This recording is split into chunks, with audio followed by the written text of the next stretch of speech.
mean, I Oh, but guys, we're on. we can make some. Good morning. Morning. I'm sorry. Good morning and welcome to our board retreat, part 2. I'm gonna look that up on my phone.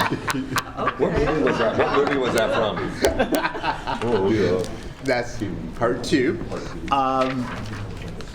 Today, and for those watching, our board retreats are opportunities for us. Oh, are we not on yet? We record. We're recording, we're not live streaming. They see it after. We're not live, we can't live stream later. Oh, I'm sorry. But they'll be watching later. Yeah, you can watch it later, for those watching later. Okay, let me start again. For those watching later, our retreats are opportunities for us to be able to talk in length about issues that we'll be dealing with for the year. Today, we will be discussing our communication protocol. You know, our retreat is about how we get your business done. So, welcome everyone. And I'm going to turn this now over to our esteemed superintendent. Good morning, everyone. It is great to be together again this morning. And I hope today is as productive as it was yesterday.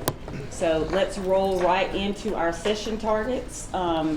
In our first morning session today, as we look at the communication protocol, we'll also spend some time reflecting on the process and the evaluation tool. And then we'll also have an opportunity as a board to chart the path forward as it relates to the board's collective growth and development. And so you'll have an opportunity later today this morning to look at that. But for this specific session, the hope is that we will align and clarify and strengthen our partnership, which I think is extremely important as we do business together. We will reflect and assess our communication protocols and the superintendent evaluation instrument and process. And last but not least, one of the reasons why the time that we spend together is important for me is because it is an opportunity for me to solicit feedback and guidance, and so you'll have an opportunity to do that as we look at metrics and timeline for the evaluation process. And so we have adopted at some point in time during my transition last year the Team 10 concept, which I love. I often refer to us working in partnership, but I think Team 10 best reflects our work together. I was struck by a comment yesterday that Dr. Hoskins Brown made. She said, I often contribute better when I listen to the perspective of others. That wasn't a direct quote, but it was a paraphrased statement that she made yesterday. And I think that really does get to the essence of both communication and teamwork and openness to different perspectives, the willingness to listen to each other and to learn so that we can better contribute and get the work done as a team. I thought it was important here that we are reminded of our roles and responsibilities as it comes to communication and how we do our work. You all have seen different iterations of this as it relates to our strategic plan. This is the iteration that I have created to remind myself of the work that we do as the team of 10. And just as a reminder, school boards govern. That is what your job is. You set our principles, our vision, our mission. You create policy.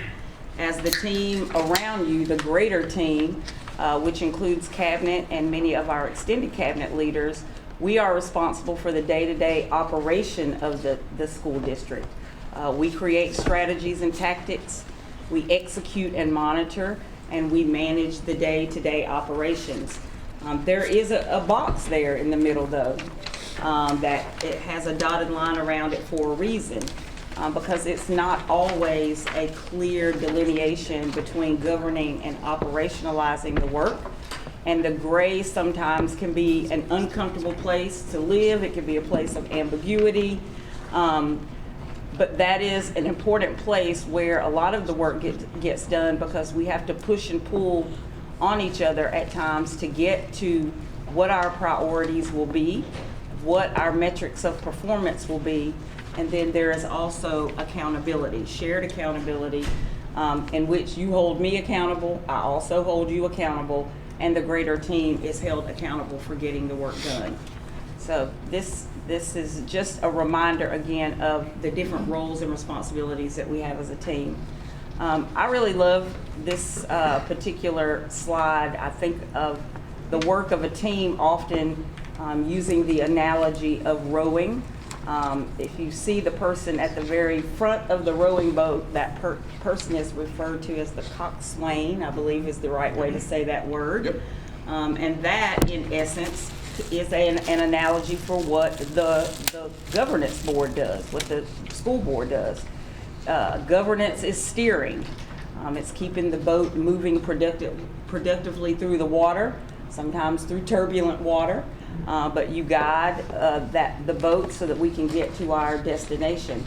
And management is rowing. We are getting the work done. So governance is deciding what to be done, what is to be done, and management is deciding how that work gets accomplished. So just using this as an analogy for the relationship. Our relationship is contingent upon good collaboration and communication, which is going to be the transition as we get into our communication protocols. That work between the board and the superintendent and staff requires frequent, diplomatic, and productive communication, both in and out of official settings. So, as we think about our communication protocol, I believe there's a copy of that protocol in your packet of information. Last year, we defined, revised, and edited that document to basically launch into my transition as the new superintendent. And sometimes documents like that can get hidden in a Google Drive or some other drive, and then the day-to-day communication occurs and we forget what we said. So this is an important time for us to go back to what we aspired to when we created the communication protocol and kind of assess how the implementation has worked over the last year. So I want to do that using another analogy. I love flowers. Sometimes I buy them for myself. Sometimes my husband treats me to them. But I do love them. So we're going to be using the analogy of roses this morning. And when you think about a rose, of course, in its final state is beautiful. It can represent success. So when we think about our communication protocol, I want you to think about what are the roses, not only about what is written on the piece of paper, but more importantly, how we operationalize that every day. What is going well? What has been successful? There are also thorns related to flowers, and in this case, the thorns represent challenges and what could be better. So as you think about the communication protocol, not just the document, but how we operate on a day-to-day basis, I want you to think about where have we experienced some thorns along the way. And then lastly, in order for a rose to be a rose, it has to at some point go through a budding process, a growth process. And so this is an opportunity for us to think about communication in terms of what needs improvement and how can we grow as a collective. So those are the three frames for the conversation today. And I would love it if we can start with success, because I do think, as I reflect back on my last year, there are many successes, and I continue to pride myself in how we operate as a team to get the work done. So if you can, I know the natural place for many type A people to go is how can we get better and what needs to be fixed. But I'd like to create some momentum this morning by starting with successes. I'll be glad to start. Ms. Hall? I feel, Dr. Watts, that you are very receptive to the ideas and comments and suggestions of your board members. There's no hesitation on your part. I see you, when we're speaking, often you're writing as we speak. And what that does is give us the confidence that it may not come to fruition, but you're listening to us, and that means we're developing a relationship of trust. Yes. So I think that's something we have that's wonderful. The other thing is, I think that despite our differences, our ideas, our opinions, overall, we're a board who gets along with each other. And we have examples of boards that don't. Yes. And it's very disconcerting to see, Yes. especially in the public eye. Absolutely. So I'm very proud of the fact that we like each other. So, well, Mr. Cashmore, you know. But we like each other, and it shows, and I think the public realizes it, and that's to our credit. Absolutely. Thank you for that. Yes. You hear what she said? The constituent service email, Yes, that, constituency. that has been, Speak up, Michael. I'm sorry, the constituent services email has been great. It's a one-stop shop that we just can send the emails that people send to us. And if it's not going to be resolved within the 7 days that we set out to do, you let us know, but you'll also let the constituents know. And I've heard that from a couple of folks, and they actually just appreciate that someone actually gets a hold of them and their emails don't get lost in the thread. So I think that's going really well for those things that don't need the exact right now immediate attention. So I appreciate it, and I know the folks out in West China appreciate it too. Thank you. Dave? I'm sure all of us in the transition from one superintendent to another were kind of worried about communication because for some board members, they had been here for a long time, so there was a deep relationship, and even in the four years before, I had gotten a pretty deep relationship too and had figured out what that was going to be like. And I think you've done a wonderful job of a transition into figuring out how to communicate with each one of us. I'm sure you have a file somewhere like, this is how I need to talk to this is how they like to get their information. I always want to see the dossier on all of it. I think the weekly superintendent email has lots of information in it. It's there. It shows that things each week that are a priority to you and priority to the district are being disseminated to us. I think we as a board have done a good job of when we get CC'd on, we have continued, we've changed board president in the last 2 years, and we have, I think, done a pretty good job of not getting mommy and daddy by constituents when they want to email all of us and get 9 different answers. I can't say enough on what Ms. Hall said about listening. I think the district and you as the top of the district have done a great job of listening to us, but really listening to our staff, our teachers, our constituents. I wish we had the video of you at that Mole Auditorium when you spoke to those Gould teachers, because that's when I knew that we had made the right decision on your ability to listen, your ability to continue to engage, not try to get away from difficult conversations, which is what we have to have, lots and lots of difficult conversations. On Ms. Hall's other point, us as a 9, but then Team 10, I like that we can be heated. We were heated before lunch, had lunch, came back, and everybody was like, okay, now we're on this. That quarter's over, and back to what we need to do and change gears. So I don't think anybody holds back when they want what they're saying to be said. So I'm glad that we have that type of environment. I hope we continue to have that, because without that, then we just become people that just vote and don't really say why we're doing what we're doing. So I think we're doing well. The protocol has worked really well. So thank you, district staff, and thank you, top of the district, for getting to the right people on when we have stuff that needs to get done.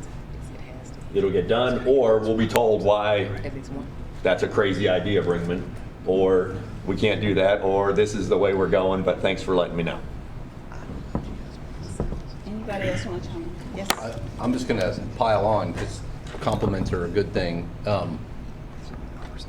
You're accessible, you're open-minded, you're responsive. Hey, David, my dossier says communicate with Catchmar at second grade reading level. I did see that on her desk the other day. Then mine's in pictures? Yeah, use visuals for bringing. The constituent services email is a good idea and a good way to funnel. So we know we get into the habit of that's how we address these issues rather than in the past we've kind of emailed different people and you're trying to remember who was responsible for what. So I have nothing but compliments about the way you came in, identified this as something to get on the same page about, and then you've executed. Thank you. I appreciate that. Ms. Kowalski? A lot of great things have been said, but certainly. Microphone. Oh. It's a mile away from me. Echoing a lot of what's been said, but certainly I really, really appreciate the weekly update. It's so nice to have like a one place and also be able to go back and reference if needed. Like I know I saw that somewhere and it's really awesome. I think you do a really good job also of updating us quickly and timely, particularly when it's maybe news that may not be great, but certainly that we need to be aware of. So you're always very quick to do that. And also very responsive when we need to reach out to you. I think you respond quickly and are always willing to listen and have a very meaningful and real conversation. And that's so important and appreciated. Awesome. Yes, ma'am. Thank you. So I agree with all of what I've heard. The two things that I would add is the immediacy of communication. I think that has been really, really good. Also, the texts have been good-ish. I know I'm the last one to respond to texts, and I'm resistant to texts, but what I appreciate about them is that it's keeping everyone engaged. We've always texted, but everybody hasn't responded. Everybody hasn't necessarily read it. We've been using text among ourselves for years, but what I'm seeing different is that people are responding, they're checking in, giving feedback, particularly on challenging issues, either really, really happy issues or really, really, core issues, things that we bemoan. I am expecting one update. I'm expecting one update around 8 or 9 o'clock. This is what happened today, for you to be aware. It may be coming. Here's some details. That's not how you do it. But I think others really appreciate it. Like for me, I just need the one. I want to know what happened. What should I know? What are the talking points? But I see in the response of my colleagues, thank you, that's good information. Here's what I heard. Take that information and utilize it, And so I think that the way at which you text is not how I text, but I think it works for the body, and I think it's really, really productive. And the weekly update, I really, really do like the weekly update as well. I'll come back to that. I don't think there's anything wrong with the update. Sure. But I do want to mention the update in another part of our discussion. Absolutely. I'm glad you mentioned text messages because there will be a question that I'll ask later on about that piece as well. Are there other successes? Sometimes I'm reminded why God gave us 2 ears and 1 mouth, because we should listen more than we talk in many cases, and that's something that you do. The first day of school, when we went over to school, Mr. Moss was amazed with what he saw. He saw how those children were learning. He saw the closeness of that community, and that was all possible because you listened. It could have been a different turnout, but it wasn't. You listened, and now we have a school, a community that's successful, and they're happy. it's very important. Everything that's been said, I don't need to go back and reiterate any of it, but communication is really, really important. And when I had the opportunity to introduce you the other day at the Cloverdale, Carver Village community meeting, it was my great pleasure to say I introduced to you our lead learner, because that lets everybody know that you are learning as well as our 3-year-old programs, from 3-year-old to 12th grade, everybody is learning. So just continue to, I love the text. I respond immediately to a text. I don't always check email often, but I check text often, so I do appreciate the different means of communication that you use. I think you've now got to know all of us. Yes. Pretty personally. I'm one you probably don't hear from much, but if I call, you answer, and I appreciate that. Thank you. Thank you. Let me say one more thing. Yes, ma'am. Since she's here, I think we need to commend Stacy Jennings because she operationalizes a lot of our communication to the public, and she does a wonderful job, and I want her to know. Absolutely. All right, so, No, there's more. oh, there's more. The Reverend is. Oh, shoot, bring it on down. I just want to echo everything that everyone else said. You're an amazing communicator, and I'm grateful for that, because with this being my my early season, you've been accessible. You have answered calls late at night, early in the mornings, on off days and holidays, and you did it with class and with joy on the phone. I don't know what you said when you hung up. I'm grateful that you were very, very pleasant and warm and welcoming. As we move forward with this district, I know that communication is going to be a key component to success, and I'm grateful that you have that. Thank you. Thank you. I appreciate that. So, gonna say amen to everything everyone said. On a personal note, I am grateful for the communication from everyone on this board, and I am thanking everyone on this board for the frankness. I'm thankful for those calls that I get that sometimes have to call me out on something. I am thankful for the text messages that I get that say, well, why don't we do it this way? As long as we can keep those kinds of communications going, one thing that I, came to realize recently is it's so much better when you just talk things out. I am grateful that this board does not sit on things. I'm grateful that this board just puts it right out there. And Dr. Watts, I've got to tell you, it's weekly.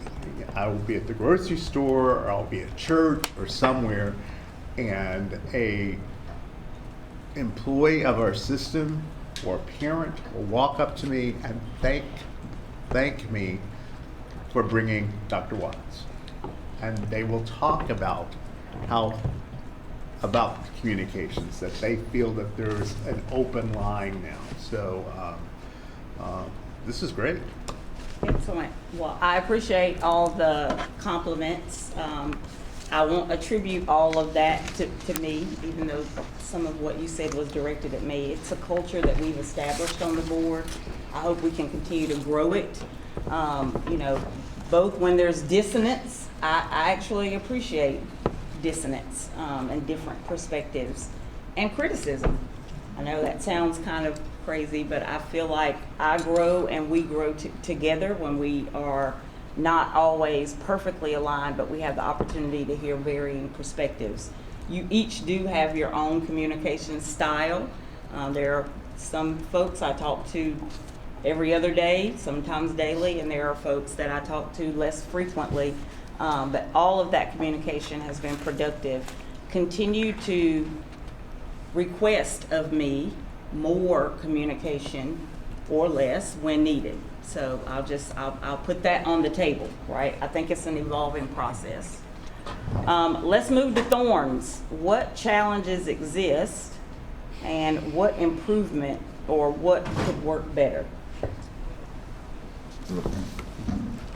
This has always been a problem with Savannah Chatham and just the school system as a whole is communicating our story. I know that you have figured it out real quick in your learning and continuing to learn. And I know that previous administrations have worked towards it, and I think a lot of what you're doing was already getting built, and we've just continued to move forward, if I'm using our marketing. But the growth in the communication, so I hope that, that it's a challenge right now, because we've got new people coming in. How are they going to mobilize and make sure that we move that needle on communication? Both the positive and our struggles. Let's be transparent. Here's where we're moving, but that isn't good enough yet. And getting the community to finally understand that greatness occurs all across the district, not just what the news might want to report or what the paper might want to report, which sometimes ends up being only a handful of schools. So making sure that in our communication we continue to remember the entire district, to remember teachers at all of our schools. And I think we can always, that's like one of those things that I don't think you ever obtain. It's just like continue to keep, I'll grab Rogers Moss, we're going excellence, which means you're not going to get there. But keep pushing that. My other challenge would just be like maintaining things that we started, and I was just hopping on my phone being bad on our website trying to figure out if it was there, because we had started, and I love the board briefs, but we had started like I thought we had started an FAQ page where like if we had people that came and spoke, and maybe my memory is bad, are we still doing it and I just can't find it on our website? That probably stopped about a year ago. When we were doing that largely when we had that Yes. large influx of speakers. Yeah. And for a while, we didn't have, for about 2 or 3 months, we did not have questions left that we were being asked to find out about. And, it's sort of like, we didn't do it for a few months and then it kind of stopped. And when we moved stuff over to the new website, we've got it, it's just not published. Okay. Yeah, but we can, that's a great communications tool. Yeah, that was, I know, you're that probably not called even again? from, it was just when we had speakers come, and we don't play Right, ping pong we with don't them. We don't, it's not it's not a Senate hearing where people go back and forth. When speakers came with questions that we could ascertain the true nature of them, and I know district staff would reach out and be like, so what were you really trying to get down to? And had those on a page where this speaker came and asked about this, And it was posted. and that was posted, rather than just sending, because somebody in the district is spending time to answer that constituent. If that constituent's asking that question, I'm sure there's at least 2 other people that would love to know that answer. I know I referenced it when it was there a couple times, like, well, that was actually answered, here's the webpage. Right. That's one of those things, it's just, when we have things that are working, Let's keep it going. I know it gets difficult though. Yeah, the second you fall out of a cycle a couple months, you're like, and whoops. Yes, the habit's working. So, thank you. Challenges. Dr. Hoskins Brown, and then Mr. Johnson, Dr. Howard Hall, and Mr. Grabowski. Okay, all right. I'm gonna be difficult, and because Thorns, there's like a sentence under Thorns that says what could work better, and that's the same thing as what needs improvement. I noticed that. So I'm like, I'd rather be the one who pointed out a bud than a thorn. Okay, that works. We can combine the two. I'm gonna call all my stuff buds. So I only have 3. One is outward facing, 2 are inward facing. One rests with the board members, and that's us communicating one with another. We used to kind of periodically get together, talk about issues, go to coffee, those sorts of things. Not just to be social, but just to say, hey, Sean, I want to see what you're thinking about this particular thing. Or Sean will say, hey, Dion, I really want to dig into this budget. Let's get our hard copies. Let's go to coffee and let's sit down, and look at it. And we haven't done that in some time. I haven't seen the pattern of that activity in some time. And I think that was beneficial because it helped us understand what all of the different threads were in issues. Because sometimes what I'm aggravated about is not what people think I'm aggravated about. It's something very, very specific. But when we're in the room talking about things that are political, folks may think it's fed by something that it's not. It's actually fed by something else. And I think communicating in that way as colleagues will help us remember each other's multidimensionality. And we may not even get heated before lunch, which is awesome. I think also the board sharing of resources. I'm gonna call out Sean again because she was good at this. Sean would read an article and say, here's an article. And I know we're sharing things on phones via text messages and stuff like that, and I appreciate that, but I can't read that. And it may take me a while to get back to that. So yes, people are sharing via the phone, but Sean might email an article and say, I read this article and people may want to look at this. So something that kind of is like a culture of a board wiki. I'm not saying we need to build a wiki or anything like that, but the communication culture around board members of continuing to share best practices. And some of you do that more than others. Ms. Hall is the queen of finding these sorts of things from conferences and sending them, via the phone. So I think that those are buds that can grow. And then this may truly be a thorn, but I'm going to call it a bud, and that is informing constituents about our non-engagement policy in our board meetings could be done better or differently. Because some, even though they sign the form that says that they want to come and communicate with us because they have to sign it to come and communicate with us. They have to agree to it. They have to say, okay, I saw this. But fully assimilating what that means and the fact that they're not going to get answers at the meeting may not be entirely clear. A potential solution for that is not in my area, this is me being coxswain and not rower. But one way to potentially do that is to have a 30-second video that plays before the speakers. The way we do the safety video at the beginning of the meeting, hey, this is where the exits are. What if there was a 30-second video before speakers where, leader of our communication team said, hey, I'm Stacey Jennings, we're glad to hear from you. I'm over communications. And by the way, when you communicate with us, please make sure if you want to share materials that you pass them to, the officer to your left. And do remember that we don't provide answers in the meeting, but we will diligently work on it. And then, boom, it's done. If you didn't know it before you came, you know it. It also sets the tone of non-confrontation. It may de-escalate some things. So anyway, that's one thing I think we could do better in terms of people coming to us. You could also post it on the website. I think it is on the website. Oh, it is? Well, you mean I the think video? it's written. I think it's written, but people don't always read. Oh, And the video popping up right before people sign up might be good. Okay, so hang on. Where did I go first? Down here. Not bad. I don't know if this is a challenge that still exists or what we could do better. Every once in a while, I'm still seeing on Facebook things that happen from news outlets before we hear it from the district. Like what happened at Windsor the other day. You saw it on the news first? I saw it from news outlets on Facebook before we got informed from y'all. Yes. it was in the text. I thought I was pretty quick, but maybe I Yeah. The news must have. So I'm just saying Okay. that's still, and I know that's hard. Because that's what I'm trying to beat, actually. That's Yeah. the goal. Yeah. Is to beat the news. I'm saying now 9 times out of 10, we are getting the information before it gets out to the news. There was just A few times, a few okay. times.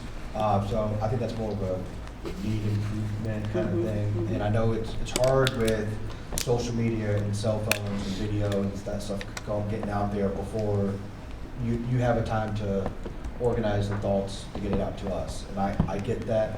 I'm just saying that's still out there, because I had gotten a question on Facebook, and then literally 2 minutes later is when you sent the text. Okay. So it's, I know timings can be difficult sometimes. So I think that's to me, that's really the main place where it needs to be developed. And what I'm often waiting on, Is the truth. well, I hope you all know when I'm sending those texts, literally, I am getting information. I might be on a phone and texting you at the same time. Right. And I'm typically getting information from Enoch. Kurt is in my ear telling me something. Raymond may be in my ear telling me something, and I'm trying to distill that down in 2 to 3 sentences that I can send, knowing that 5 minutes from when I hit send, it could change.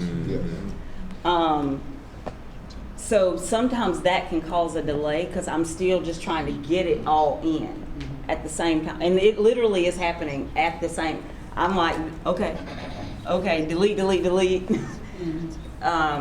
But I can definitely try to work on that. I'm sorry, where did you say, I didn't hear the last part, Michael, of where you said was the proper place that you wanted to get the information. I didn't hear the last If part. the proper place, I don't mind the text. The text is great. It's more of a timing issue.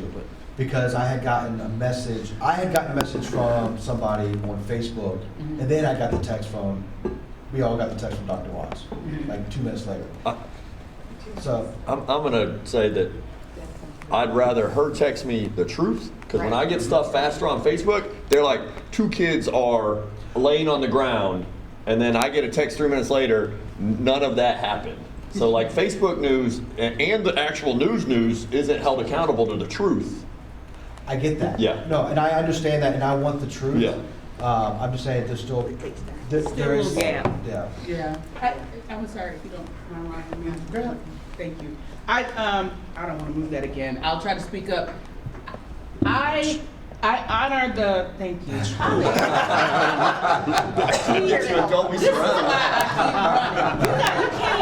you can't pick better colleagues than this. I honor the fact that different folks want to communicate differently. To me, the text message, like for example, when we had the unfortunate incident at Savannah High prior to your administration, the message was something is happening. I was not looking for details during the day. I just want to know something is happening. Okay, whatever that is, whatever that detail is. There's an allegation that this thing happened. Stay tuned. I don't want to hear from you. I want you fixing it. I want everything going towards the right resource, and you can address my ego later of how fast I got the information or how much I got. I would rather have fewer messages with better information. Got it. As long as I have, and I'm with Michael, I want to know as early as possible. Something is happening. Stay tuned. Okay. Yes. Second. And so that's, and I apologize, Michael, we were down here, reacting to your communication request. He was like, well, I didn't get that information. And the first thing I said was, well, she sent a text. And I'm like, well, you just said you don't like to get text. So how you gonna criticize how he wants to get the information? And that's why I asked you, how do you want to get it? Are you looking for an email? Like for me, the repository of information is my email. I go in and I get caught up on what y'all may have been chatting about all day. I try to, go find out. I also now go to the phone and check, but that's why I asked that. But it's just those fine details of that experience of how you wanted to receive the information that I think we need to bear in mind. Yeah, I mean, I kind of agree, just, if it's just a quick little thing, something's, XYZ is happening at ABC school.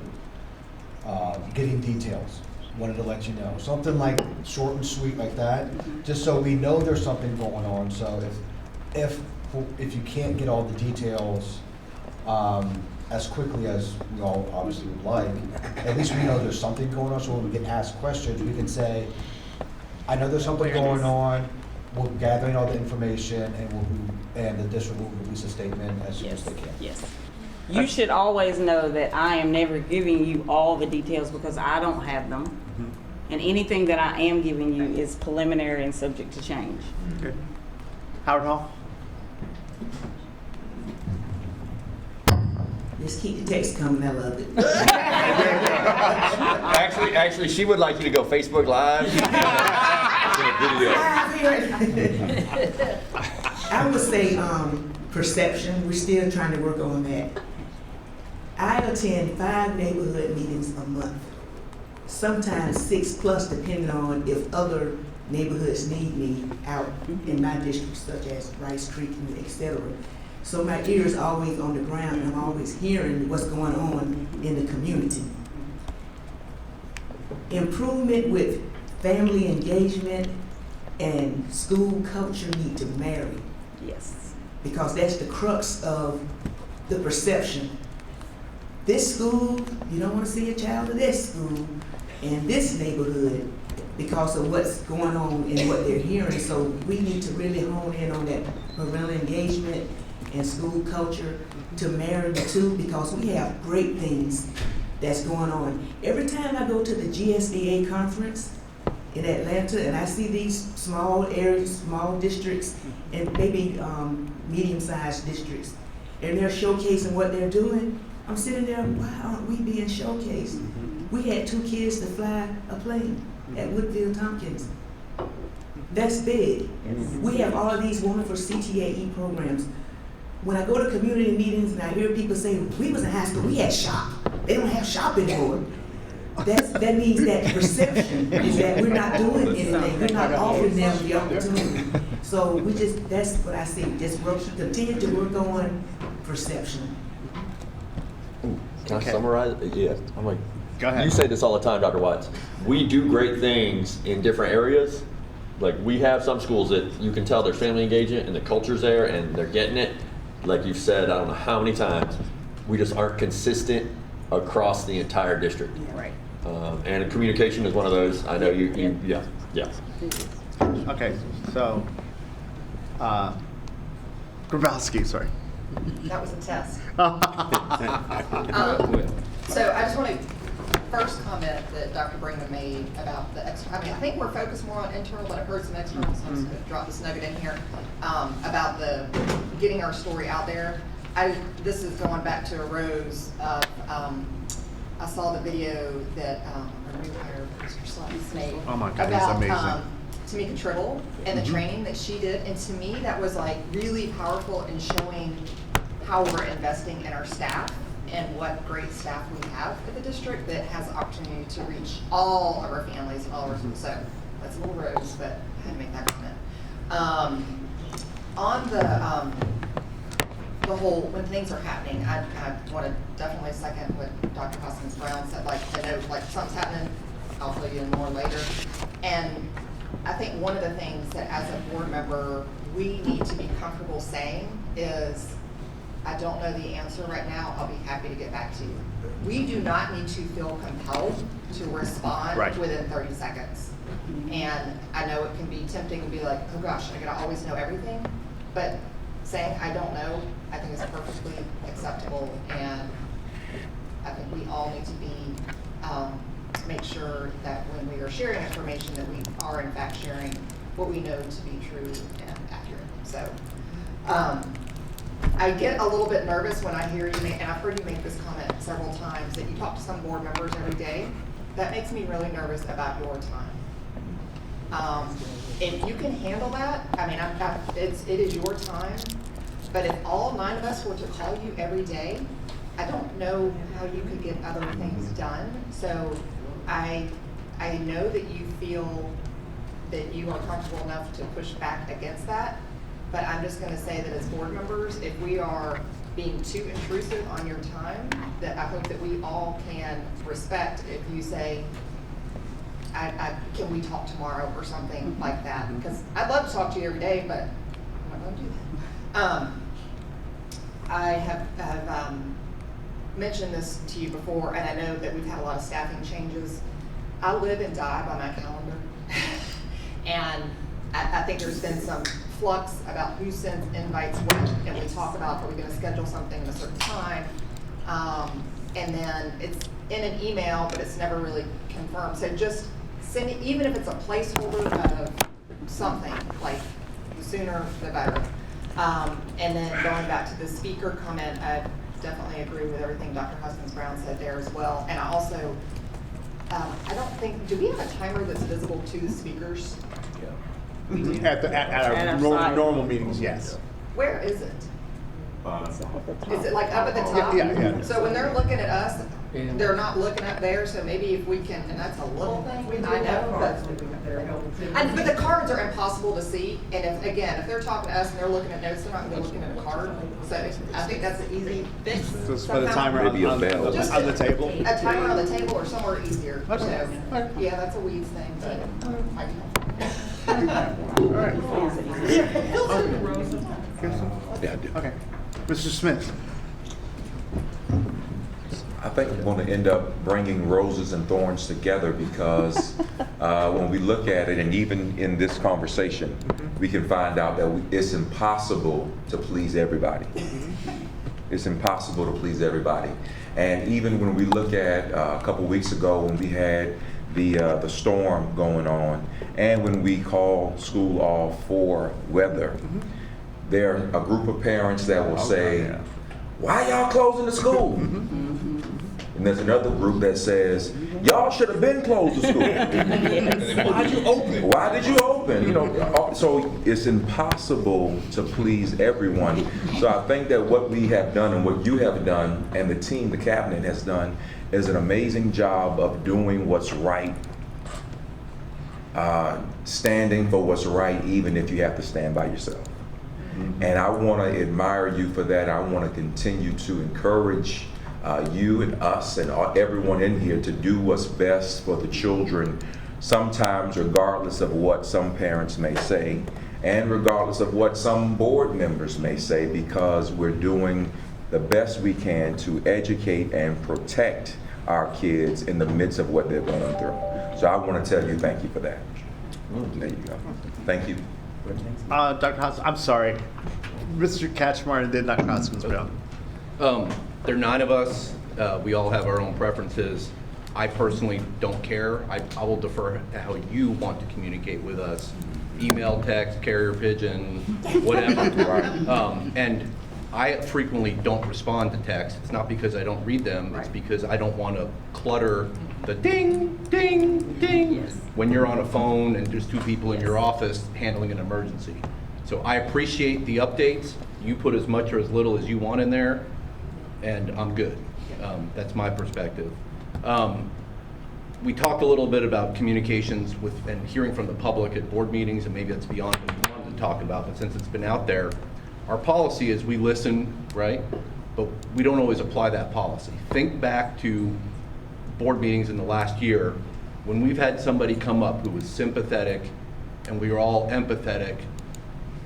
There were 4 of us who were like, "Oh my gosh, I'm so sorry. Here, we're going to have you talk to this person and that person." But then when somebody comes to us and says, "You guys are evil, you're bad, I don't like what you do," I'm sorry, sir, our policy is we don't respond, right? And sometimes I want to respond. Sometimes I want to say 50% of what you said is complete baloney. That's not our policy. That's not our practice. And what you are purporting to be facts are just not true. And so I just want us to think about and number one, we always talk about how we need to be responsive to our constituents. You know, my constituents came to me and said this, so I'm raising this issue. But then at a board meeting, it's like, sorry, we're not going to talk to our constituents that are coming to us with an issue. So if we're going to quickly respond when there's sympathy and empathy, we should also be willing to respond in the face of adversity and criticism. And maybe there should be some, you know, at the end, and I'm happy to talk about this, and I'm not advocating, I'm saying we should talk about this collectively. But at the end of public comment, should there be any board member have anything? Now that's a slippery slope, right? Because we've had board members in the past who will jump on the bandwagon and say, "Me too," and "I'm mad," and then chastise all of us. But that's what a democracy is, too. So I get frustrated when I can't respond to 50% of what you said is complete baloney. So let's just think about that on the public comment side. I will also echo the request for centralized scheduling and responsiveness. We have really good staff that are on top of things, but I will get a phone call, a text, 2 different emails about the same event. And I'm like, I thought I responded to that. And I responded to that calendar invite, but that didn't get to another department who's handling that particular issue. And then I try not to be rude, but I'm like, oh, I responded to that. Oh, I guess not to that person. So we just need to figure out, and it's hard, but we need to figure that out. Dr. Constance Brown, and then I'm going to say something. I just, on the responding to folks' issue, I can see that a lawyer would want to respond. I can see that. I said oysters are very quiet. So I'm very content holding the policy that we have, because I believe that that policy was built because we sit in the bully pulpit, and anything that we say can be magnified or amplified in a way that may not be helpful. I'm fine moving to a policy of being able to communicate as long as there are some criteria. I think when we respond, typically we're responding because there's been harm, there's been risk, or there's liability. And you know, someone is saying something that falls against our policy or what should have happened, oh my gosh, we need to fix that. Versus I align with you politically, I believe like you, versus not. But if we want to, I think there's value in not responding. I think if we are going to respond, there needs to be an understood vision of what we respond to and how we respond. I wanted to get on the planning, on the idea of planning early and communicating often. I think we're kind of inefficient in planning our events. Like Mr. Kashmar said, we've got emails that come out, you may or may not get a text message, there's a calendar invite. I think that at some point in recent time, we asked, just put a save the date in the calendar, even if that's not the date, so that we can have a heads up that it's coming, even if it gets deleted. I think that is extremely efficient. In these times when we need to find an opportunity, find a time to meet, maybe using something like when to meet, either, pick up the phone and call and say, hey, we gotta decide this now. We don't have time for you to ignore our email till you get off work. Okay, I'm okay with that kind of call. I've gotten that call, like, look, don't put us off. We're dealing with something else. We have to confirm a caterer if this is going to be the date or something like that. Just pick up the phone and call and say, Dion, make a decision or tell me that you can't come.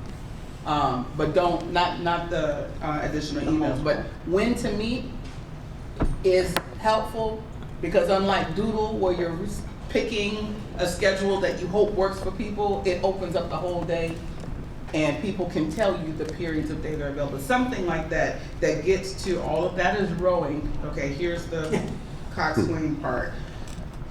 Find detail on activity planning when it involves board members. If there's something going on that board members are expected to be present or is happening in a facility, at least in that person's district, increasing the fine detail on the planning so that board members are never in a position of having their schedule be in conflict of something that they ought to be at.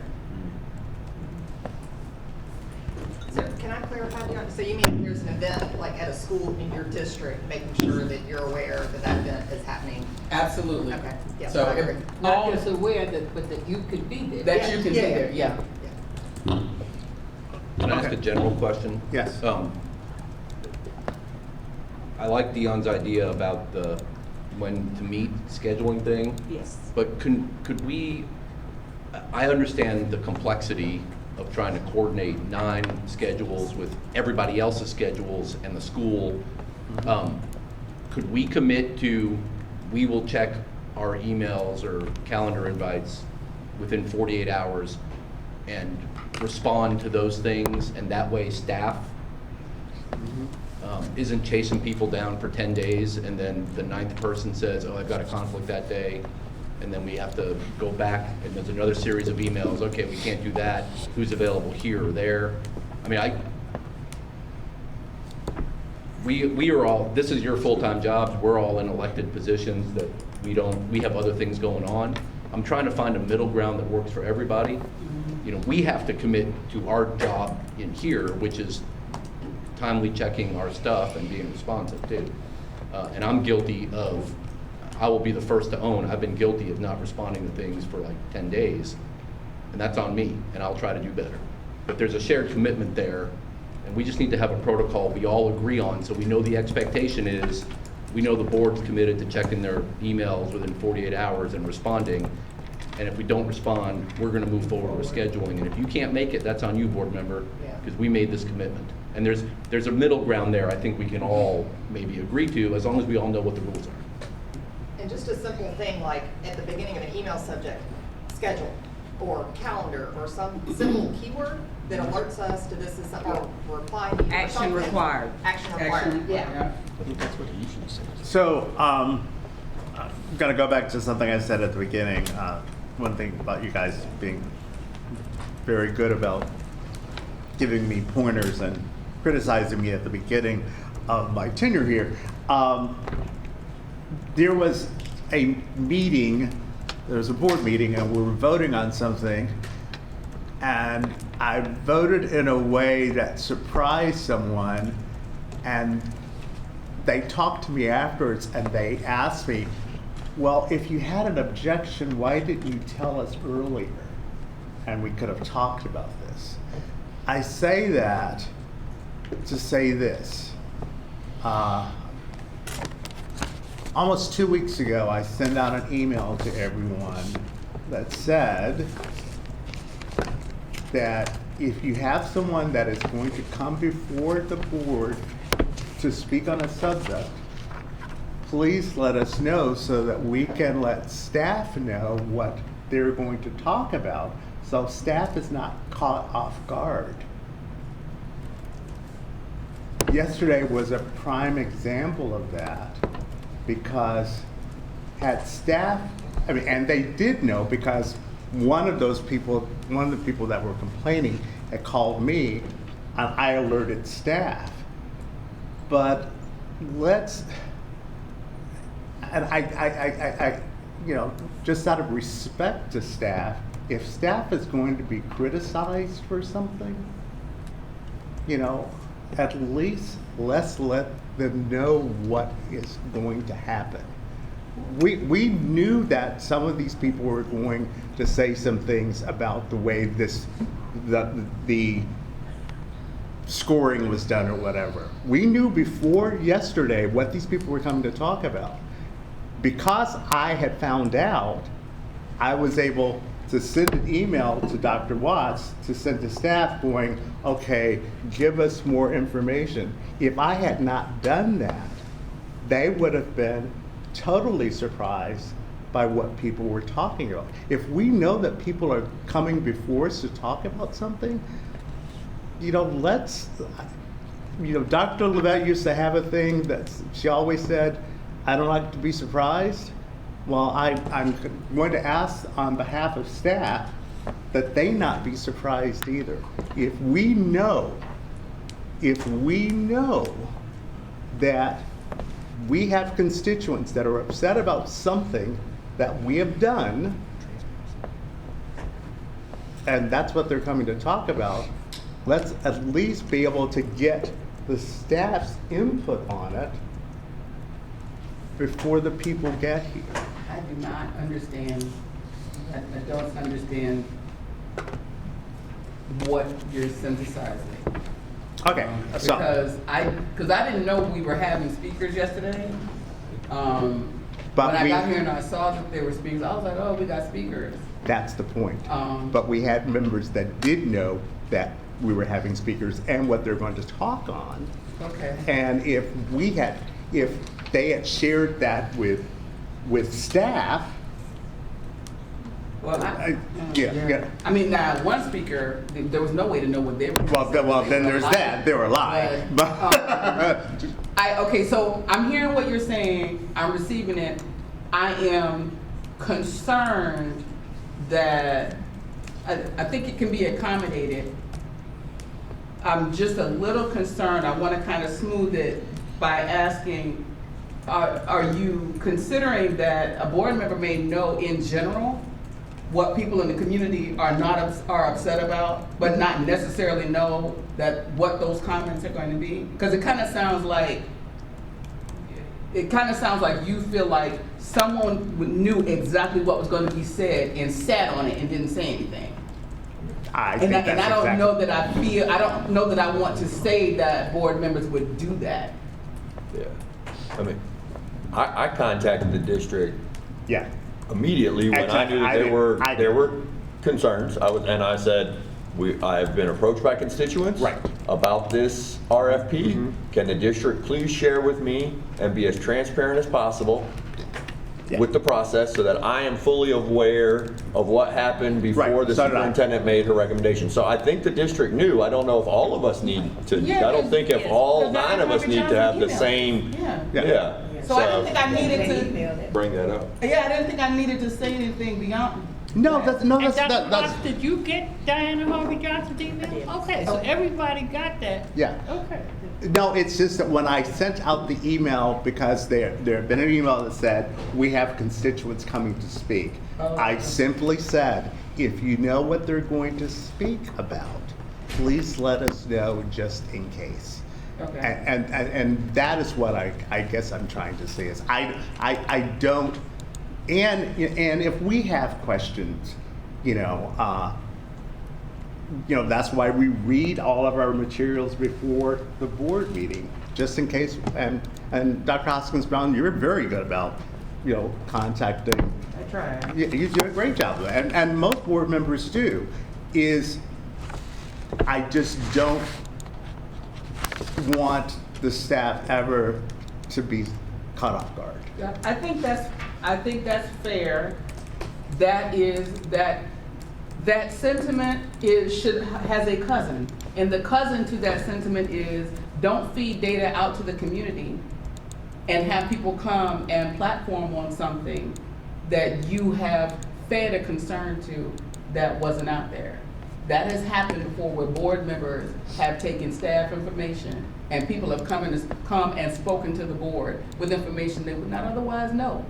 had Oh, they I not agree. been fed. I agree. So just putting those two things out there as things that we probably shouldn't do. Again, just hearkening back to Dr. Levette and I's first conversation and she said, I don't like surprises. So, Dr. Howard Hall. This is something that's totally different.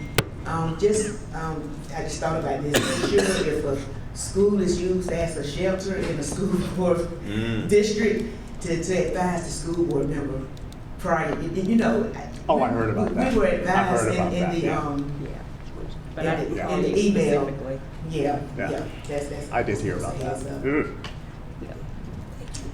Okay, I think we combined thorns and buds. I might revise this protocol for the future, just to put them all together. But the point is you don't have a beautiful bouquet without all of the things. You gotta have the buds, the roses, and the thorns, and so I appreciate the dialogue, the feedback on this subject. I've taken copious notes. Dr. Wise, can I go back just to one comment about the weekly update? Absolutely, ma'am. I love the weekly update, and I'm not asking that you do this, I'm asking how my behavior would be different if this were true. Sure. I know that you have a full week, and I know that sometimes you're finishing that update on 2 wheels, it's coming out at midnight or so on Sunday. If I had it on Saturday, It would be better. I would digest it on Sunday because I get it the Monday morning of the beginning of my work week at my other job. And so I don't respond as quickly as I would like. I used to, like when you first hit it, I was like, I'm gonna stay up, it's coming. I'm gonna stay up and I'm gonna respond. I was like, okay, I don't have stamina for that. Now I'm gonna be more realistic. And so I don't digest and give my notes like I used to because I'm getting it when I'm starting my other work week. So if there was ever a time that you could get it a little earlier, that, Don't you work what's on happening Saturday? over here? I'm watching to receive They're your watching my information. face. Hey, you keep your Saturday. But, So- but if it's okay. I do understand exactly what you're saying, and I do think you could probably be more responsive if I got it out earlier. It would just change, it would require me to change some of my personal behaviors. And that's, it's okay for you to not. What I have worried about as one individual is there something in her update that she needed to hear from me Right. earlier? And you're not getting it. And no, and I'm not giving it to her. Like, is there something she Yep. needs to know? And it's like, by the time Tuesday comes, crap, I have not gotten to this update. So that is my concern. As long as I can continue to work thinking that there's nothing on fire in the Sure, update. sure. That if something's on fire, that you're gonna let us know Right. another way. The update is simply an update. Is that true? Because that's what I've been. True, yes. Okay. So then- in an ideal world, I would actually be getting it out on Fridays. Because I have committed to myself and the team, I don't always follow through with it though, is to take time in my office to do work and not do work at home and after work. It never works out quite that way for me. So Sunday is often the first time that I can get to clear the deck and just to focus and not have, you know, the whirlwind around me, which is why you get it on Sundays. But I need to go back to my commitment to myself and the team and clear the time. Dave and I just had this discussion. Clear the time to work.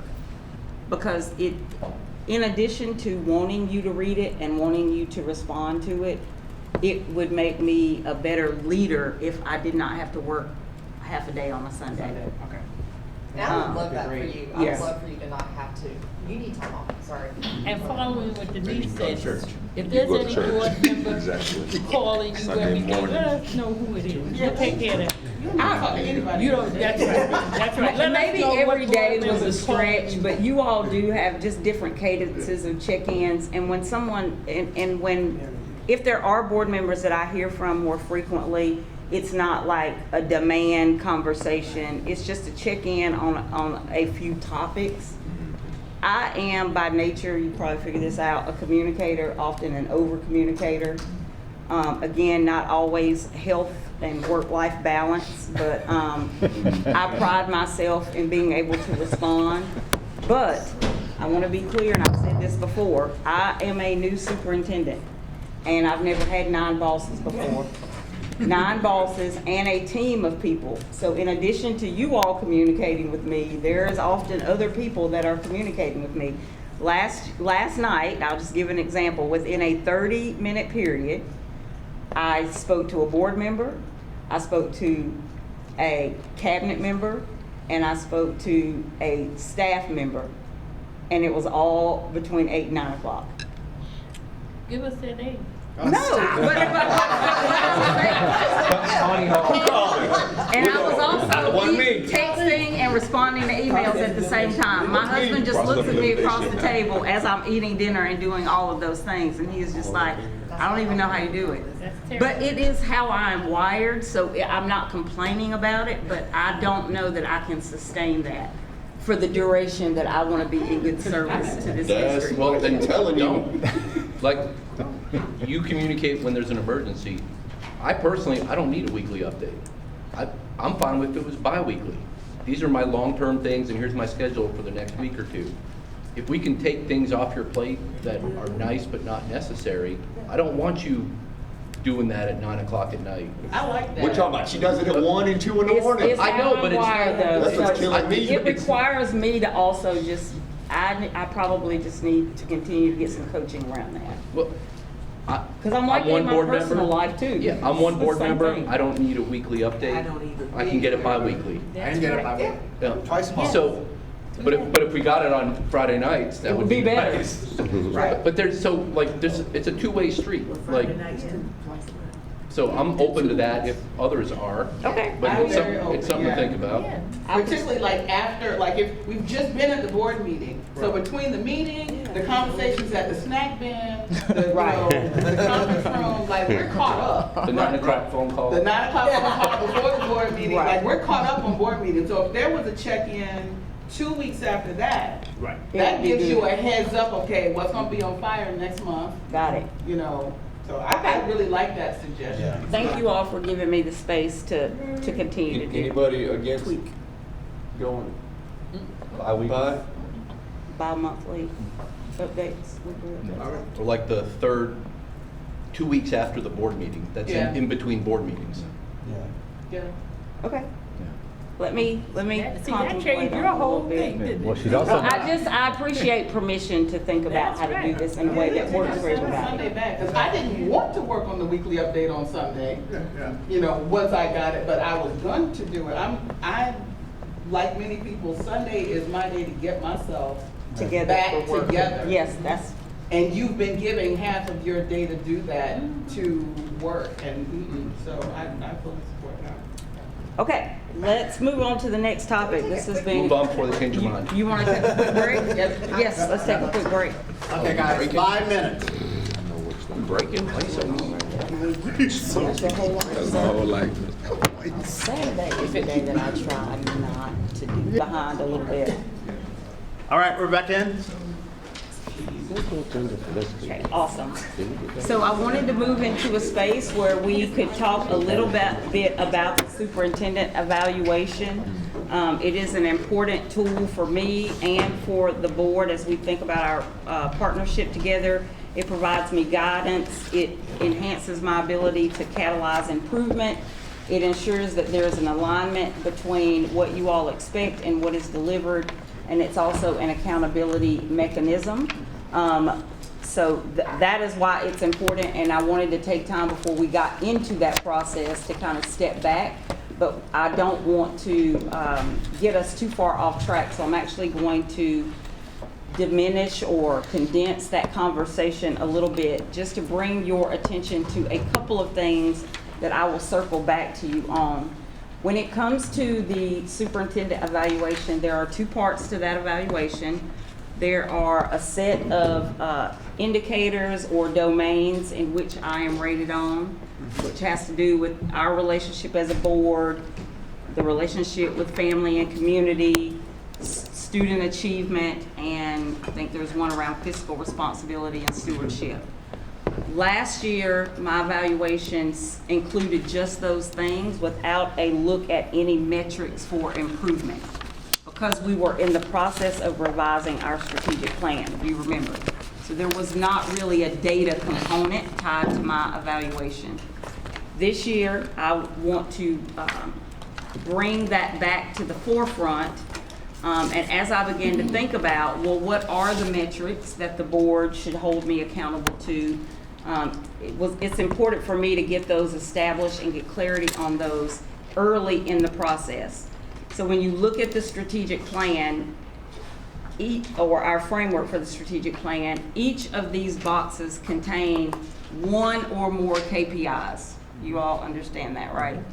So I started thinking about, these are a lot of KPIs. And can I truly deliver on each and every one of these every single year between now and when the strategic plan expires? And I don't think that's realistic. However, I am responsible for everything on the plan and all the KPIs. So I begin to think about, are there actually performance objectives that are higher leverage? And when I define higher leverage, I think about it as the first domino. So if I push this domino down, it will actually knock down several other dominoes. And so team and I took a look at the framework, and we have identified the ones with the stars as the first dominoes. In your board packet, or in your packet for today, there is a KPI document. You could put your hands on it. We won't go all the way into this today, but I want you to have it out as a reference, because I do want to revisit it. Is it in the folder from It yesterday? should Folder be from yesterday, in right your side. Thank you. Folder, right side. Thank you, David. You should see the document, and it should also have Yes. corresponding stars to each of these boxes. So So on the left side of that document are the KPIs that I would like for you to consider to be the ones that you pay most attention to in my evaluation for this school year. Again, the intent here is not to say the other ones don't matter. The intent here is to say that if I get the ones with the stars correct, the other ones by default will also be positively impacted. So let me just give you a second to look at that and to see if you have questions about that. Those are different than They should be the same. So the one that says advanced proficiency and literacy, it should be the second one on that page. It's not. Yes, it is. Advanced proficiency. Oh, there, and literacy. I'm sorry, duh. it's all of this. Yes. I was looking just at that. I was too. Okay. I was too. It's all of the KPIs. See, second grade reading list. Well, we were at work quite late the other night trying to figure out how to communicate this, so I'm not surprised. I do have a question. Yes. Not marked here, it is marked. So, enhanced learning opportunities to develop critical thinking. Okay, we did miss one. Number 3, under students, has a star on the KPI sheet, but no star up there. Got it. So we can fix that one. Yes. But the rest of them should match. That's what I'm checking. Thank you. Yeah. So just first want to get your initial reaction to this methodology. Mr. Grabowski? So I appreciate this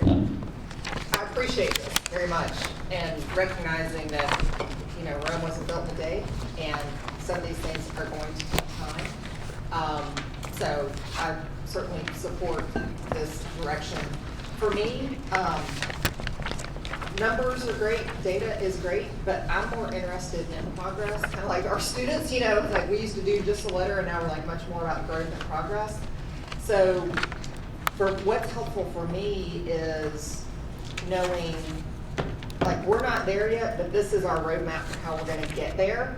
And we're right here, right now. And these are our obstacles. Like, that's the kind of, which I know probably takes more time, but for me, that tells a more complete story and helps me to understand. Like, if a number is low, I can maybe accept more readily that a number might not be where we want it to be if I understand the why behind it. Got it. So for me, the why is important, and the how we're making progress, if that makes sense. So my intent at the end of the year, when we have data to populate these KPIs, would be to share kind of a report card, which is the what, did we make it or not?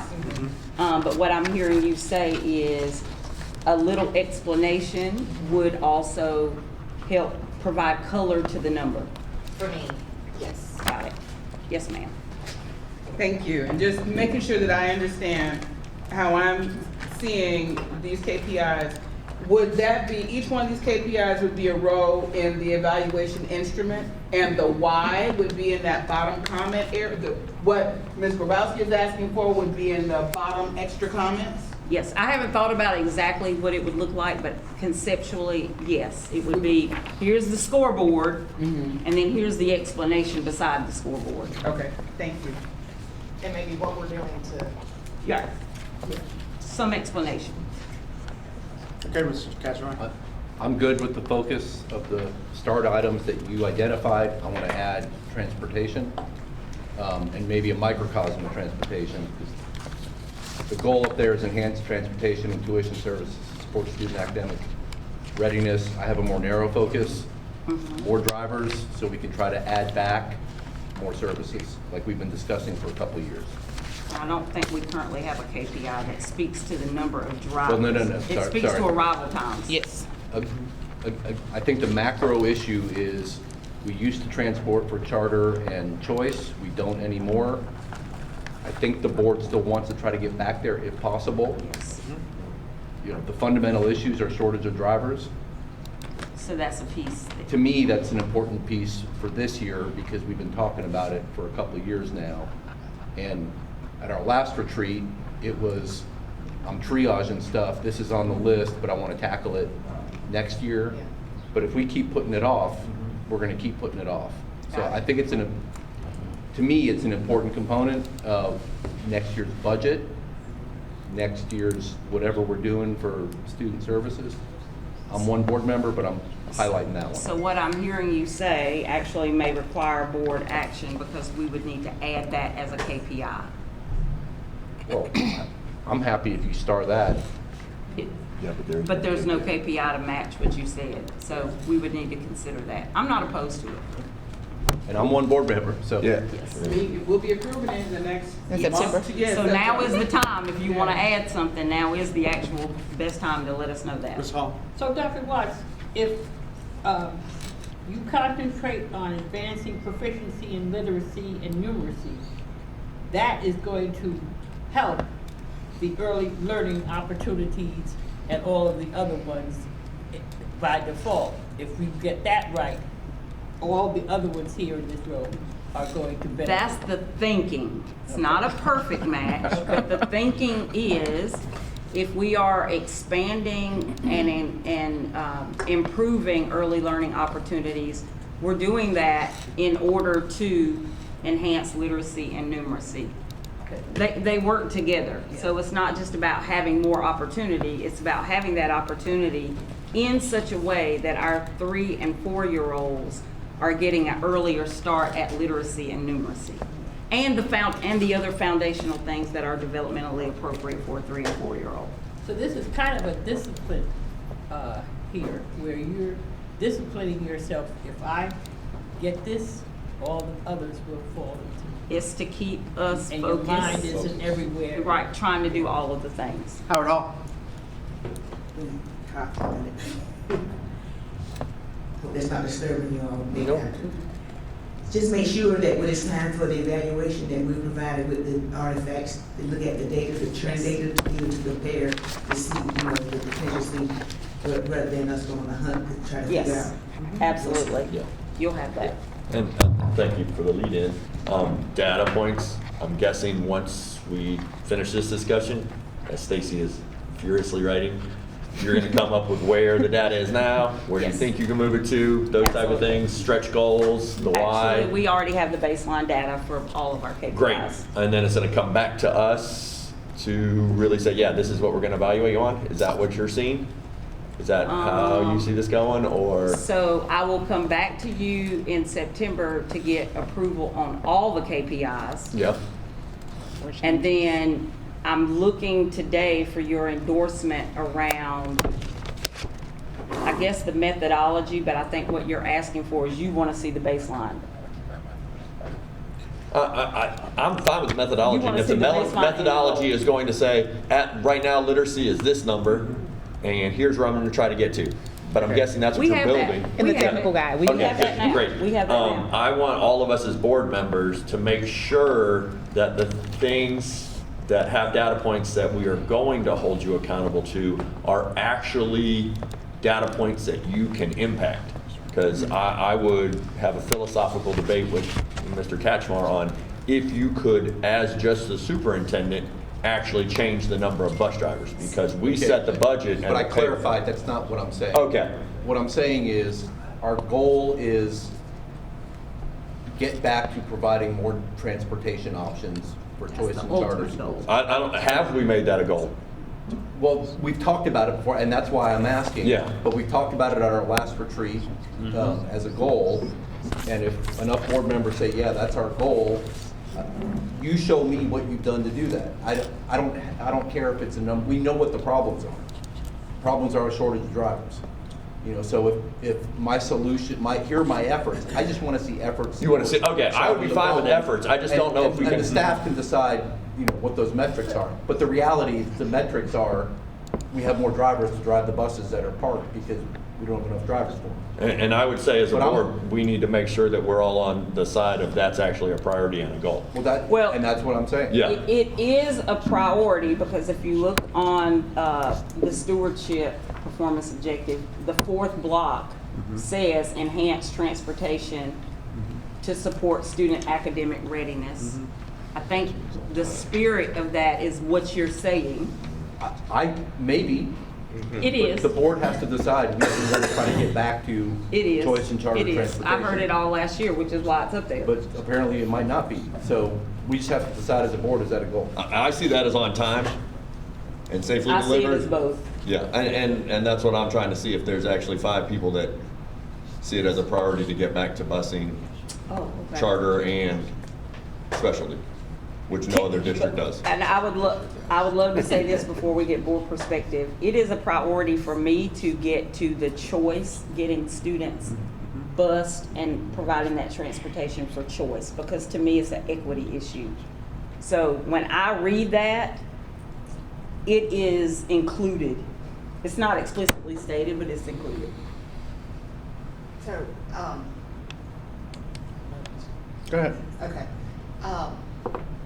I agree that we need to, and I agree with Mr. Cashmore mentioned that last year we said transportation to be a focus this year, so I do support. However, I don't know, I agree we need to look at bus charter salary, but I don't know that that is the best option for our choice students, because transporting a kid from one side of the county to the other on a bus and trying to do that, I don't think that's the most efficient solution. So I think it is a more complex, potentially a more complex solution than simply throwing money at bus drivers. So therefore, it's going to take a more focused effort. However, I would be in support of, we need to bring in outside resources to help identify what those creative solutions might be. I certainly would support that. But I do support trying to,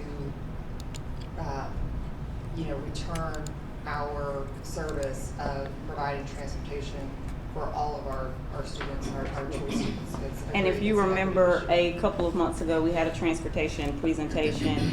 I do think bus driver salary, you heard yesterday, we're actually above the market. I'm not saying that is enough. I'm just saying in comparison to the market, we are paying people above the market. But the approach that that we shared a couple of months ago is that it's going to be a myriad of solutions. It's not a one solution problem to me. To me personally, it will require us to do many things well, with bus driver pay and increasing drivers being a piece of that. Others on this methodology or your thinking around it? I'd like to get Howard Hall, sorry, go ahead. Yes, we're looking at, they're not really numbered, but I would say the third, recruit, retain. The key indicator here is vacancies.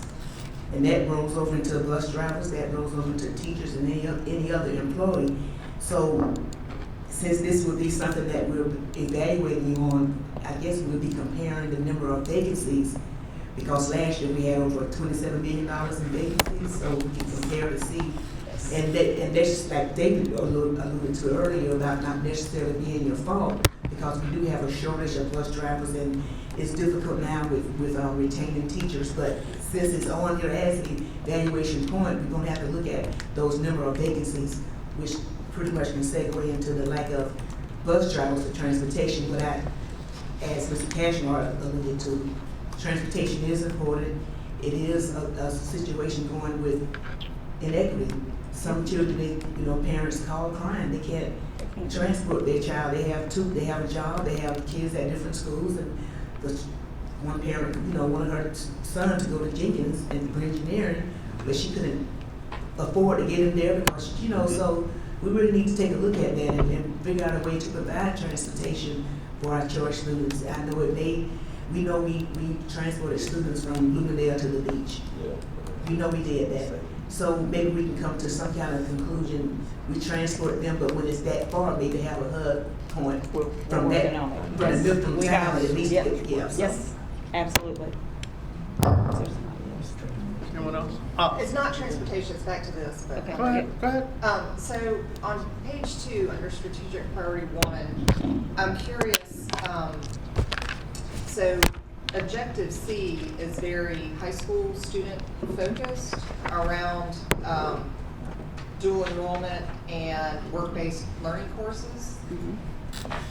Whereas objective D to me is more encompassing of all students.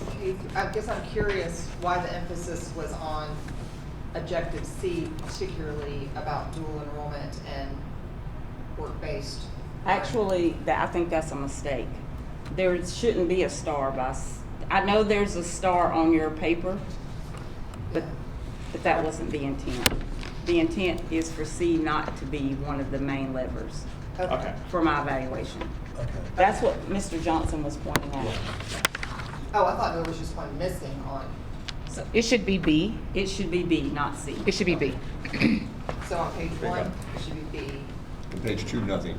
It's page 2, Right, nothing. Page So two under is the strategic mistake. priority 1 is performance objective B. Something I'm excited for. Okay, so you picked one kind of from each one? Some of them Because have there's two. Some of them have more, and then one of them goes across all of them. Okay.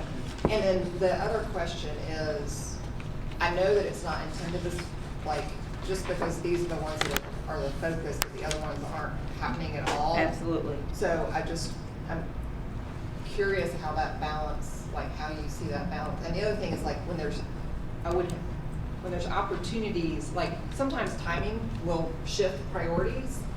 So I also want us to go into this realizing like if an opportunity comes up where one of these like, oh, we gotta jump on this now and it might mean another one has to. Right. I just want us to be mindful of the fluidity Context. that might occur Yes. and just So, as a board that we have, that, Mhm. you know, we're open-minded to, if you come to us 6 months and say, hey, I need to shift focus to this, that we have the flexibility to be able to. so we're not gonna have time to do this today, but you're alluding to something that's really important to me, and I wanted to provide opportunity for us today to prioritize the things that could be areas of focus beyond the starred ones, because you all I have great ideas, you all have a lot of great ideas, and, you know, sometimes I'll get distracted because you'll send me a text message or email that says, why can't we think about this? Or let's start doing that. And then all of a sudden, I'm not doing what I'm being held accountable to in my evaluation because I'm over here doing something else. Squirrel, right? And it's not necessarily a squirrel, because I think all the things are valid, but there is a lot of work that is going on behind the scenes just to get these things right. And when we throw other things in the mix, it becomes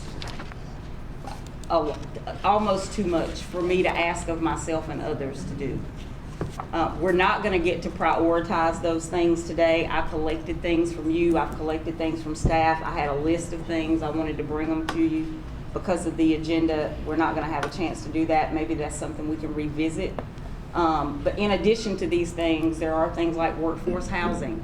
That's not represented up here, but that is something I have continuously heard from you all that you want me to focus. When I'm doing that, I'm not doing some of these things. So thank you for being cognizant of the need sometimes to be off script. Continue to look at that and give me feedback on that.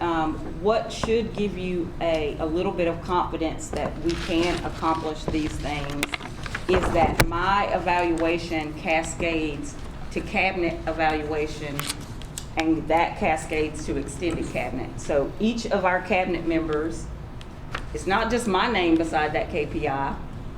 They have a name beside that KPI.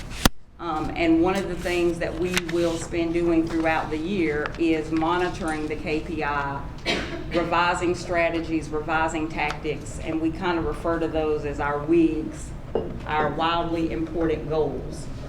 And even when I'm doing one-on-ones, one of the questions that I'm asking each cabinet member is, what is the one thing that you're going to do over the next 2 weeks that can keep us focused on these KPIs?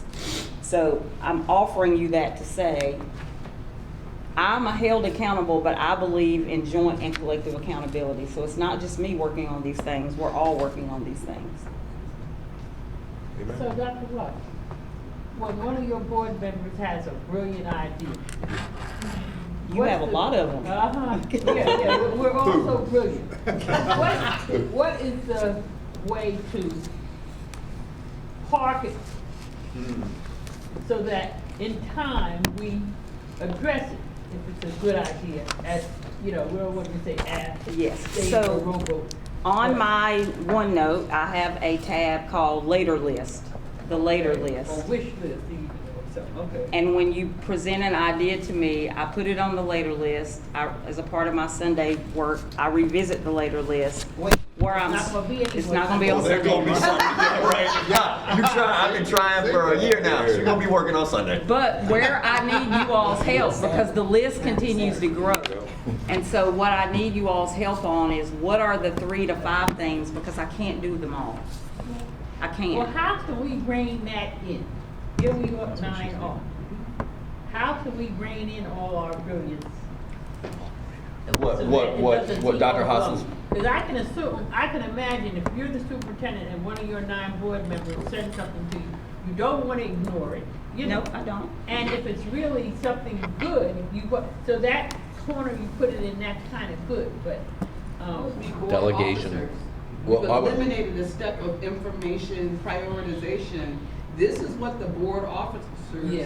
So I'm gonna jump in and just out of turn and posit an answer. Speaking to Mike. Speaking to the microphone. Okay, one is the ownership of that list does not necessarily need to be yours. Your list should be your list, but there's no reason that there can't be a shared document that board members can populate when they have an idea. They can log in. We all have access to OneNote. There can be a board idea list, which would be very productive to plan retreat topics. Rather than sitting out an email for a survey, team members could just go to the list and see where we have been dumping ideas. So one, there's an opportunity to crowdsource information Okay. where it doesn't have to go through your brain and then your fingers and into a keyboard. You can eliminate that step and you can have access and look at it at your leisure. The other thing is, that was one of the reasons that we created the executive committee with the vice president, president, and pro tem,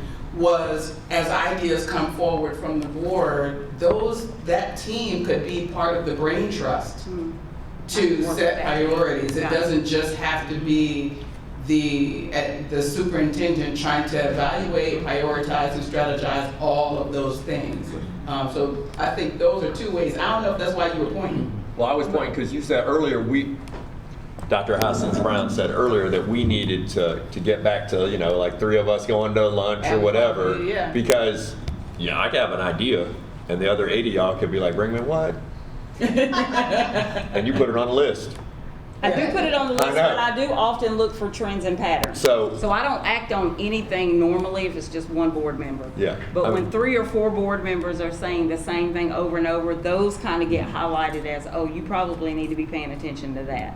Yeah. And if- Even and if if you're we- using a priority-based task management system, Yeah. your priority-based task management system is still only being governed by the information in your head. And that can be a very crowded space. Yes, it is. So, But don't peek and see what we're saying. See, that would be, I would want to say, wonder what they got going. And let me look in here and see what Paul Smith. or don't act if you peek. You know, yeah, peek it. Just have it as a reference. You don't have to act, that's right. As a member of that governance team, I don't think we have functioned that way. We haven't. All we've done is help plan agendas. But I like that idea. But I love that. Having a love that subcommittee, idea, but I love it. that got lost somewhere in translation between transitions. 'Cause that is not Yeah, how we have functioned. it's sort of in the policy, something is in the policy. So when we talked about conflict resolution, that was the policy around how that team would come together, because we needed a mechanism to self-govern. So that's one of the things that team is supposed to do. But that team was also a conduit for information to the chair, and it's basically just, it's a self-governing balancing committee. I like it. I like it. And I haven't leveraged that group like that at all. So that's actually a good thing to do. Yes, Mr. Catchmark. The other way to also think about it is that's a reactive process. you could also have a proactive process, which is, that's a great idea. I've got somebody on staff I can delegate it to. And a lot of, because of staffing issues and the deluge of responses that are required to day-to-day stuff, we don't really have a process where that's a great idea, let's explore it. I can assign this to someone in that particular department. Well, that is a big part of what Stacy's job I know, is. and I wasn't going to publicly say I appreciate that. Stacy's title is that. I was trying to be a little more subtle. But facilities, academics, do we have somebody in those departments that can be forward-looking on some of this stuff? And typically, chief academic officer, you've got to be reactive to everything going on, but then put on your, okay, what are the trends? What are the best practices? What did I see at that conference that's forward-looking? Yes. Somebody's got to wear that particular hat. So not. Sorry. A lot of private businesses will have the luxury of strategic planner. That these ideas get parked and their entire job is to vet out and help everyone else think about it. And I know that's Stacy's job, but we've got 36,000 kids and 5,000 staff and non-board members with really dumb ideas and really good ideas. But we're just elected. Like, you guys live this is your careers, and you have the shared experience. You have better, I'm sure there's ideas that you all have too that are just getting parked because you got to do your day jobs. Yes, yes. So I am open to a strategic planning function. I know that's Stacy's job, but even within departments, that's a recognized goal. Like, she can't do it all. Maybe you can, that's fine. I'm just saying that strategic planning function, your main goal, not 10% of your goal, your main goal is forward-looking within departments. And we've taken a step with Stacy, but there's a way to be proactive with this too, is what I'm saying. And I think there's another step that I don't want to be missed that you all have taken really yesterday, and that is bringing on board, we now have a senior director of initiatives and special projects. She'll actually join us this evening or afternoon, so you'll get a chance to meet her. And a lot of that will be her work. And to your point, not only is it in the strategy and innovation shop, but it's across the organization. And so what we do is work with the chief academic officer, chief of schools, facilities. When I think about what I've done before the team has come on board since I've been here in October, I've probably had a touch point with every single department in the organization to leverage some type of initiative. Some of them have been smaller and more nuanced to the day-to-day work, but that is what we're trying to stand up. So we're not quite there yet as it relates to someone doing that full-time every day, but that's a large part of my work. And as the senior director of initiatives and special projects comes on board, that'll be the work that she'll be leading. And to be clear, I'm not criticizing us. Right. I'm saying we're No. taking that step. Yes. One board member, I fully encourage this strategic planning, Yes. forward-looking process. Yes, What we agreed. I will be honest, we spent a lot of last year in learning mode and transaction mode, the day-to-day whirlwind. As an organization, we spend a lot of time there, more than what I would like. Stacy is the constant reminder that we need to zoom up 20% of our time to get forward looking. Sometimes do they not like the invite that they gotta meet with her? They might not.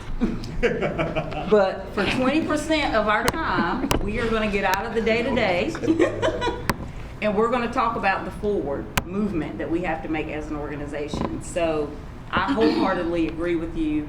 I think you'll see more traction on that last year, given the fact that she was new and started late last year. I was new. We just couldn't zoom up to that. But we want to get there. Exactly what you articulated is the vision. And it's happening. I want to say that even It is thinking about happening. Monday and Tuesday, how I spent my whole day Monday and Tuesday was with everybody in cabinet. I had a chance to be with them and or their team talking about the strategic plan work. When we debriefed yesterday, some of the feedback we heard about cell phones, I'm pulling out my little sheet of paper. That's why I am taking copious notes to say, how does this loop back to our day-to-day work? So we want you to see it in a brighter way as we continue to stand it up, but it's happening and it's getting stronger over time. It is getting stronger. I see more evidence of it. Okay. I appreciate the feedback. The last thing I'll share with you here is, if you can see, as it relates to my evaluation process, we're at the August mark now, where we're kind of discussing and calibrating around the evaluation. In October, that same document with the stars is going to come back to you just to say, let's look at this one more time to make sure everybody's aligned to these KPIs and this process. So expect that in October. In December, I would like to advance to you a mid-year self-evaluation. So how am I doing at mid-year?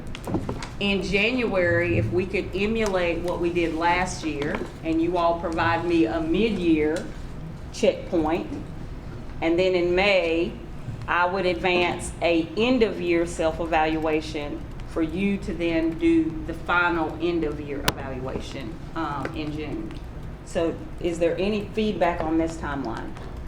Well, I don't know how you prioritize. Man, they come. Okay, I'm gonna start with Howard Hall. Because you, And we'll, yeah. since we're meeting, mid-year and prior to, will we be given data to see what's going on with the progress? in places where we come, some of those KPIs are, we don't get the data until the end of the year. So I couldn't give you Right, data. I'm saying as far as how's looking with vacancies. Yes, Things like. Things that we can get you, yes. Provide for us, would be great. absolutely. Okay. David? Okay. I'm sorry. Wonderful timeline. Okay. Um, real quick, there will be a new board member in January, so I don't know how much you'll have for that. I just want y'all to be Cognizant of that, yes. Thank you for Thank you. reminding. Ms. Grabowski? My question was really around timing too, is, and June makes sense because it's the end of the school year, but is that, I know some of the data is lagging, so does that work? But we also have your contract renewal, so Yep. does that timing work from a KPI standpoint? That's actually a good point. We have lagging data We have data that comes. across the. We'll need to look at those. A lot of times by June, though, we have preliminary data. It's just not scrubbed and endorsed by the state yet. Okay. But we'll look at those KPIs, and I'll let you know if there are any that I don't feel like we'll have in June. Is it aligned with your contract? Yes. Yes. I just thought of something, I would like to just go back to the strategic planning. I think it is good. It would be great if we had school board members, someone alluded to going out, for coffee, just to have discussions, because ever since I'm no longer on the executive committee, I feel disconnected. I just don't feel the bond. I don't get to, sit in when there's agenda plannings. So it just feels, I feel like a loner. And it's almost as if we're working in silos. I would love to hear what's going on in your community with the, Windsor Forest, just to kind of talk to see the temperature, what it's like there.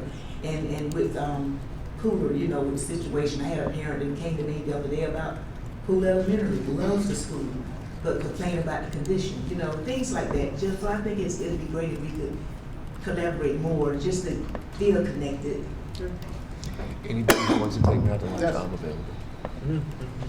I'm being quiet because I think this timeline is fine. I have no issues with it. I think it works well. Is somebody maintaining a parking lot? Because I have an idea that has nothing to do with what we're talking about. Okay, so are you the part? Okay, so the parking lot idea is we had a reception some years ago when we were feeling disconnected as a board and needed to reconnect. So we had a really good time together at Tapas? No, we met after something. DeSoto. Yeah, the DeSoto. Okay, I DeSoto. forgot about these. So we were at the DeSoto. I was thinking about the jazz bar, but We had a This hockey. stuff happens to that The one. hockey. Yeah, we still thank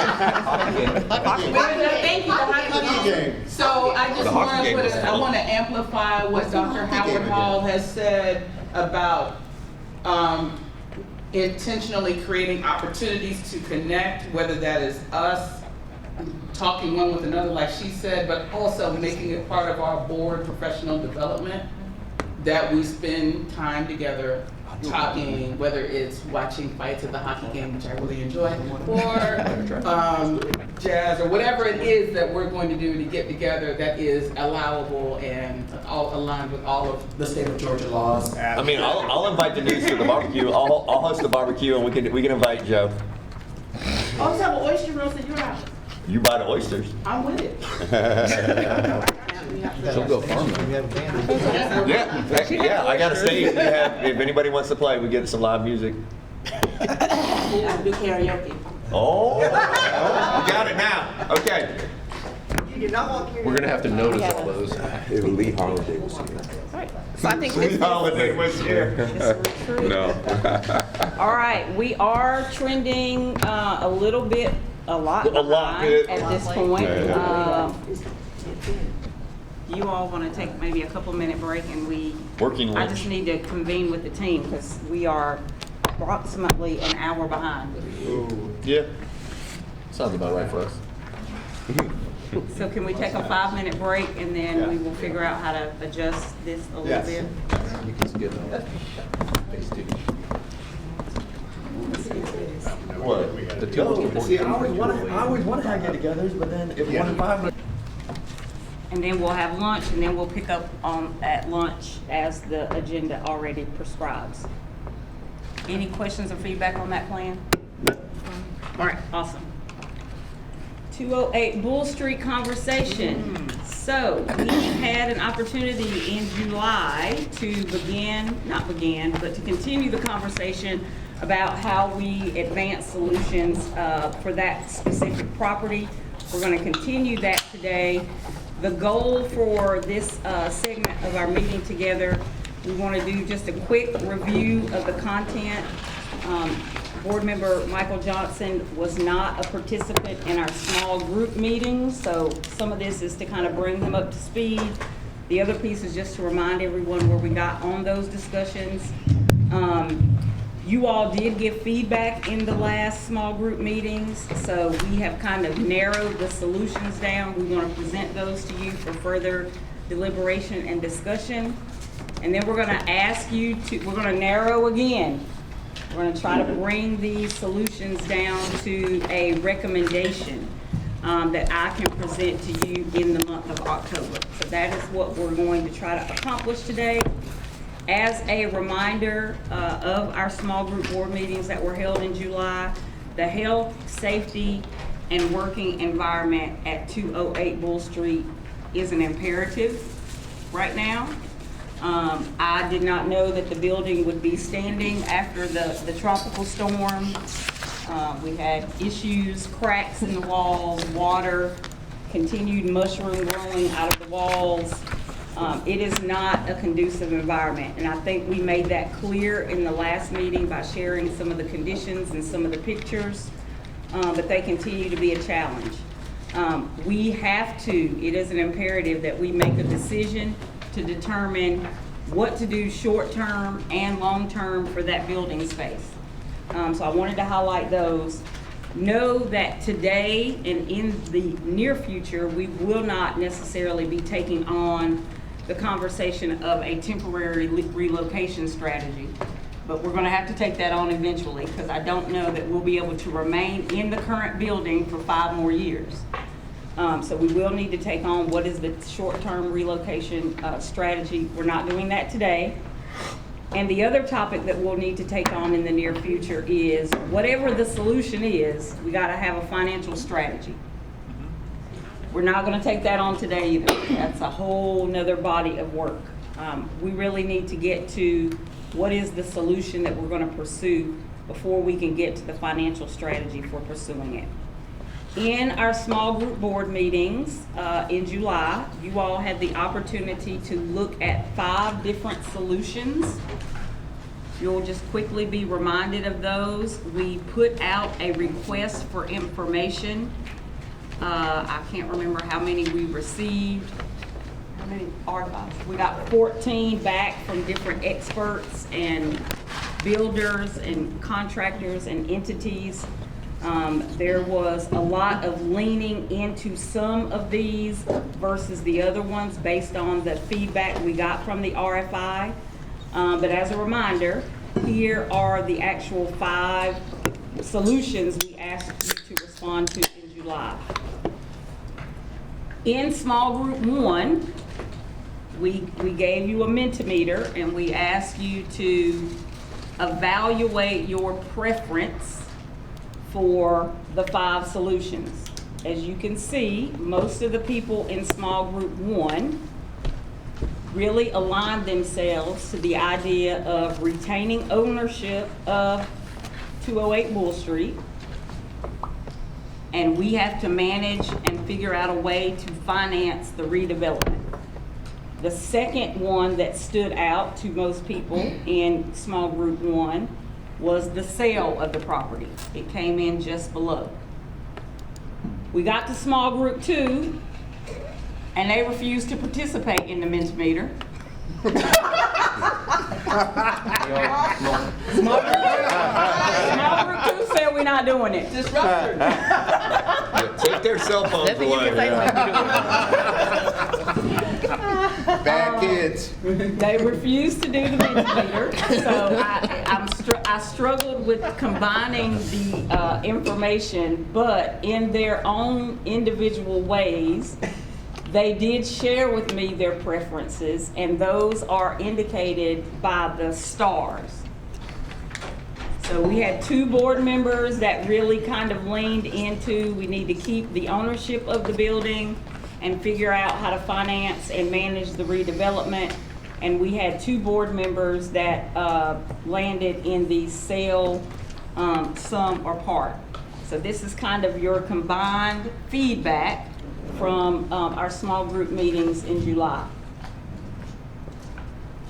Based on your feedback, the discussions from group 1, and as difficult as it was to get through group 2, I have narrowed the solutions down to 2 that I feel like are most valid. I know you can't see the first one, but let me speak to it briefly. 1 had to do with the lease of the building. The question that came up in small group 1 was, how long can we extend a lease to someone if we wanted to lease the property? The answer from legal was 50 years is the longest, right, that we could lease the building.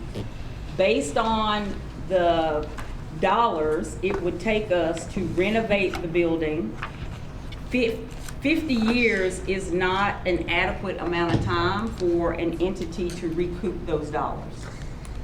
So they would never be able to get their money back if they paid for the redevelopment. So based on your feedback and that input, we have eliminated number 1. Solution number 4 had to do with a public-private partnership. When we came back to the team and had discussion around that, really solution number 4 is simply a funding strategy for solution 2. Or 3. Or 3.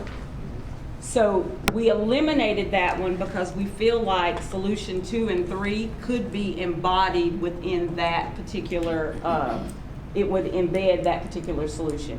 And 5 was just a hodgepodge of things. So today we're going to spend time talking about solutions 2 and 3 only. Is everybody good with that? It's a little bit of context and background. All right. Oh, I'm going backwards. Go backwards. All right. So, since the July meetings, we have been working diligently to advance this, and I want to give you an update on our actions and our findings. We were able to assemble a group of architects, contractors, and others to do a walkthrough of 208 Bull Street so that we could communicate to you all the approximate dollar amount it would take to renovate that building. So you'll get that information today. That was a request. Thank you. We have also surveyed staff, cabinet, to determine what is the actual need of office spaces and other spaces, i.e. conference room, i.e. boardroom. What, if we could design that building from scratch, what would it look like? We would need a central office building that would accommodate approximately 325 people and around 1,000 square feet. Can we ask questions or do you want to finish? 1,000. 100,000. 100,000 square feet. Gotta make it work. And the three, we're gonna be in there, we're gonna be real cramped. Love each other, 1,000 square feet, 100,000 square feet. Which you'll see in the next bullet point. Yes, you can ask a question, I'll just get through this slide. So the calculation of approximate square feet based on the survey of staff and based on the needed spaces actually would be around 91 to 100,000. And then we've also done an assessment of parking. So those are the actions that we have taken that we'll be updating you on today. Yes, so now. So my question on the staff and square foot, is that contemplating bringing people back to central office? So we would have vacancies elsewhere? Yes, Okay. yes. Just before we get into this, I thought we had decided that immediately we need to try to get people out of that 208 building. We Am do. I correct about that? You were saying something about we do. 5 years, but I thought we had said. We do. Let's get everyone out of there quickly. We need a short-term strategy to relocate staff. And maybe this is just my brain space. I can't do that until I get this answer. I can't focus on that until I figure out what the final recommendation is. Okay. Because the final recommendation is the timeline for how long we would need to be in a temporary space. So if we go back to this slide, I say in the near future, we do need to determine a short-term relocation, but we're not gonna do that today. But that is on my mind. And Ms. Nguyen is looking for space as we speak. That to me is where we are most vulnerable if someone were to become ill or anything like that. Yes, we are. We're not on. But I don't wanna move out and not know what we're doing. You're right. I need to know what we're You need to doing. get to that point and then. Yes, and go backwards. So, as it relates to solution A, which is retaining ownership and renovating the current space, here are some updates. Based on the team that walked the building a couple of weeks ago, actually, it would cost about $85 million to completely gut and redesign 208 Bull Street. That is probably a conservative estimation because we don't know what's behind the walls and what they're gonna get into. But we are estimating about 85 million based on the input we got from that team. That fee would include the design fees. It would include a parking deck for 100 cars. There's no way we can accommodate more than 100 cars in the current, on the site of the property. It would also include asbestos remediation and lead paint remediation. So that is the cost for a renovation. We think, On the cars? yes, I'm sorry. So you mean that 100, is there some sort of prohibition about accommodating more than 100 cars if there was like a parking garage built, or is that a number? That is a that's- parking garage built. Right, Sonia? Yes. So I took a couple of different companies, one of them was JD, and other one was Cigna. And they told me because of the space available, that's all they could accommodate. Because of the turning radius needed for the cars On one level? on 2 levels. Okay, so that's so the maximal configuration for a car garage, for, okay, 3 is 100 cars at 3 levels? 2 levels. 2 levels. 2 levels. And how much of that cost is the garage? So I didn't, I have the number, it's separated out, but 85 million includes that. No, I know, but I wanna know how much that's the I garage. will look into it. I have a whole lot of questions about this, but I can sidebar with you. Is that a hard bid or a CMR? It's a CMA. We're gonna have Woodville build it, so we're not bidding it out. Okay. So, as a team, we kind of looked at some of the advantages and disadvantages once we got that price and some of that detail. Retaining and owning the building would allow us to preserve the historical relevance of the space. That particular building we know has historical relevance as kind of the birthplace of education in Savannah-Chatham County. We would maintain the downtown and civil presence that we have if we go with this solution. We would continue to experience the positive property value appreciation. We would, for the most part, according to the experts that we've had look into this, be able to design the inside of that building in such a way that it would accommodate the 325 employees. So we would have pretty much free reign to use the basement. Hallways wouldn't have to be as wide, so we can get the 325 people that we need in that building, plus all of the additional spaces, boardroom space, conference room spaces in 208 Bull Street. That was new learning for me. I did not see that as a possibility, but we have been told that it is possible. So when we say boardroom, so we would be able to house our board meetings in that building? Yes. Okay, all right. Ms. Hodson's-Brown. In our discussion, one of the options under retaining ownership was retaining ownership but not necessarily utilizing the space for board operations, something that could be revenue generating.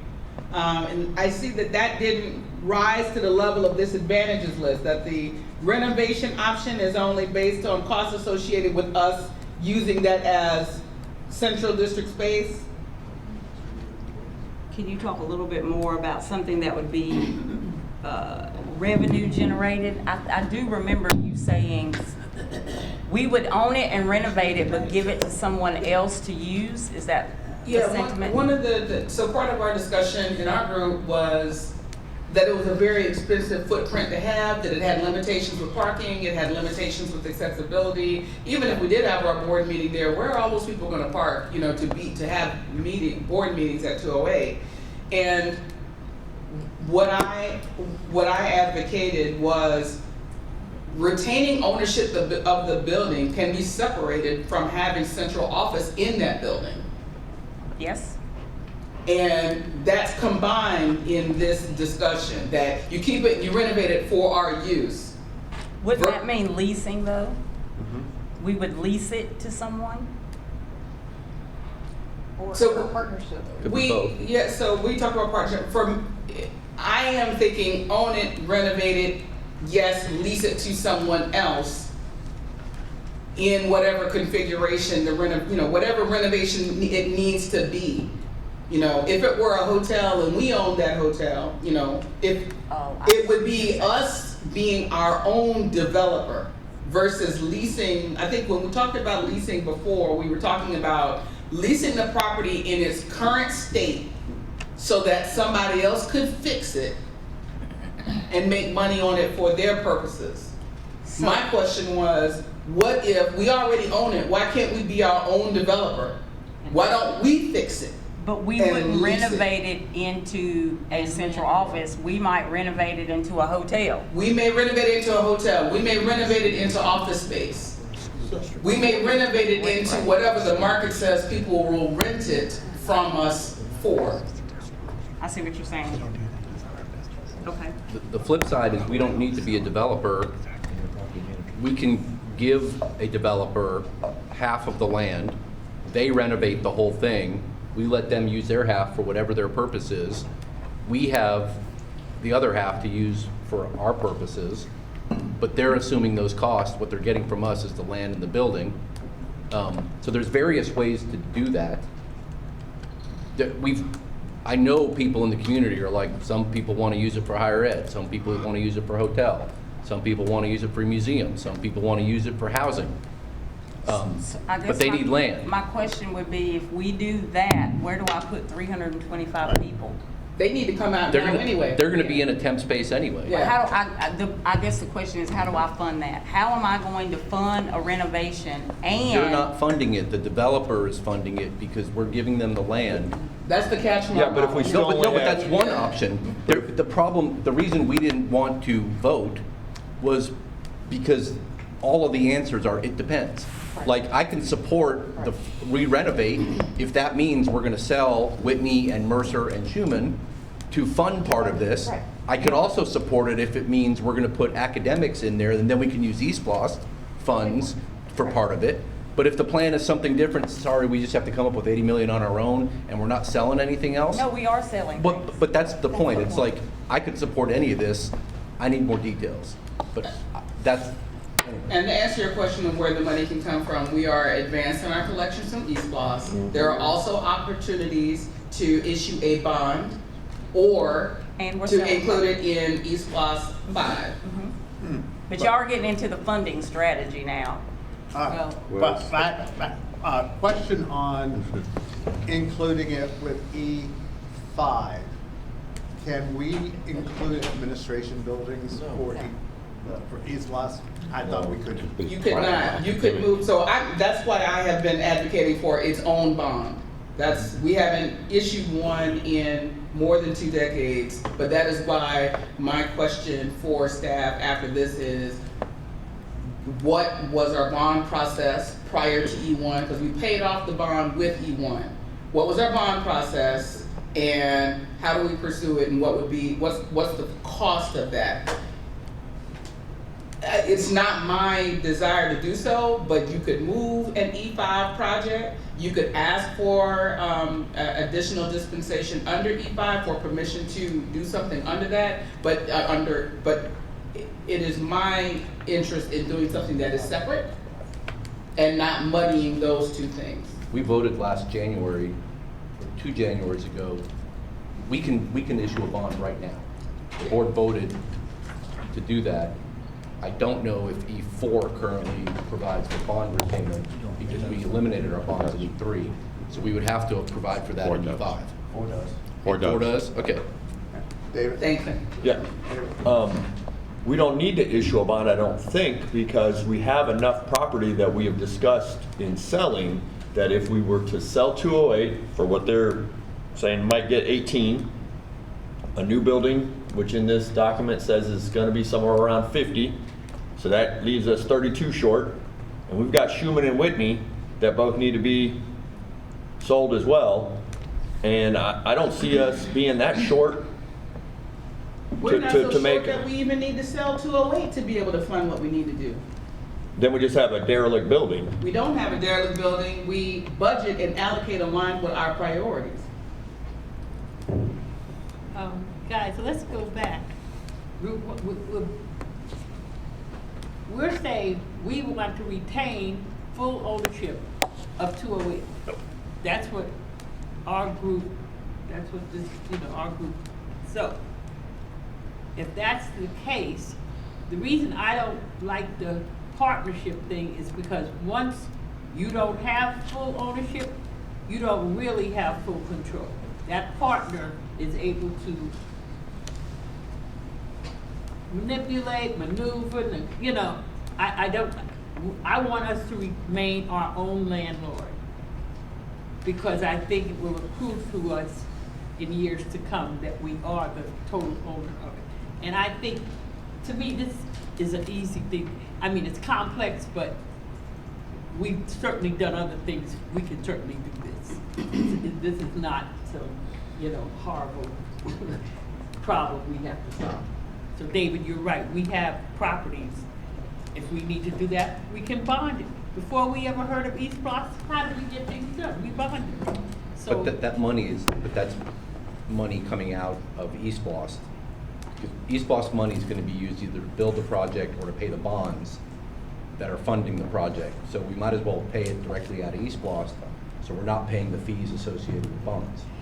and Dr. Watts, who was the last one to do a thorough research of what East Bloss will allow? Because for a long time, we were told things that it ended up they weren't so. So Yes. has there been a recent Mr. Holliday, did that question get to you? Because you all asked it the last time. I've heard mixed. I've heard you can't fund an administrative building out of East Bloss. Creative way to do that is to figure out how to get kids as a part of that. I'd like to see a written So, document. Mr. from the Holiday, do state you or have any whoever. insight I'd about- like to see it in writing. Can we fund administrative, but I know other counties that have. Yeah, that's what I'm saying. So do you have feedback on that, Mr. Holiday, from a legal standpoint? I'd like written feedback. We'll get you There's an written feedback. express, there's an express provision in basically in the Constitution. It said, well, or statute under the Constitution, which says categorically you cannot use it to build central office or peripheral office facilities. In the state constitution, you said? It's a limitation. It's either in the Constitution or in the statute that implements the constitutional provision. But there's no question that you cannot use SPLOST funds for an administrative facility, either the central facility or peripheral administrative facilities. You can't use it for that purpose. So, Mr. You can Holiday. have an administrative facility like the principal's office in a school, and that's a different thing. You're building a school there. You're not building an central office administration building. Is that something that would be on, that could be on a referendum for the voters to decide? Or No. you're saying that's coming from up high? No, that's coming- that's the law. You can't change the law by So we'd have referendum. to change our senators and representatives' ideas. We can't do that just as a county through our voters. No, ma'am, you may not. Okay, because what Dr. Watts was saying, that other places, they do have East Spots that seems to be wider, less restrictive than ours. So that's why I said I'd really love us to get a 2024 update on, in writing. I'm happy to provide that to the board so they'll have that understanding. And I know that I can get that out relatively fast. But I can tell you that there's been no substantive change in what East Bluffs covers, which are basically capital projects. That would, basically, that's what you have to do. It has to be a capital project. But there's an express exclusion for central office buildings and stadiums. That's why we don't call buildings stadiums. Some people in this room have been accused of doing that in the past, but they've been told that that's wrong. We could call 208. They cannot hear it, but occasionally they've been told repeatedly, Yeah. whether they heard it or not. It's an athletic facility. We don't build stadiums. There's an express exclusion for the use of SPLOST funds to build a stadium. Okay. So there's an express exclusion to build administration facilities, either the head office or peripheral offices. So if you've got an administrative building, cannot be paid for with SPLOST funds. And that's a limitation that's immutable. Thank you. Thank you. I'm sorry, go ahead. Why are you raising your hand? You're the. I call on myself. I have a comment not related to this. Go ahead, Ms. Grabowski. I can wait. I can wait. Oops, sorry, Brian. Nice. So, as one of the problem children in group 2, so for me, this is a kind of opportunity for us to step back and take a higher level view of this property. And this is a little bit of the urban planner in me coming out. But Savannah, people come from around the world to visit downtown Savannah, to learn about our city and to appreciate our city. To me, that's what 208 represents as an educational institution.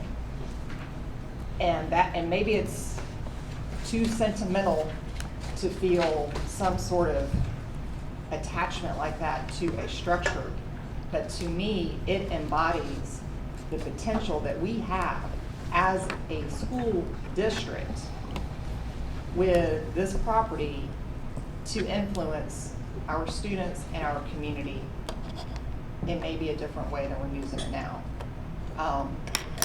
I went into my profession because of the city of Savannah. I didn't even know really much about urban planning at all until I moved to this city. And it was this city that influenced my personal career path, opportunities for business ownership, and I think that's something, and maybe I'm the only one who feels this way, but the decisions that we make around this property are generational decisions. They're gonna impact what happens in the future. So that's just kind of a bigger picture thing that I am keeping in the back of my mind. And that's why when we came into the room to have our small group conversations, to me, the questions that we were being asked to answer were completely the wrong questions. They were about ownership and disposition of the property and money, and not about philosophically what our responsibility as a district is to our city and to our community through this building. And I know that sounds very whatever. Well, we but tried to that's capture, what I've tried to capture that in the advantages, maybe not as eloquently as you have, but keeping the building would allow us to preserve our historical relevance as a educational entity. Right. And it does maintain that downtown civil presence that you also speak of often. Yeah, and it does, and I'm not saying it has to do, so I think to me, so that's kind of one thought. And the other thought is, right now it houses our administrative staff. So to me, the decision needs to be made, will our administrative staff stay there or go somewhere else? If they stay there, it's easy. We keep the building, we renovate it, admin goes back in there. That's what this option is. But to me, that question has to be answered before we can explore, are we doing, because right now you're asking us to respond to, do we keep the building, do we sell it, what do we do? But we can't answer the question about whether or not we sell the building until we know what happens with our team. So if our team is going to stay there, that answers the question. If our team isn't gonna stay there, where are they gonna go? And to me, that's important, because I think it's important for our team to stay downtown. It doesn't mean they have to stay in that building, and I know you've got a slide in here about the opportunities at Forney. But that's where I struggled with just the way that things were framed. Laid out. It didn't respond to what's I'm thinking about as we think about this property. I want this property to somehow to continue its legacy in education, whether that's through housing our admin staff, whether it's housing our people.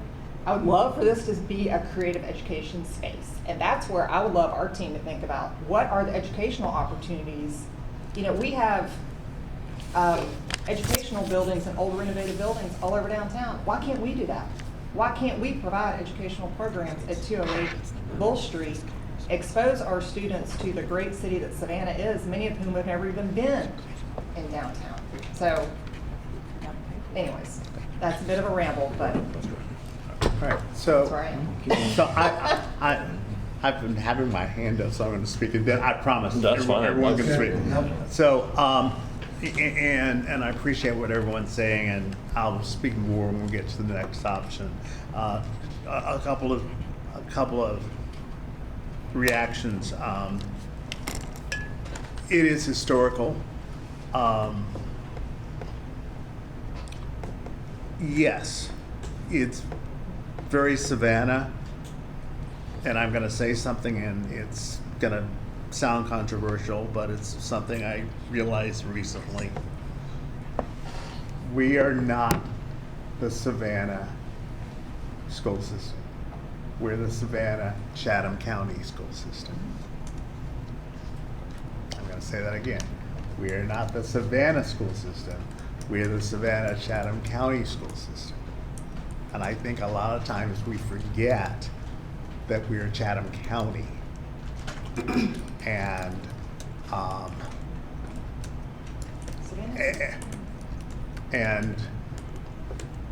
when we, you know, the recent floods brought this more to mind than anything.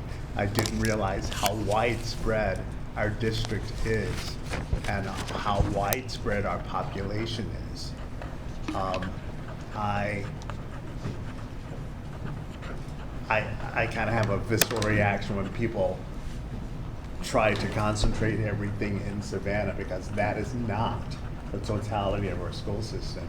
We are Fort Wentworth, we're Garden City, we're Poolard, we're Bloomingdale. We're all of these places. So, two, I love the idea of a central office. And I love the idea of a real central office that has enough parking, has enough space for us to have our board meetings, has enough space for professional development, all of that. I don't see, parking is going to be an issue, namely because of where that building is. There's only so much parking you can get on that space. And while I love that building, if you have to come to that building for a meeting or whatever, and you don't live downtown and you don't have a parking pass, it's difficult. I would love to have a building where anyone can come to the building and not have to worry about parking. So, but I'll have more to say when we get into the next option. But, you know, if we're going to have a central office, I'd rather have a true central office that accommodates everything and everyone. And Mr. Johnson and Dr. Dr. And then Dr. No, Howard Hall. I put my hand down.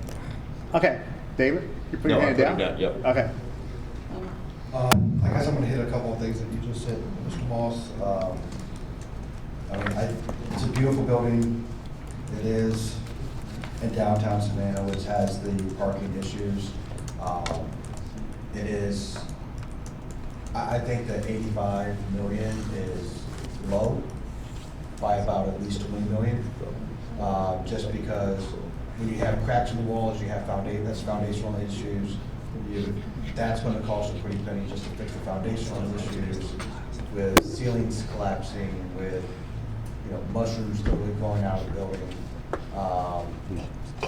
There are major issues that need to be taken care of, which with the building of that age, it's going to continue. We're going to continue to have things come down the road.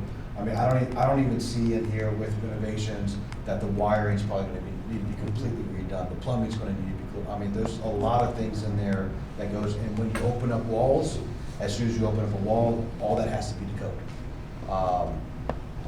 And with the size of that building, it's going to be difficult.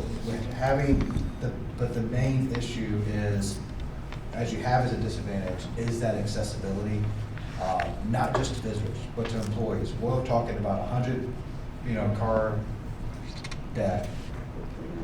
That's a third, not even a third of, less than a third of the people who we want to put in that building. So that means we have 2/3 of the people who are going to be working in the building that we're either going to have to pay to give them to have parking spaces in another garage. We do that now. Which we do now. We do that now. And then all the visitors are going to have to pay to come and see us, if they can find a parking spot. So I would love to be able to have that building and stay there. I don't think it's in the long term, fiscally responsible to stay in that building. Okay. Hang on. But we got these people. I'm just raising my Yeah, hand. okay, we got you. Just put her in mind. Yeah. We know that, we're talking about central office, right?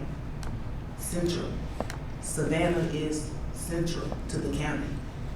The Savannah, yes it is. Savannah, it is. How long does it take you to drive in?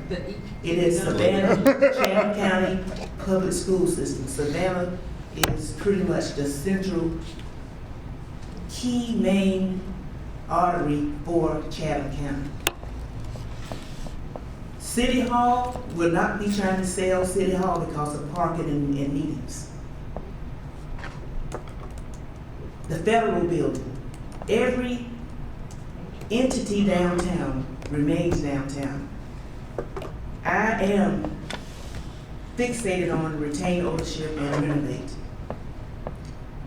Why don't we walk away or abandon or share that thumbprint with anybody else? I agree with Mr. Bowski 100% plus. I understand that it's Pooler, Bloomingdale, Thunderbolt, all these other cities, but we are central. This is the Savannah. We're not the Pooler, Chatham County. We're not the Bloomingdale. We are Savannah, Chatham County for a reason. That's my story, and I'm sticking to it. Dr. Brinkman, you okay? Oh, no, I'll put that down. Okay, good. All right. Okay. Dr. Hoskins Brown. Thank you. I want to continue to reiterate that owning that building doesn't mean that it has to be central headquarters. I don't think that that 208 needs to continue to be central headquarters. We've been having this conversation about the condition of the building for some time, and that needs to be addressed. And addressing the quality of work life for our employees is different from disposing of a capital asset. That's one opinion. I am as sentimental about Savannah and its historic presence as my colleagues, but the driving advantage that I think is missing from this list, that I think is top of my responsibility of civic stewardship on this matter, is that it is not fiscally responsible to dispose of a capital asset that can generate long-term revenue to support our operations for generations, just because we are afraid to incur debt that would be comparable to what we would put into a school. We don't have any problem finding money for other things. We are ahead in our revenue for East Plus, but for some reason, we're talking like we are broke. We are not broke. Where our district has assets in real estate, we have cash assets, we have managed our budget, and we have borrowing power that many landlords don't have. And landlords don't typically just say, oh, I'm gonna sell this house, it's kind of raggedy.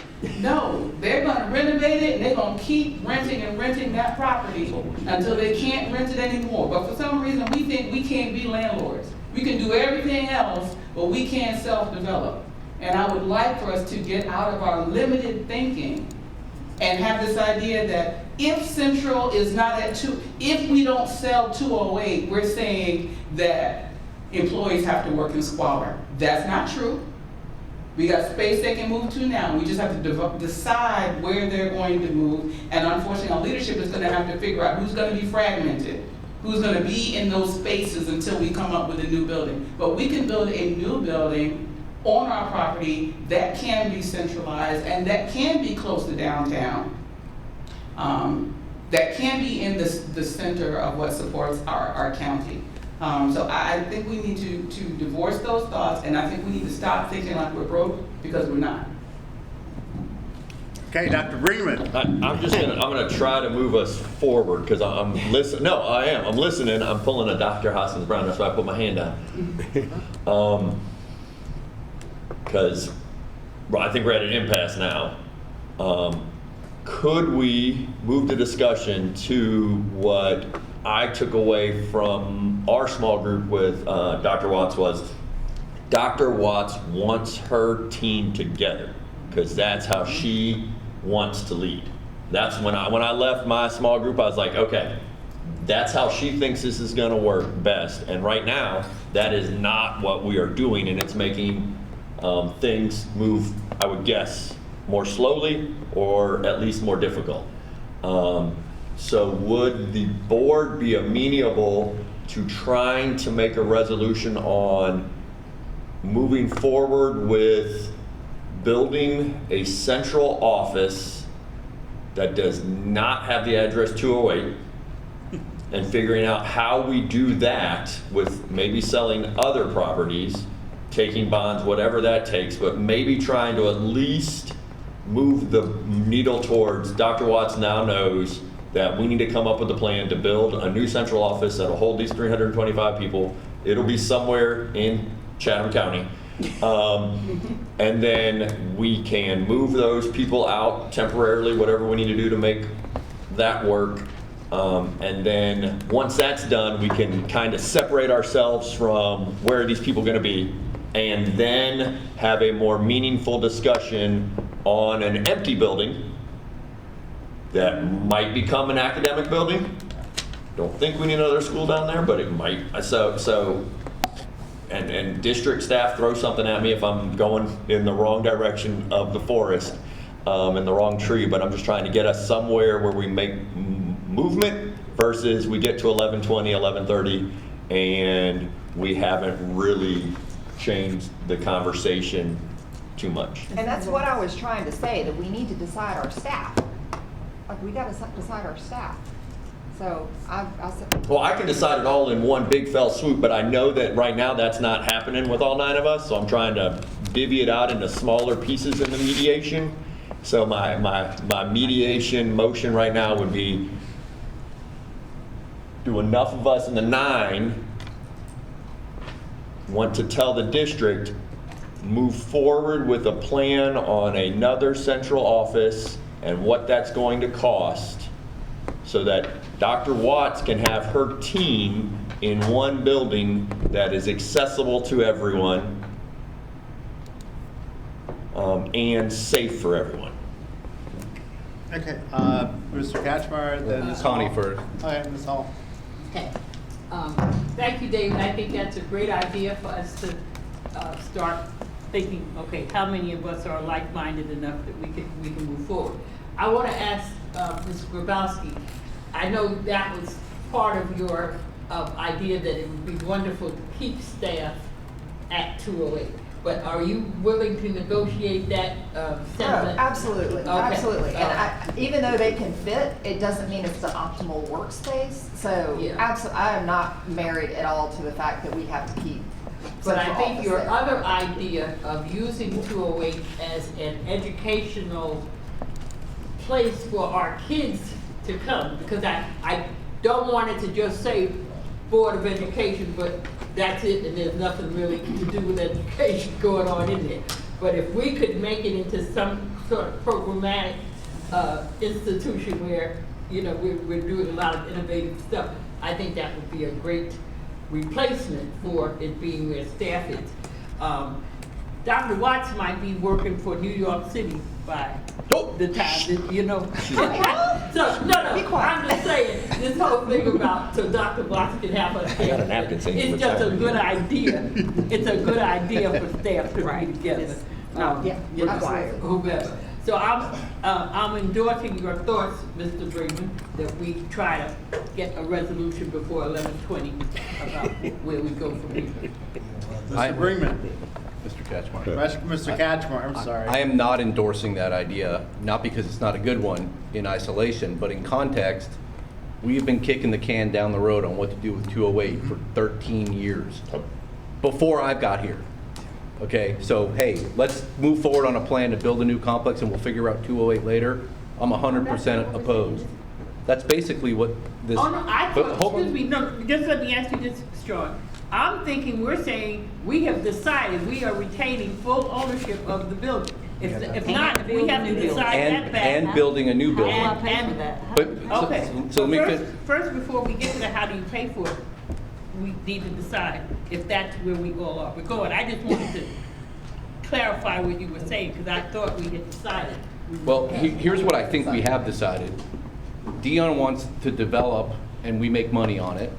I'm open to partnering with another municipality or a private entity, but it seems like we're one of one on those issues. So maybe we can eliminate those and simplify it. It's either we renovate 208 or we sell it and build somewhere else. My recurring problem is this. I don't want to stand up in front of constituents and say, hey, support East Lost 5. We're going to spend $100 million on an administrative building, and I'm sorry that these 17 schools that were built in 1956, you guys are on the East Bloss list and we'll get to your roof in year 4. Okay? I want to spend money now. If I can stand up in front of people and say, we're going to spend $100 million on 208, but we're funding it through $90 million in property consolidation and sales of other facilities, and we're going to use bonding, and here's how we're going to finance it, so it's actually costing us very little money. We're being fiscally prudent. I will stand up in front of anybody and have that conversation. if we're gonna build a new building, I wanna know, where is it, how much is it gonna cost, what's our staffing plan in the interim? So what I would endorse is, if there's 5 or 9 vote, whatever it is, to give us a plan for retention and renovation, give us a plan for building a new facility, and show us financing. Like, I could support either one of these, but I need to know more. So if, that's the crux of my. Can I amend my thoughts? I would like to move forward with the estimated $49 million cost of a new facility at East Broad Street property on the 12.5 acre lot. And I would like the district to tell us how much we believe we will get from Whitney and Schuman that would. Is it Schuman? Whitney and Schuman that would offset this 49 million so that we would know the net difference and if that would need to come out of our rainy day fund. The District 2 representative thinks that's a wonderful question and would like to hear the answer, yes. District 2 thinks that's awesome. Okay, I'm gonna hold on. I got a fish. I'm holding. Let me ask Mr. Holliday, we certainly cannot do any voting here. Can we do a straw poll, or what can we do to advance? You can say I would support that. You can come to a consensus. A consensus. Consensus. Okay, so we can't make a motion, we can't even make a motion. I don't like straw votes on any of that kind of stuff. You Okay. can just kind of go around and say, Oh, everybody's okay. talked, and so the chair can say, well, this appears that we have a consensus on X. Okay. But you have not voted, and it's not binding on anybody, and there is no vote. Okay. All right. Yeah, and I But can don't do that. vote in this situation. Thank you, sir. All right, David, will you state that again, please? I mean, I'm just trying to see if we got consensus on moving forward with page 15 and 16 with the caveat, and I fully support Mr. Cashmore. I don't want to go to anybody and say we're going to spend a bunch of money and take out bonds, but we have property that we have been trying to divest out of CIC for a while. 2 of those that are on the list right now are Whitney and Schuman. And then deducting that from what we've got here, I know it's an estimate, and seeing what that number is, and then having a bigger conversation on if that comes out of our reserves, or if that is a smaller bond that we look at. But the issue there is then 208 is vacant, and we're not apportioning any money to do anything with 208. Correct, but Kicking the can down the I road, think but now then- it's gonna be empty. We're decoupling. So I'm just trying to decouple the love of brick, which I get. Because if it were up to me, I'd be like, sell it, and in the sale of it, you have to give us 500 square feet for a museum, so that there always is something there. Okay, that would be if I could force all of you to do that, that would be me. And I know that's not there. The family is not coming together for that. But once we're out of there, we could easily in E5 say, we're going to now make 208 an actual academic building. Let's build a bunch of pre-K classrooms. Let's build whatever we think is a need downtown and make it classroom space. And then we can use East Lost. And then I think we all get, I mean, that is how I'm trying to see that all of us get kind of close to what we want.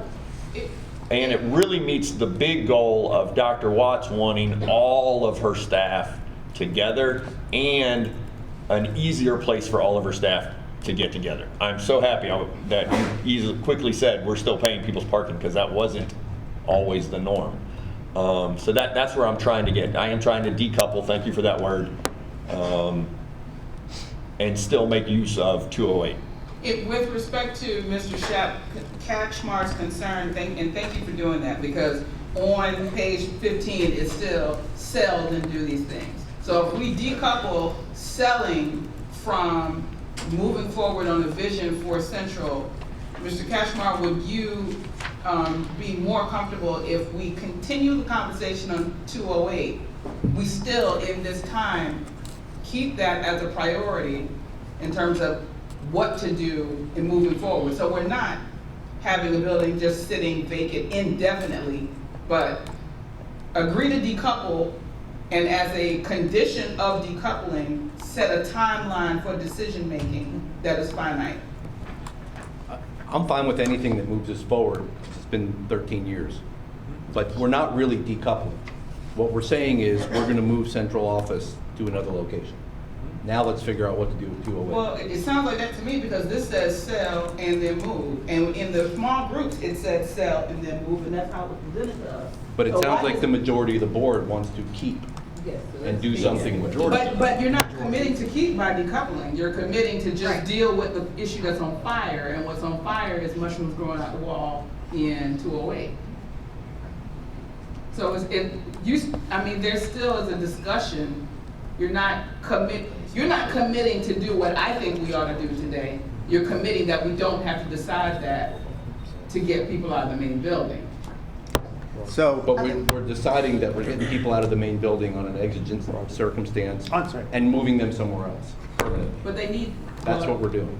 And which is, look, if that's what the board wants to do, fine. okay. But Mr. Smith?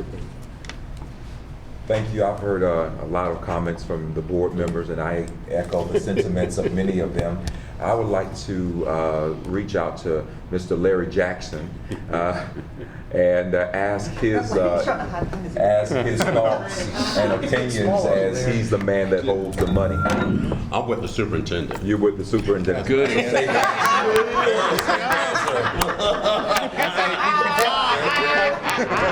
There's been some back house conversation, clearly.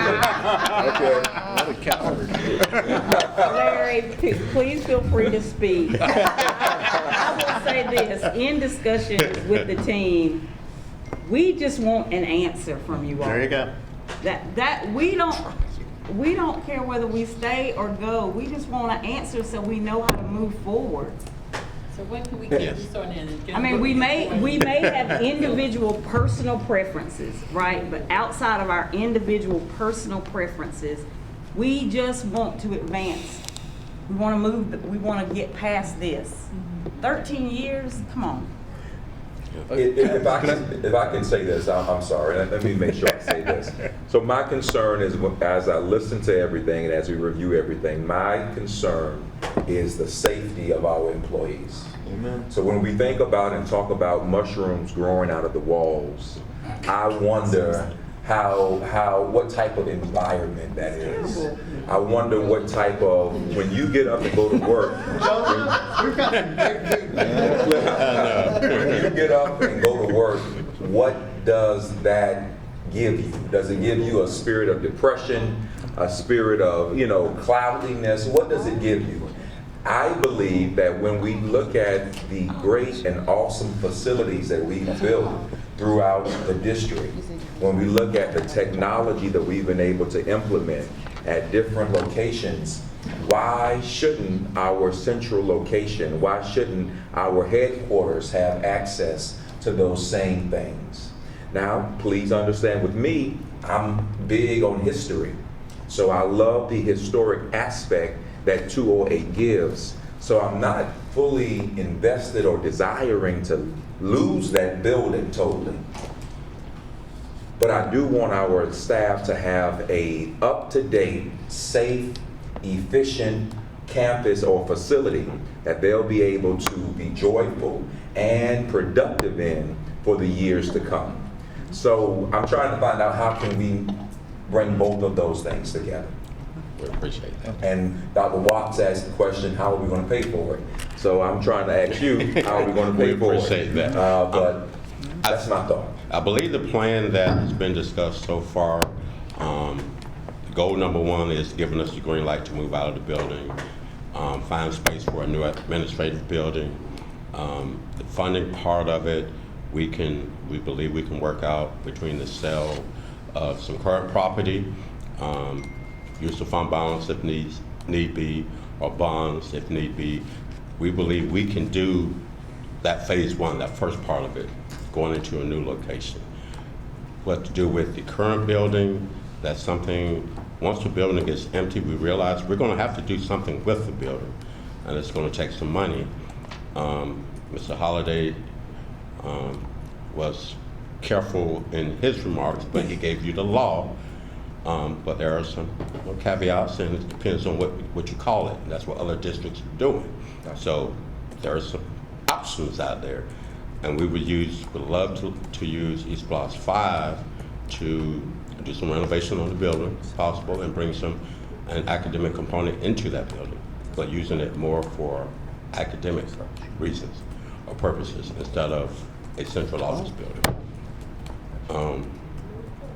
So that's where we are. We would love to be in a new facility, have everybody in one building, without, worrying about the parking, the age of not only 208 Bull Street, but some of the other buildings that we are in right now.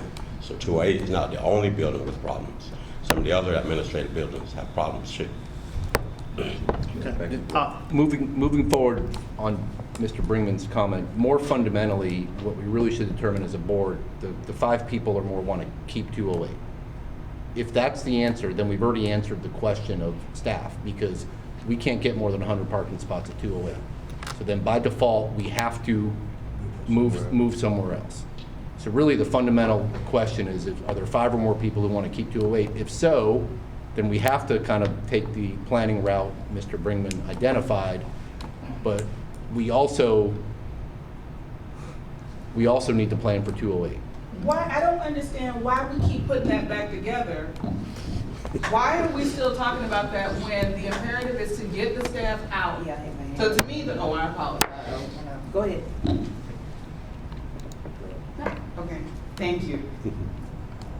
If we have places that are not 100% utilized, which we know we have, why do we keep pushing the issue that we need to liquidate 208 to figure out where to put them? We're not 100% at capacity at all of our I facilities. didn't say liquidate, I said figure out what we're going to do. But why do we need to talk about that today when we said the priority is the well-being of our people?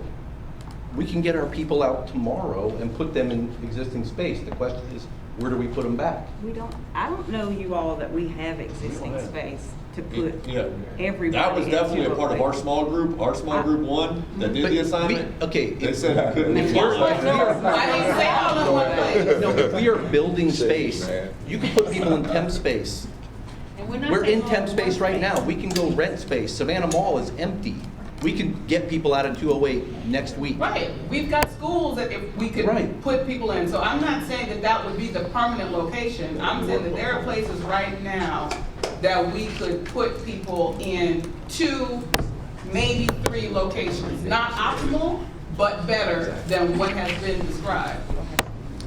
Okay, Dr. Howard Hall. And I was basically gonna say the same thing. Short term goes long term. My focus now is getting those employees out. We know we have to make decisions, and we will come upon a decision, and whatever the decision is will be the decision. But right now, we need to concentrate on relocating those employees. Whether it's 15 different sites, doesn't matter. They shouldn't continue to work in that building.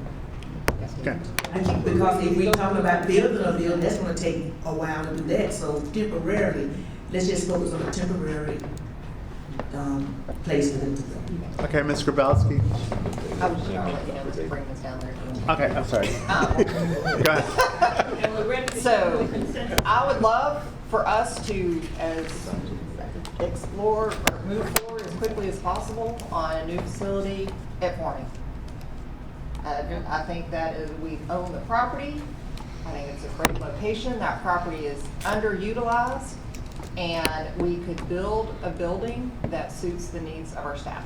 And I think we need to find out ASAP where to put our current staff at 208 and get them in a better environment. Maybe we put them in Thunderbolt or I don't know. No. That's worse. But I think that we need to move forward. However, I agree that we also cannot kick the can down on 208. I don't think we're going to come to consensus on 208 today, but I think if we can come to consensus on moving forward with a new building on Forming for our admin and then continue this conversation in earnest and make decisions about 208 so that we don't, because having an empty building would not be. So, Mr. Brinkman. I'm just trying to get us to come to consensus on the thing I brought up like 15 minutes ago. So, what I would like us to thumbs up, thumbs down, whatever we can do legally, is for me or somewhere building, trying to pay for it by selling property, bonding, Larry's couch that has funds in it, and my straw poll writing down over here of initials is that at the same time, currently right now, the consensus would be to renovate or do something with ownership of 208 because we do not have the consensus to sell. So that answers both questions. Can I add one thing? Yeah. We are not opposed to coming back to 208 Bull Street. So if you all do what you're describing right now, it takes the option off the table for us to return back to that building. Right. Right. And we are very open to that. There's space to accommodate us. There's not enough parking now. So, I mean, that's not a new challenge. We live in that now. But if you do what you're describing right now, you have then said to us coming back is no longer an option. And would you like that to be an option, Dr.? Do we have consensus on if that were an option of going back that we're willing to go to the taxpayers and ask for $85+ million of bond because it wouldn't be academic space and it wouldn't be part of East Blast? But we're selling property. But we're So selling we don't property. necessarily have to, that's the thing, we don't know. Yeah, we need a financial report that illustrates that option that we don't have right now. Is the renovation and reoccupation as essential versus what it may be as a partnership share thing versus, which is not my idea, my preference obviously, but what does that look like financially versus the renovation and using it as a revenue generating source? We don't have that. Are we though increasing the financial dollars it would take if we say, build another location, and we're gonna table 208, but we know we have to come back to 208, and we decide to renovate it, then to me, we have two price tags. Like, we've now increased the amount of money that we have to find, because we gotta find the money to build a building, and if we decide to keep the building, we still have to find another 85 million to renovate. If you want to stay at 208, which is not what I did not get the feeling from our small group that that was a preference. What I got from our small group was, the preference was to get out of the building and we don't have the money to fix the building. Get out of the building temporarily. Okay. But I don't think there's any opposition to coming back to the building. We don't want to come back to it in its existing state. So, to me, the value of decoupling this is just to decide that resources that are needed to temporarily relocate the central team in 1, 2, 3 pods in facilities that are available that will receive those individuals is a reasonable expense given the imperative of the condition of 208.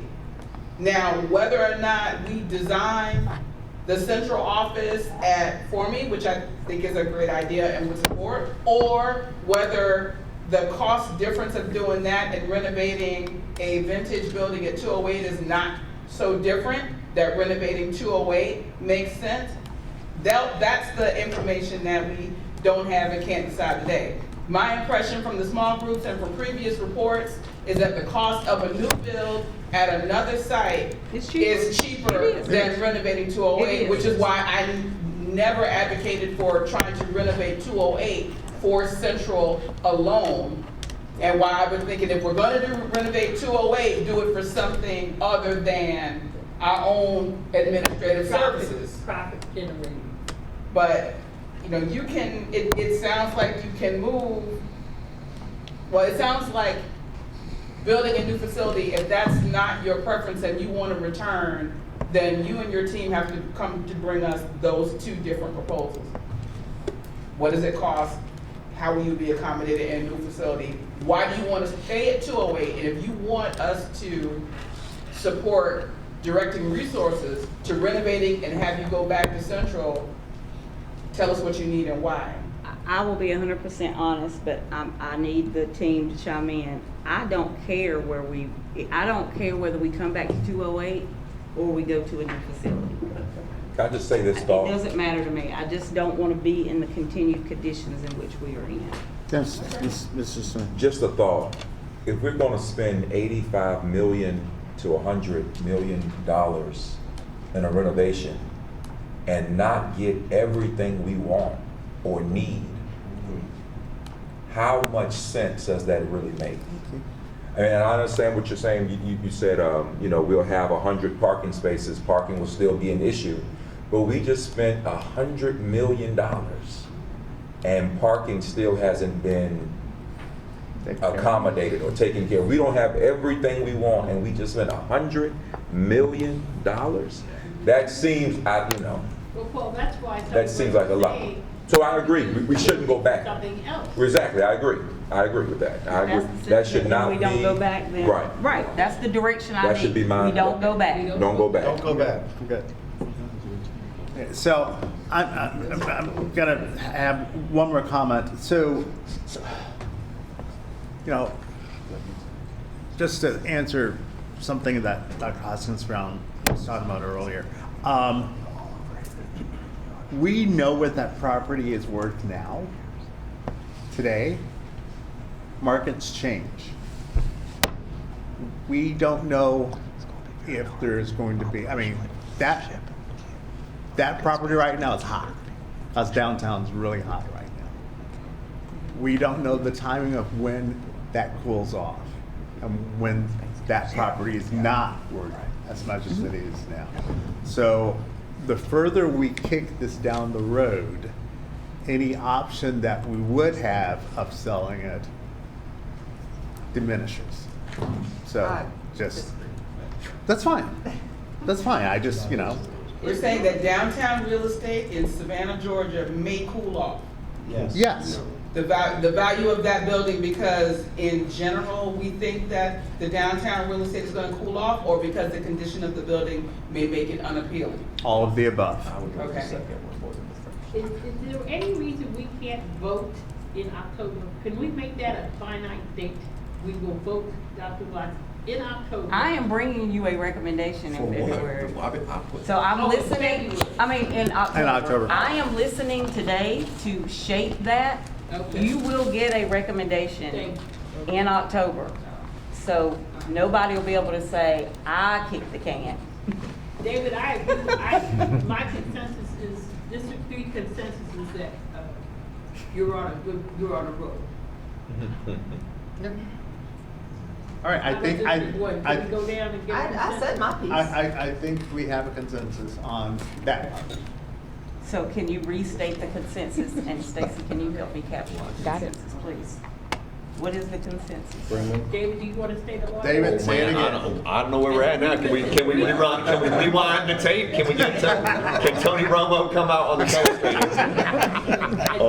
as possible. Move forward on 15 and 16. Move forward on page 15 and 16, negating the one line of like the top that says sell 208. Okay, so move forward on new facility, add a property we have. I guess we all like this price tag.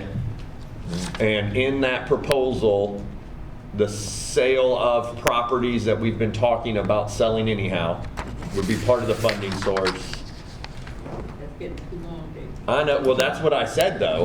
But that's what district, are you getting what I'm saying? We're trying just So to page, say. what are you omitting from page 15? It would be the appraisal value of 208 Bull Street, which is right now, the number we have is 18 million. Like, So it would be removing that. if you want, It's removing the header. Got it? Moving sale 208. yeah. Because currently you do not have the votes to have a proposal to come before us in October that would sell 208. Right.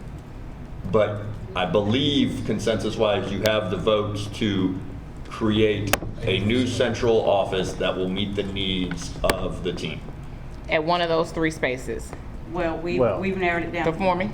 Yeah. To form Okay. selling the other two. Dr. Watts, I feel we have the votes to keep 208.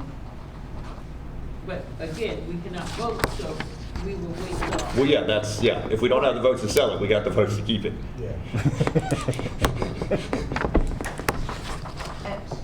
And I don't want to me, there are various models to maintain a commitment to education through that building. That might involve keeping it, it might involve a partnership, it might involve selling it, that then gave us a right to first refusal if the building was ever sold again. There are lots of models in that. So I just want to put that caveat on my desire to keep. I see you, Bremen. Anyways. So do you all want me to go through the bullet points for the relocation to another site? No?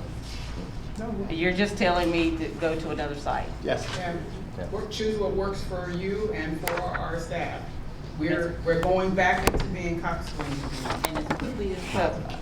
I want to just make sure, because if you're saying we have the freedom to pick the site that we want to move to, we initially brought to you all Schumann, you said no. So then we scratched it, and then we went to East Broad, which is not to us the most ideal space, but it's the guidance we got from the board. But now you're telling me it's our choice. Who scratched Schumann? Yeah, it's your turn. Or But do you it's the want? order of information that we received, because you amplified the condition of 208 Bull more recently than the first time the presentation to move to Schumann came forward. So because you amplified the need to get out, it created the opportunity to reconsider the options that are out there for the relocation. The other issue that was tangentially addressed is, okay, if we're going somewhere else, does the board want it central?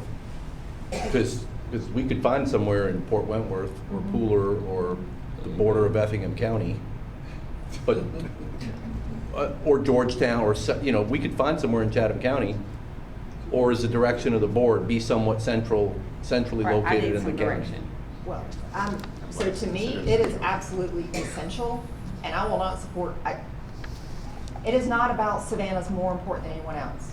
It is about, Savannah is the county seat of Chatham County. That's like a fact. It doesn't mean our other communities are not important. It doesn't mean we don't represent the entire county. It means that the heart of government for Chatham County resides in the county seat, which is the city of Savannah, period.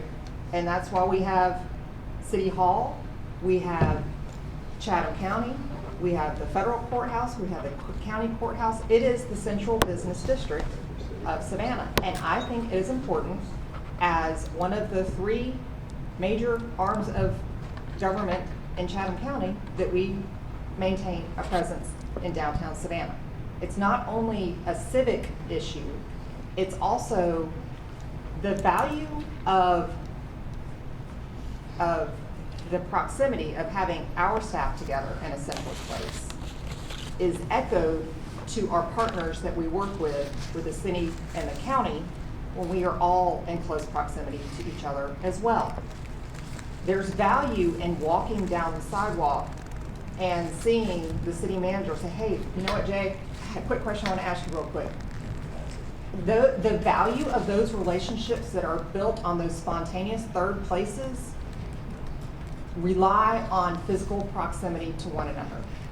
So to me, I don't support blanket, you can go wherever you want, you can go out to Tybee, or I think it is critical that our administrative offices remain in Savannah.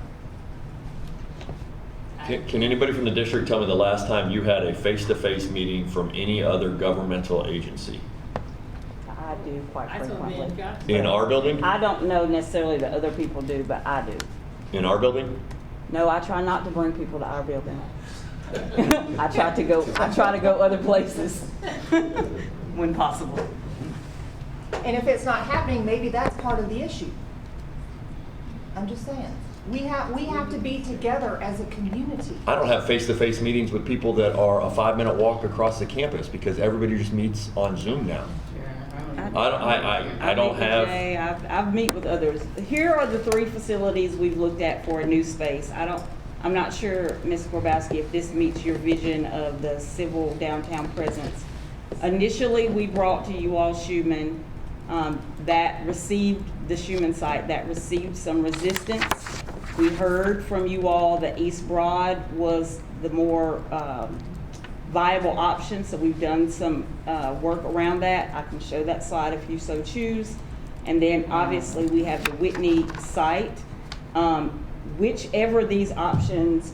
Do we have enough room on the Whitney site? So we can always build up, which is what our proposal. What about parking? Our proposal for East Broad is we would have to build a multi-level facility. We'd have to build up, not out. We can get 325 parking spaces on that site underground, which would essentially mirror what the condominium complex has. You can see in the yellow space, that's where the building would reside. The park would be behind it. Again, we could do the parking underneath for board meetings and things of that nature. Obviously, we could use, other parking in proximity, the parking that is used at forming. All the utilities are already available at that site.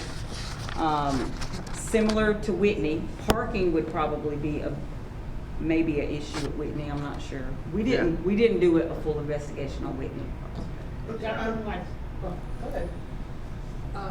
What were your objections to? This rower sees that as a good solution. What are your objections to this? I don't have any objections to this. Okay, just what. I don't have any objections to 208 Bull Street. I don't have any objections to But it this. wasn't your first choice. I think you mentioned it wasn't. You said it wasn't your preferred site. We went with Schumann first as an alternative space. And it was turned down, why? We just heard feedback from the board and Okay. in the last Pivoted. sessions, we were being pushed to look at this site, so that's what we did. The Whitney site seems to have the advantage of better traffic flow. This is my perception, not being a traffic engineer, but in terms of the, daily traffic, folks trying to, get to that facility for meetings and the like, or being able to move through the corridors of power and get to see the people of influence. East Broad and Whitney get us in the corridor conversations easily, but in terms of transportation, I perceive Whitney as being easier to get in and get out. My question is, I also perceive Whitney to be of high value for an apartment developer. And so it's easy for us to move into because there's not any instruction there. So if we need to move central, if we need to move operational to operational, it's kind of an easier place to move into. We're not displacing any instructional activity, but in terms of the potential profitability of getting rid of that site and being able to reinvest in the district, it seems like that is high at Whitney. Do we have any, we've been doing some real estate investigations for 208. We've been looking at the potential sale of Schumann and other places. Do we know anything about the market value of Whitney? We do. What is that number? 15. It's Let's not play that higher much. level. Let's play higher level. The number is actually not as high as I thought it would be, but. 13.2. Well, there was 13.2. less than an acre just sold for over $1 million. Well, it was like half an acre just sold for like $1 million on President Street. Near, Half an acre, $1 million? I don't remember how, it was not a lot of property, it was over $1 million. But it was vacant. Are we gonna say that number out loud? No, she's looking for it. But we- whatever sites are not chosen, we do intend to sell the other 2 sites. So if we choose Whitney, we would sell Schumann. There's nothing to sell at East Broad though. Sorry, the last thing about Whitney is that it was closed prior to any of us getting on the board. I understand, not sure, haven't read it, just heard it, that it was because of concerns about a Camira spill and how close the school was to all of that industry. And so if we make a decision that would put us at Whitney, what is the narrative that Right. we have around, whether that matters anymore, whether there's risk or whatever. And I'm not worried about it, but I think we can't ignore that connection. You got a number? You got the number? That's all? The assessed value on Sages is 2.7. Yeah, the land. That's from Sages, which is. That was They- the number I was they- asked to The land trust. alone. Yeah. The appraisal from July 1st, and we emphasized in checking with the appraiser that is the existing condition of the site. So, even based on current condition. We need a new appraiser. Thank you. You think that's a good one? That's very good. I'm sorry, Mr. Kaczmarek. Just, so, we're heading in the direction of looking at building at a new site. And I know we want to decouple, but here's how I am thinking about it. If we are building at a new site, which I'm not opposed to, how are we paying for it? And then I do want more information on what we're thinking about with 208, but more from a financial perspective, and here's why. So if we build at East Broad, if we build at Whitney, that's one less property that we can sell to generate revenue, and we have to come up with more money. If we build at East Broad, we can maybe sell Whitney, we can maybe sell Schuman. Right. Um, We have the money. We have some money, but we now need 150 million, not 50 million. Because I'm not going to vote on something in October, which is, we'll figure out 208 later, because now it's gonna sit vacant, in theory, and we need to at least maintain it. And it would be, in my mind, a crime to just, we'll figure out in 2 years what we're gonna do while we're maintaining it. So I would love a financial plan that says, okay, if we're building a new facility, we know we need about $150 million. Here's what we're gonna sell, and then here's tentative thoughts on, like, if we're now gonna have 100,000 square feet downtown, maybe we sell Mercer and we move that program into 208. Maybe, and I'm just throwing stuff out there, but I wanna see more on the financial side of, here's what we're thinking about Thunderbolt, if it's a municipal partnership or if it's something else. I don't wanna see just, here's how we're gonna fund a new building. I want to see some at least tentative planning on what we're doing with 208 as well. That's me. Got it. I'm just gonna share a quick back of the envelope information. The apartment complex that is right across the street from Whitney sold for $5.8 million an acre. There you go. And if you translate that to Whitney, that's $38.37 million. But that was developed with a revenue stream. Right? That's what the sale price was of the property. The property across the street that's now the apartments. Before the apartments were there or after? Yeah, before. Before. Just the land. Just the land. I think. Okay. Maybe I'm wrong. We Is will. that before?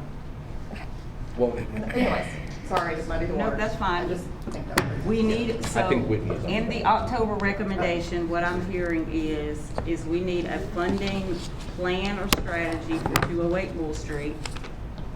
We also need a funding plan or strategy for a new administrative site, because that's the guidance that you all are telling me. And I guess the last piece of information I need is, are you okay with us pursuing the East Broad Street property? Or do you want me to investigate Whitney? If you're okay with East Broad, then I would like to not take up staff time looking into another site. Yes. Yes. Yes. Yes. Thumbs up. I think you have consensus on this. We have consensus. Do we? Yeah. I want to have a board meeting. You want a board meeting continue? What about that? I can see there being a whole bunch of Well, different they're done. We're good. Your thumbs up? Tanya, that's what across there. Nope. Huh? You know, the whole center. No. I think Tanya's the only no. Can you share? Oh, share with us what you're doing. share. That's my story I'm speaking to. You don't want a new site. You want us to come back to 208. Oh, okay. All right. All right. She want to stay at 208. I already got that. So I think I have the guidance I need, so we really don't need to move forward with, we had a Mentimeter build in here, but we don't need to move forward with that because I think I've extrapolated it. So to close out this conversation and to think about the rest of the day, we're going to move long-range facility plan to the informal board meeting in September. The CIC committee has seen that document, but the entire board has not. And we've made revisions to that document based on the CIC recommendations.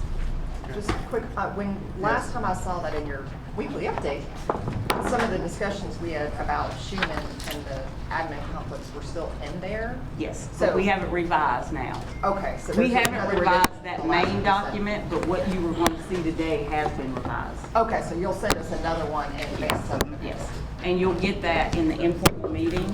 So when we come back from lunch, we should be able to pick up right where it says East Wash 5 timeline. That makes sense?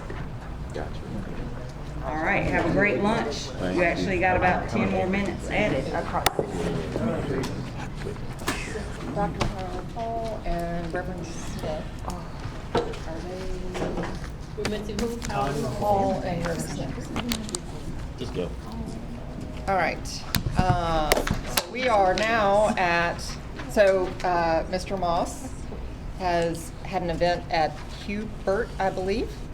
So, he is gone for the day, I believe, so we will jump right back in with East Floss 5. Is that where we are? Is that correct? Okay. And Mr. Batra? There you go. We ready? I think we're ready. So we are going to talk. Need to get I on the have to come there? Mr. Batra. Have to. He's coming, he's going. the mic when you're in your face. It will be difficult to see in the back. So phase 3. Phase 3 is near future, and the near future is now, which means East Plus 5. The objectives of the sessions are to explain why East Plus 5 referendum is needed, gain understanding for East Plus 5 timeline, advantages, disadvantages, and relevant factors of referendum timeline, an optimal date for East Plus 5, and gather feedback from you guys on East Plus 5. So importance, why do we need East Plus 5? Continuity of progress, seamless transition from E4 to E5, and preventing facility deterioration. Another reason is building on our past successes. We just recently built DEH complex, added to Pulaski, and added to Godly. So we want to keep building on our successes. Providing world-class facilities. The world is becoming more and more competitive. I used to tell my kids that there is a kid in the third world country who is working harder than you to gain ahead in life. So you better start working and make A's. That was one of the reasons. Okay, so that's the reason we need to be very competitive and have state-of-art technology, meeting growing community needs. We already know that Savannah and Chatham County are growing by leaps and bounds. And it also supports economic development in our area.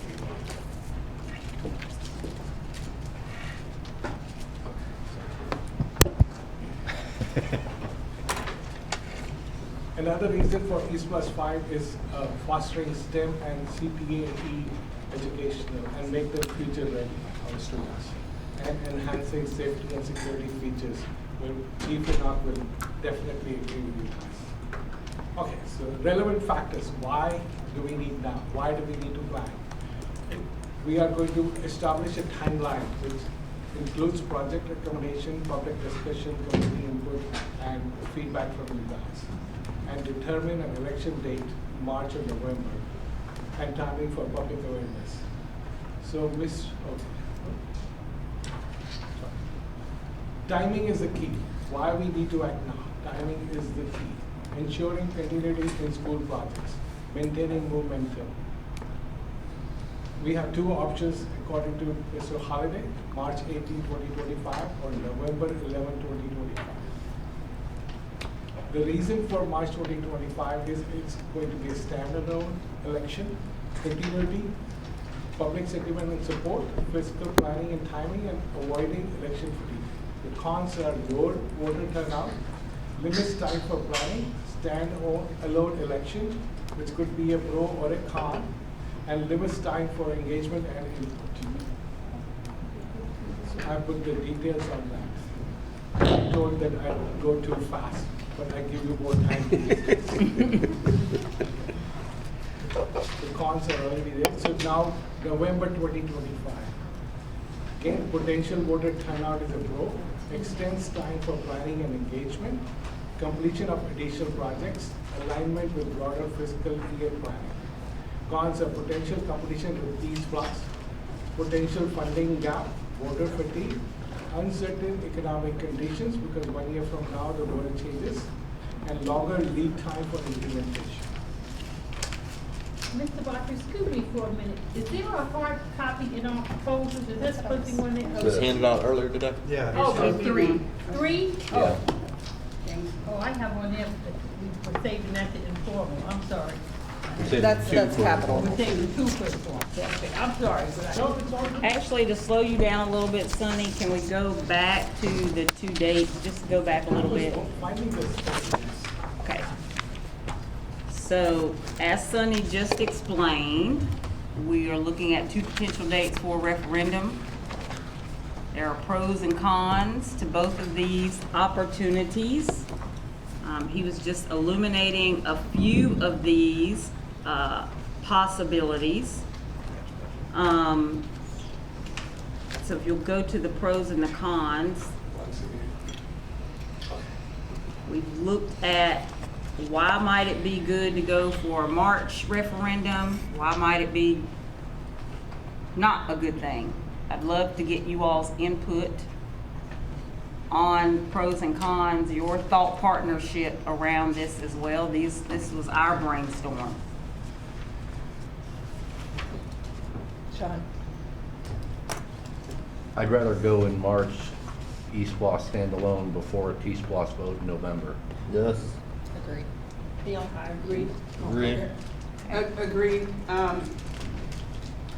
Yeah, I agree with that. I think the con, in terms of limits for planning, we spend a lot of time talking about E4 in terms of the time of being able to have an education and advocacy campaign. So the pro of not competing with T-Splosh for me outweighs that, but you do have less time for an advocacy, a concerted advocacy campaign to get people excited about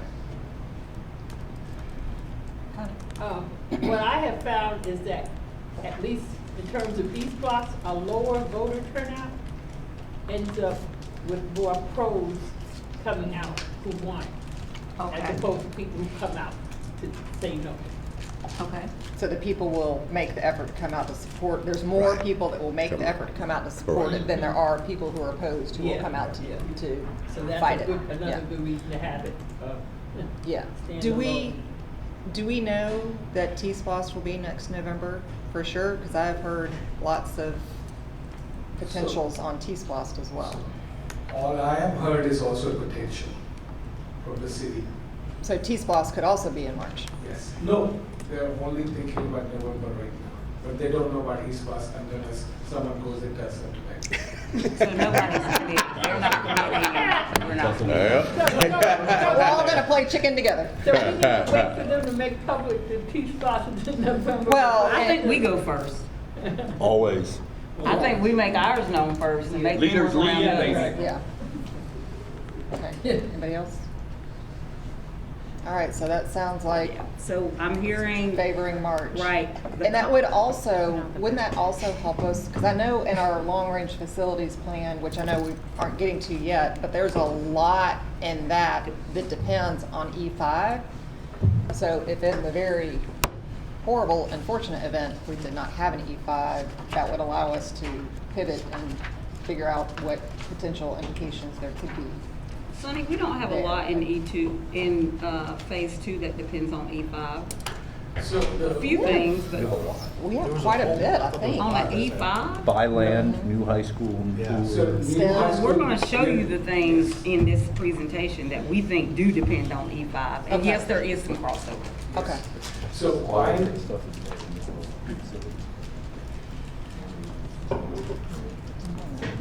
Yeah, Okay, we'll show okay. you. so the two things are very, very dependent on E5. We are planning to buy land in E4 and build it in E5 for the new high school in West China. And STEM Academy, we're planning to design an E4 and build it in E5. Those are the two major projects. Okay. So I see that all the pros are there for March 2025. Are we allowed to have a banner on the float? Actually, I don't think we are. Probably It's like not. weird advertising. Oh, yeah, we can't advertise We for it. can You're right, say never mind. vote. We can't can advertise say for it. vote. I forgot. We can't just- we I can't forgot. just- We can't We advertise. can individually. The question is whether you can get on the East Plus float, if there is an East Plus float, and somebody else It's can. the 18th. Could our Election PTA will be do the it? 18th. March 18th. Oh my gosh. PTA to the front? That's why I was saying we We should can have a have. banner that says, "What did East Plus do for you?" Yeah. There you go. Oh, that works. A grassroots parade. Let's go ahead and retreat. explore the November date, just to say we discussed it. Yes, so pros and cons are November 2025. The pro is again, there will be a larger voter turnout. It gives us more time for planning and engagement. It helps us show additional projects which would be completed, would be like Windsor Spring High School, or Windsor Spring High School? Windsor Forest. Windsor Forest High School, and Bloomingdale Elementary School. Those are the two major schools we will be opening. And it will be probably aligning with our fiscal planning with Cyril Jackson. The cons are again, competition with Peace Plus, which potentially, there will be a funding gap between E4 and E5 if we wait till November. And of course, voters get fatigued. Uncertain economic conditions because the world changes, and longer lead time for implementation. The longer we wait, it will take longer for us to implement our projects too. Any other thoughts that we should be considering as we look at November, just for consideration? Hearing none? Since I figured that you would like March 18th, so I gave it. Okay, so this is based on what we did in E4. And I took those dates and set up for E5. And these are the number of days for each activity we use for that. Can you talk through those? Because if people don't have the hard copy, you can't see them. So just give some of the activities and the number of days. Can't see it either, huh? I have a hard time looking at it too. I'm an old man, so bear with me. So the first one is plan development, which will need about 24 days. And then vote coordination, means voting from you guys, 12 days. Plan awareness and input from public, another 34 days. Finalizing plan, 10 days. Vote resolution for vote, we've given 8 days, but actually takes 1 day. Information awareness, 69 days, and the final vote is on March 18. What is I know that there is a final, we have to have the ballot prepared so many days in advance. So is that March date the latest we can vote? I'm sorry, the December date, the latest we can vote as a board? To get it on the March referendum? December is when you will vote, say, let's go for March. Okay, I just wanted to, that is our drop dead. If we don't get it done by then we're looking at November. Yes, so that's why the 12/2 is a board meeting day. Yeah. That's what I put that day. No, that's not the latest. That's what I was But wondering. they'll, you have to do it 30 days in advance of the election, but the reality is you can't do an election in 30 days. You Right. have a ballot, the ballot has to be approved and all those things. So really December is the practical Okay. thing. Could you do it January 15th? Maybe. I mean, I'm not advocating that we push, I'm not advocating for that at all. I just want to make December's sure. what you ought to be looking at. Okay. Connie and then Sean. Who, since board members are not, it's not appropriate for us to do active politicking for it. Again, that's another rule I've heard, I've never read it, but I've heard that. Who's going to generate the enthusiasm and the push for this? I feel we've been successful in the past because we've had a coalition of persons across the district to really enthusiastically go out to the public. And like I was saying in my remarks yesterday, we've got to really pay attention to that. So is there a designated entity to PR to get this going for us, other than just having it in print? Mr. Holiday, would you like to answer that? Or Stacy, Right. Stacy could answer. I'm sorry, the question is? That's that. We've never done that. Building enthusiasm in the public for the passage of the fund. We can't legally do that, Connie. I think it's incumbent, excuse me. I think that's incumbent on the board to develop the partnerships with people who are going to recognize the importance of this project.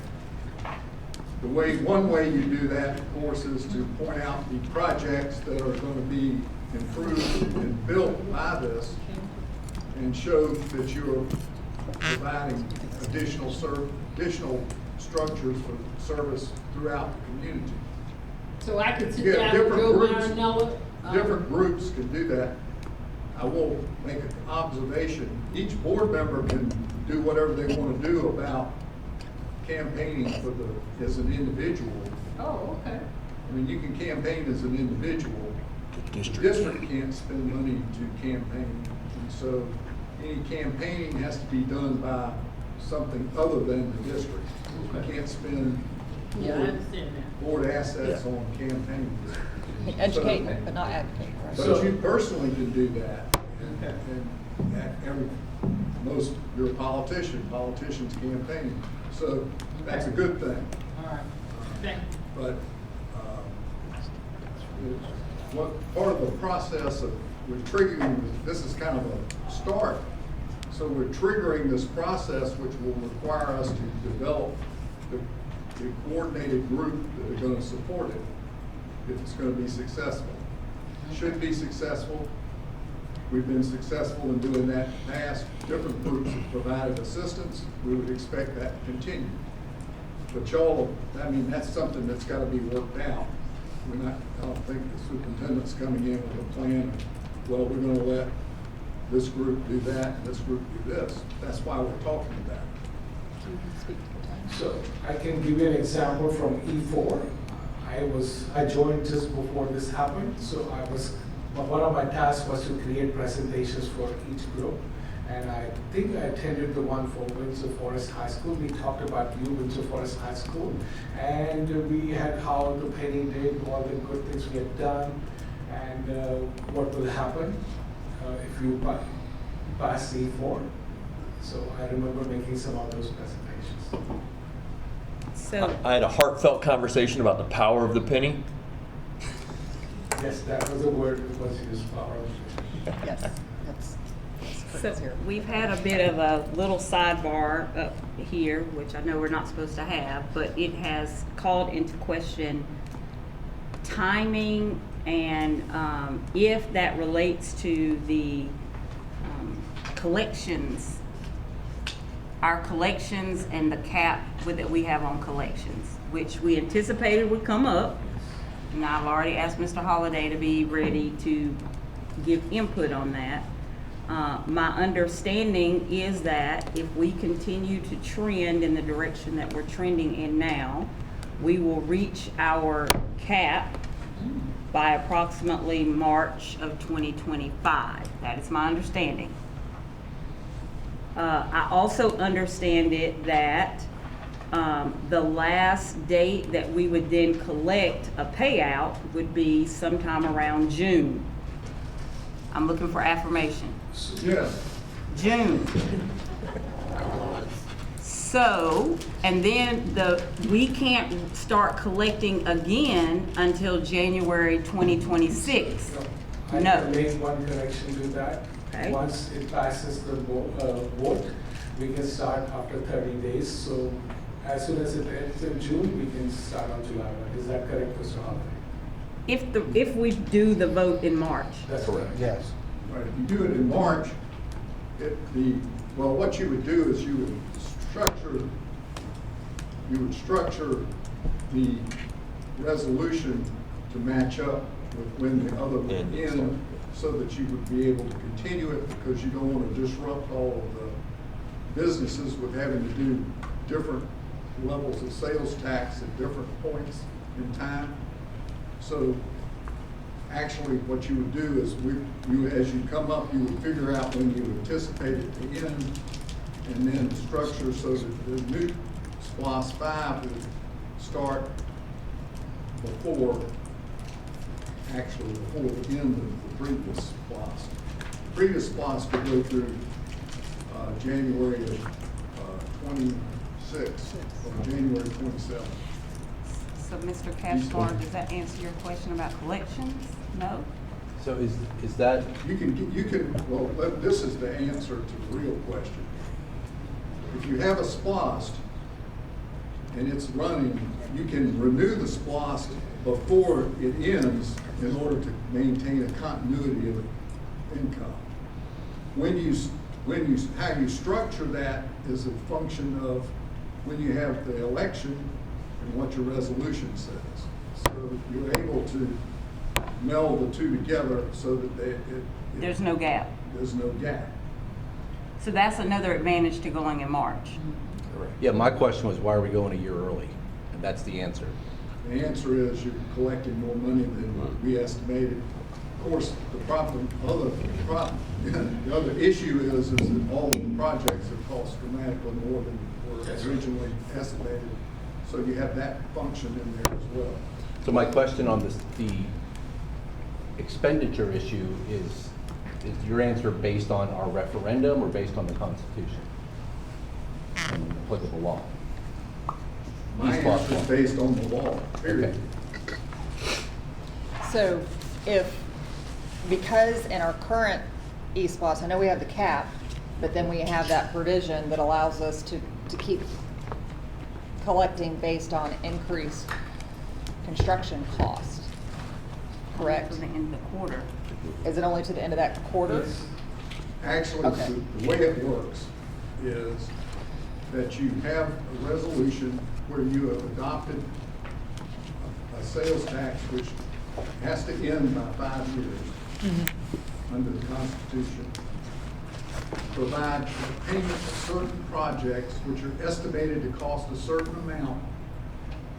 And the way I read the law is that you're entitled to collect that amount or the actual cost of the project, because remember, this is a referendum on building projects. Right. It's not on collecting money. The money is used to build the project. Right. So the cost of the project is, in our view, the determining factor. But there's uncertainty about when you're going to get to those numbers and what those numbers are. So you know, because of the extraordinary circumstances of the collections now, or as they have happened, that you're going to run into a situation where, however you calculate it, there would be more money collected than you need.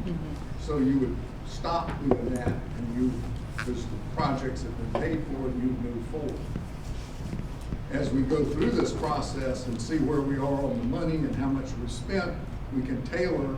Remember I said it's the date of the election and the resolution. You can tailor the resolution to kind of make all that fit together so that the district is able to fund the projects that the people have already voted for and provide the projects that will be paid for out of M5. And that's kind of a simplistic analysis, but that's really the bottom line of what we're trying to accomplish by having an earlier election.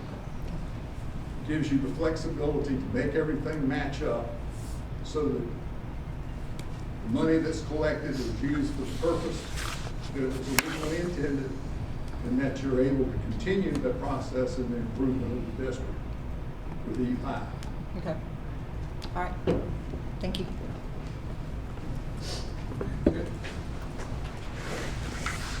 I guess we jumped the gun. Okay. This is going faster than I thought. Okay, sorry. Oh, man. So now these are the possible projects for East Plus Park. I have a question. Sure. Yeah. Have we ever had a campaign of people going against, like, say no, like some different things? You have a group that vote no for this. Have we ever had that happen with us? Yes. Yes. Like commercials and billboards? I just don't remember. I don't recall it. It was a sort of a quiet campaign. Yeah. Chamber. Okay. When was that, Stacey? Okay. Last East. That was the last one. Say that again, please.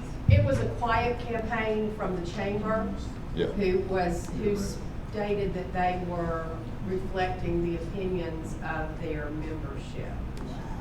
However, we did not sense that from the membership that some of us individually spoke to. They were trying to push And T it passed spots. with 75% of the And it vote. failed. And that one was held in November, is that correct? Or was it Off a election spring? year also. It was Yeah. fall? Off election year. It was, so it was in the fall, but it's off election year? Yes. Okay, okay. All right, any other?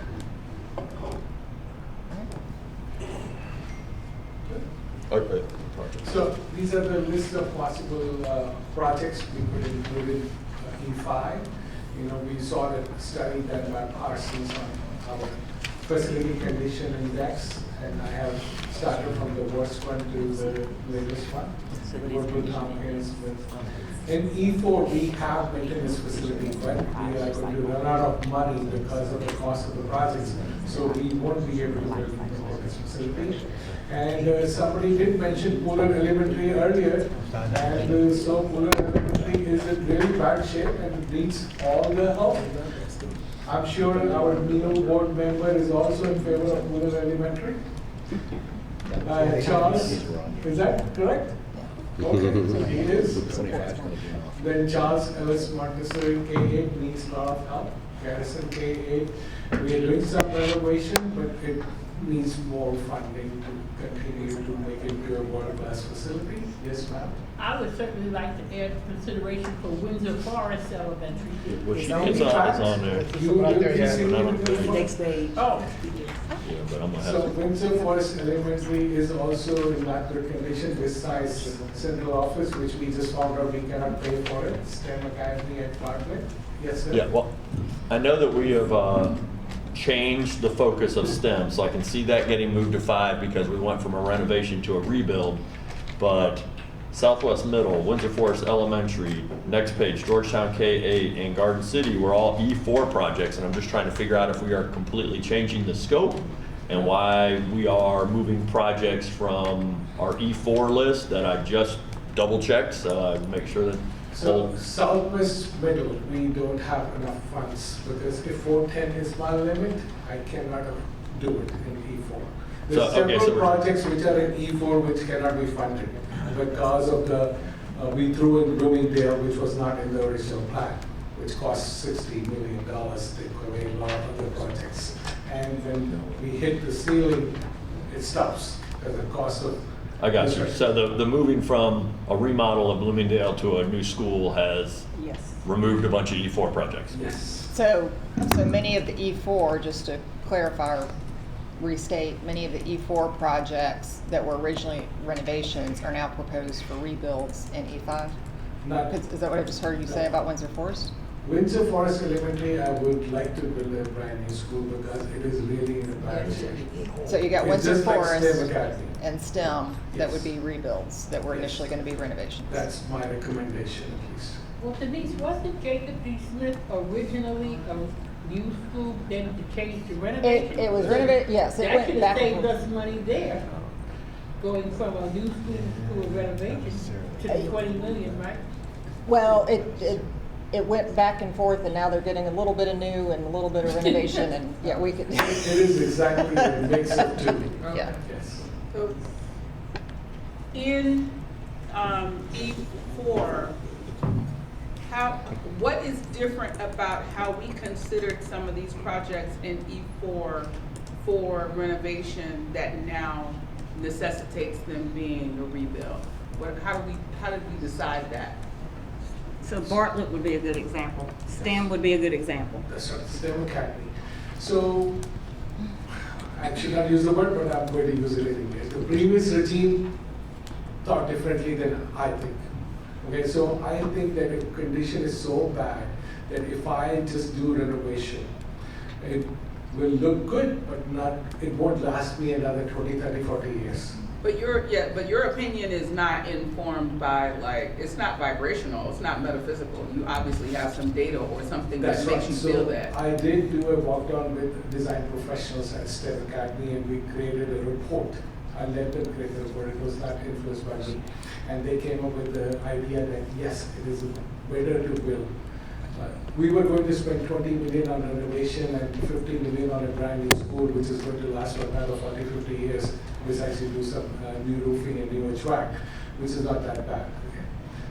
Compared to just 20 million and get another 10, 15 years of life and then go again for another renovation. So pros and cons, it's a better idea to build some schools all over again than just to renovate them. And I think this also feeds into the conversation we've had a good amount at the CIC about the way in which we were approaching renovations versus new building design. So with some of our renovations, our scope that our team was looking at was more limited than looking at this. So for example, new schools would get A, B, C, D, E, F, G, whereas a renovation might only get A and B. So I think it's also looking more holistically than perhaps our current scopes we're looking at. Okay. So that is, that's the kind of things that I want to learn about, because I don't know as well or as much. And again, I don't go to CIC meetings. In the case of STEM Academy, which is fully choice, in some places where we need to replace a school, we do that because we know the attendance is either consistent or growing in that area. And so we know the demand for service provision is going to be there. Case of a choice school, like STEM, it doesn't necessarily need to be there. It could be anywhere. Yes, that's right. And Montgomery Crossroads is a challenging, I mean, I went to Durin. It's a challenging location. So was there any conversation, and I'm not against rebuilding STEM, so don't let the whole world say that, you know, the scientists don't want to build STEM. That's not, I'm not, because I don't go to CIC, I have to ask all these questions now. That is a landlocked, sticky wicket of a location to try and build a new school, you know, which we could build anywhere because it's a choice school. What kind of conversations were held about that? And additionally, building it now is much, making it a rebuild when it was slated as a renovation is now much more expensive because the cost to build is much higher than it was. It would have been higher anyway, but we know the pandemic contributed to higher rates. So tell me how those things factored into this moving into being a new build on E5. So you talk about the location, why I'm choosing the same location. In fact, in your phase 3 or phase 2, which I did not do, there's an extra slide because Ms. Grabowski did challenge me at that time, saying, why are you building in the same location? Actually, it's Mr. Catchmore. I have to give him credit. It was Mr. Catchmore who brought that up. Doesn't matter. So I am glad that we are challenged about those things, first of all, because we do need to think creatively.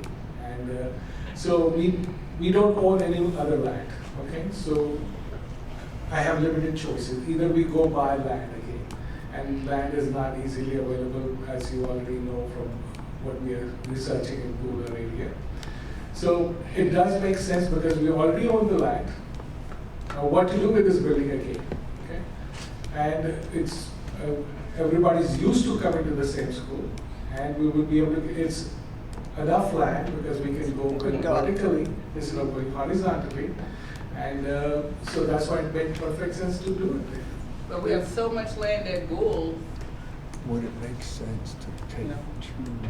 combine two facilities, is that where you're going? I mean, it's a choice school, so it could go anywhere. Anywhere. And if we're gonna have to, and I understand the return on investment of like, we're already halfway to a rebuild, why the heck not rebuild? But if we got multiple projects that we could swing enough students and combined two schools that need to be done and make a bigger building, And we have land. does that, are people following me on Yeah. that? Was that part of the consideration in this? We did not go into that level of detail, so I think it was actually the last CIC meeting where we actually were this even came up. Yes, So I it think was it the still last is a CIC. pretty new idea. I agree, it could go anywhere. I do think that as a choice school, it's geographically fairly centrally located in the county, which I think that is an asset because it makes it more accessible to more people. So I think that's a consideration we have, but to your point, I don't think that we I would just talk like, in that level of detail. like if we could maybe think about, like you gotta do Windsor Elementary and be like, I don't know how much land's there, but we could get rid of the Golden Center. Never mind. I didn't say that, Jeff. I didn't say that. I stopped myself. Or like a Georgetown Elementary, or I don't know, anywhere else on the list where we've got a school that we want to do a major renovation on, and we're trying to swing and do a rebuild here. What does it look like to make a bigger school? This has always been one of my problems with Savannah is we have so many schools. Wouldn't it be lovely to have 4 high schools? Just snap a finger and have 4 high schools, and like they'd all be massively competitive at everything and have more parents. Well, and there's. But like, if we could, instead of rebuilding multiple, rebuild one bigger, might cost a little bit more, but in the grand scheme of thing, it would cost less, then we could actually check off a couple projects versus, You I don't know. have also been following that we need those community-based schools. Right, so. It is, oh yeah, it depends on what the board thinks is the importance, yes, community or. That's the exploration that happens when we develop the E5 list, is we have all these conversations for that. And remember, I mean, we talked about the school being centrally located, but y'all have put as a priority transportation for choice. So it's a non-issue for it to be centrally located. Well- You'll get transported wherever you need. Let's go to Mr. Ketchmar, then I have a comment on that, so, sorry. So I don't think there's a different philosophy on build or renovate. The original plan was to rebuild STEM. Then we started looking at the budget for E4 and all of the red on the local facilities plan and said, okay, how do we stretch our dollars? And then it went from rebuild. Facilities came to the board and said, we're not gonna do a new school anymore, we're gonna renovate. Because there's also, like Jacob G, if we couldn't rebuild there because it didn't meet current guidelines. So okay, now we're back to renovating. So some of it was a function of budget and stretching dollars more than a philosophy. We have had the general discussion as a board on the philosophy of should we renovate existing if the bones are still good versus, and kind of where we were on that at least a few years ago was the schools that are outdoor hallway, we can't contain them, let's rebuild those. But the others that are not, if it's all brick and cinder and it's doing refinishing, and we put more of a thought into renovating. The other issue is, and I'm just gonna give everyone a heads up, this is my new theme moving forward. We're gonna have to file $150 million for 208 and for our new facilities. I'm 100% with Mr. Bringman. It's kind of what we did at Old Groves. We combined into one facility. We now have flexibility at that facility. If we're gonna spend money to build a new school, let's do it on existing land where we have more space. Let's sell that STEM, Bartlett, which is on a commercial road, and traffic is awful there, and we have space limitations. If we're not gonna rent it, if we wanna build new there, then let's consolidate space where we have it, and let's generate more money. So my filter now is, I need to find $150 million. And we've had these studies before that our enrollment's going down because population trends are going down.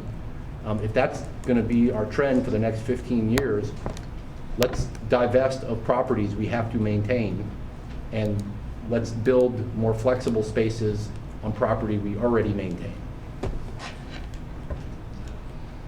I should not do it again, but I will do it because we were supposed to put gold in 612 and we agreed not to put gold. But it's okay to change our mind, and I'm good with developing bigger facilities. You just have to tell us. I mean, I think, Mr. Johnson. As some of y'all probably know, I'm all for like the smaller neighborhood schools, whether it's elementary, middle, or high school. That's for the neighborhood schools. When it comes to a choice-only school, that those really can be anywhere. I think it would actually be, since depending on where we've got the land, I have no problem actually taking STEM and putting it on an elementary campus and having a larger school. Because that does two things. One, we can sell the land on Montgomery Crossroads. And that's a high traffic area, but I think somebody would love that to be a commercial property for them. But the other thing is, you can show these elementary school kids the benefit of STEM, and they can have some cross-pollination with that. That's just my thought process, if that makes sense. Some of y'all looking like deer in headlights. So where are you proposing it would go? Where the land is. The 6th district will welcome STEM on the 23.17 acres that Georgetown K-8 rests on right now. As long as they get a new sign. I mean, I think that. I mean, or is it that we expand our STEM and not have one school, but have potentially a school at another site, which would then also support transportation efficiency? Because we're not trying to locate everyone to one centralized place. I mean, ultimately, a vision that I have, don't know that it would come to fruition, is that we should have a great arts academy in each quadrant of Savannah and Chatham County. We should have a great STEM option in every quadrant, and then our buses are not having to travel all over the city to get students, and we expand options and equity and access to these great programs. Woodville Tompkins should not be the only, that we can replicate that somewhere else and give kids more access, and also allow that to be a transportation efficiency.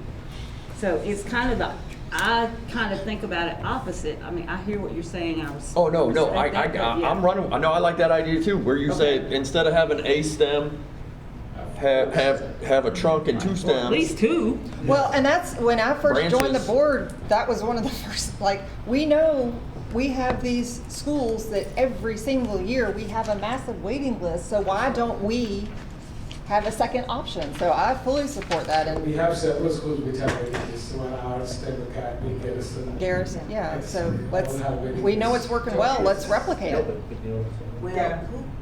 Now, sometimes that's difficult to do. I will say I've been a part of other initiatives that have tried that.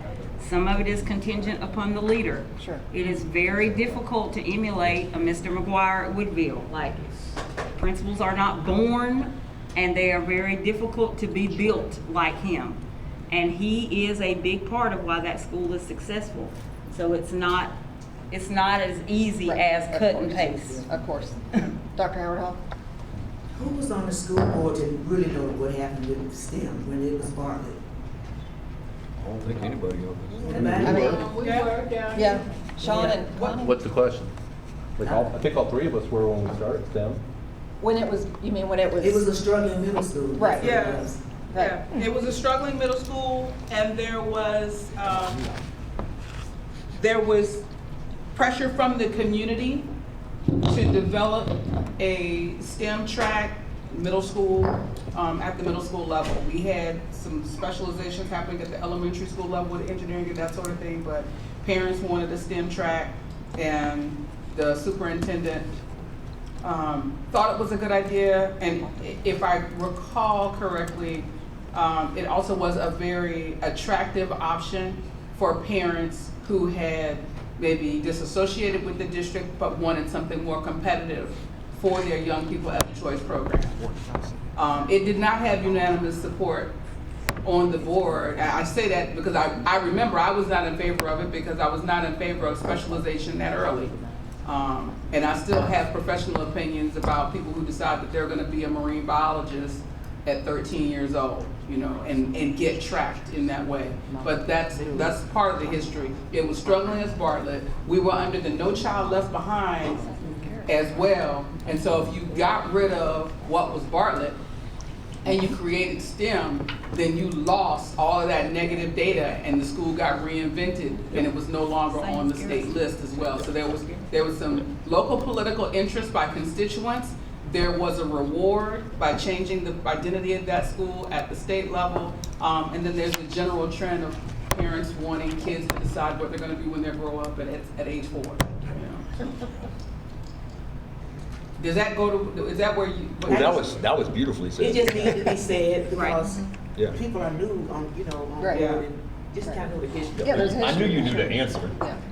Well, and I think this is a really big list, and I know it's just potential, but I think as a part of this process, and we had this conversation, I think at our retreat last year, and when we went through eSPLOS for E4, like, this is the time to think big about what we really want and how our facilities are gonna reflect that. So there might be something that we think is perfect for E5 that's not even born yet. So that's what I would challenge us to do, and I think that's really the challenge with our timeline. Like, it's mid-August and we gotta have this done in a couple months. So, I mean, I think that it may be that we need to find a time when we can come back together as a board and really spend a little bit more. I'm not saying we have another full retreat, but I don't see this happening in a I board still meeting. say that we have the informal meetings, and we've had some wonderful informal meetings, but because so many people can't come to CIC, okay, that is an opportune time, and we automatically have the whole board together to push forward on some of these very pressing ideas. So I'd like Dr. Watts to think about that, how, like, for instance, that we're gonna use our informal next month to go through the facilities. I just think anytime we're organically together anyway, that's a good time to push forward on a lot of these things. But I wanted to ask you, Mr. Batra, we automatically will be putting the E4 projects that didn't get done. That's a given. They're in E5. That's there. We're not messing with that. You want to scroll through the rest of those? Yes. Manipulating that. Let me get, Dr. Hoskins Brown had a comment real quick. I was just gonna ask, didn't we workshop this We did. when we got ready for E4? We workshopped planning that list. Yes, we will. Okay. There are days set aside for that. Okay. So again, all those, I just put all the needs right now, Right, and we that's- can discuss those needs. And there's another list of needs too, like the new high school in Western Chatham County, STEM Academy. In addition to Rice Creek K-8, because population is growing there, just like we did at Gartley Station. Then of course, baseball/softball fields upgrades, and technology and security upgrades, which will be all part of E5, and whatever else we'd like to add. Any other questions? But like maintenance, the maintenance Yes, department. maintenance building It's is on right there. in the building, right It's on there, there. maintenance Third facility. one. Is it Yeah, eligible? but see, that shouldn't be up for, you know, oh, should we do it? No, I no. thought, I'm saying bicycle projects, actually you as a board member can say, okay, we won't do it, but I would like you to do it because. But we they're We really can't good. do it because it's not Voted on it. educational. It's not educational. So maintenance building was in E4, It is was. that correct? I saw it in the E4. The maintenance and the transportation building were included in E4. But how, As, We can do transportation, that we can do some transportation stuff. Yeah. Like we can buy Well, buses Yeah. and related transportation. Buses, yes. I think that's, So in E4, it clearly mentions maintenance building yeah. or maintenance Yes, I facility. know. I need to go back and see how we did We that. did a walk down How we there, and the classified bus it. stood there. we and took then- the whole board over there to see Yes, how horrible. and I was there at that time, and it is in horrible condition, I agree. But I would rather spend money on the school because of high expenses, therefore I had to cut a few things out. I think our employees need to see that they are valued, and as Yes. much as we love our babies, they need a support system. So Exactly. we need to extend that to our employees. Yes, sir. And it's filthy over there, I mean, truly filthy. Some of us have been through this process. This is the fourth time Yeah. now. Some of us, this is brand new. Where we've evolved over the process is to be more data-driven and less political influence, the squeaky wheel kind of thing. And there's a marriage there between both of those. But I personally would like us to be primarily data-focused. Where are the needs the most? But we have to meld that with strategic priorities identified by the superintendent and the board. So it should be a little bit of both, but I agree with Ms. Grabowski. This is the time to think big and reimagine. And then I just had one comment on the choice program in multiple locations. I think back to what we did with IB. We had IB at one school, then we moved IB to 2 schools, and now we have IB back at 1 school. And staff will have a better idea of why we went from 1 to 2 back to 1, but you're invariably going to have, that's the better X program than the other one. And the kids are going to want to go to one, and families are going to want to go to one over the other, and then does that spread resources for both? And if we were 700,000 kids, maybe, but we're 35,000 and declining. And we already have shortages in specialty areas in terms of staff. So I just wanted, I'm not opposed to having great arts program or great engineering program at multiple locations. I just think back to what happened with IB as a instructive lesson. I don't know if there were reasons why one was more successful than another, but I just want to talk through that potential issue as well. Well, and I've recently had someone share with me about their own family who had someone who was interested in theater, but not necessarily interested in all the AP and dual enrollment courses. So they went to Woodville. Preach. Because Woodville had a strong theater program, but the academics were more. So I don't think it has to be an all or nothing. Like, we can take the successes of what's working in our schools and apply it across more schools without wholesale making it, a choice per se. Dr. Austin-Brown? Thank you. So what's interesting to me was in part of the discussion this morning of how to optimize the use of 208 if we retain ownership was one of the priorities that Ms. Grabowski raised, that she thought that there was an instructional value that we had not yet really explored. And when she said that, it occurred to me, I immediately thought of the CTAE programs in hospitality and tourism, architecture and construction, business management and administration, government and public administration. So I would ask that those may be long shots, but if there is a potential instructional identity for some portion of that facility that makes it more appropriate for E5 than it ever has been before, even with a combined use, I would ask that the superintendent would look at those pathways and see, because it seems like there could be some really extraordinary partnerships along, some of them we already have. We have partnerships with some of these areas at Woodville, but it seems like that may also work at 208 and create an opportunity for funding. And I will piggyback on that. Thank you, Dr. Hoskins-Brown. And if the staff is not aware of how the culinary program at Savannah Tech now has a building on Bay Street that is a restaurant, an event space, and student training, it would be a great example for us to look at and to investigate. I just joined their foundation board, so happy to help facilitate that.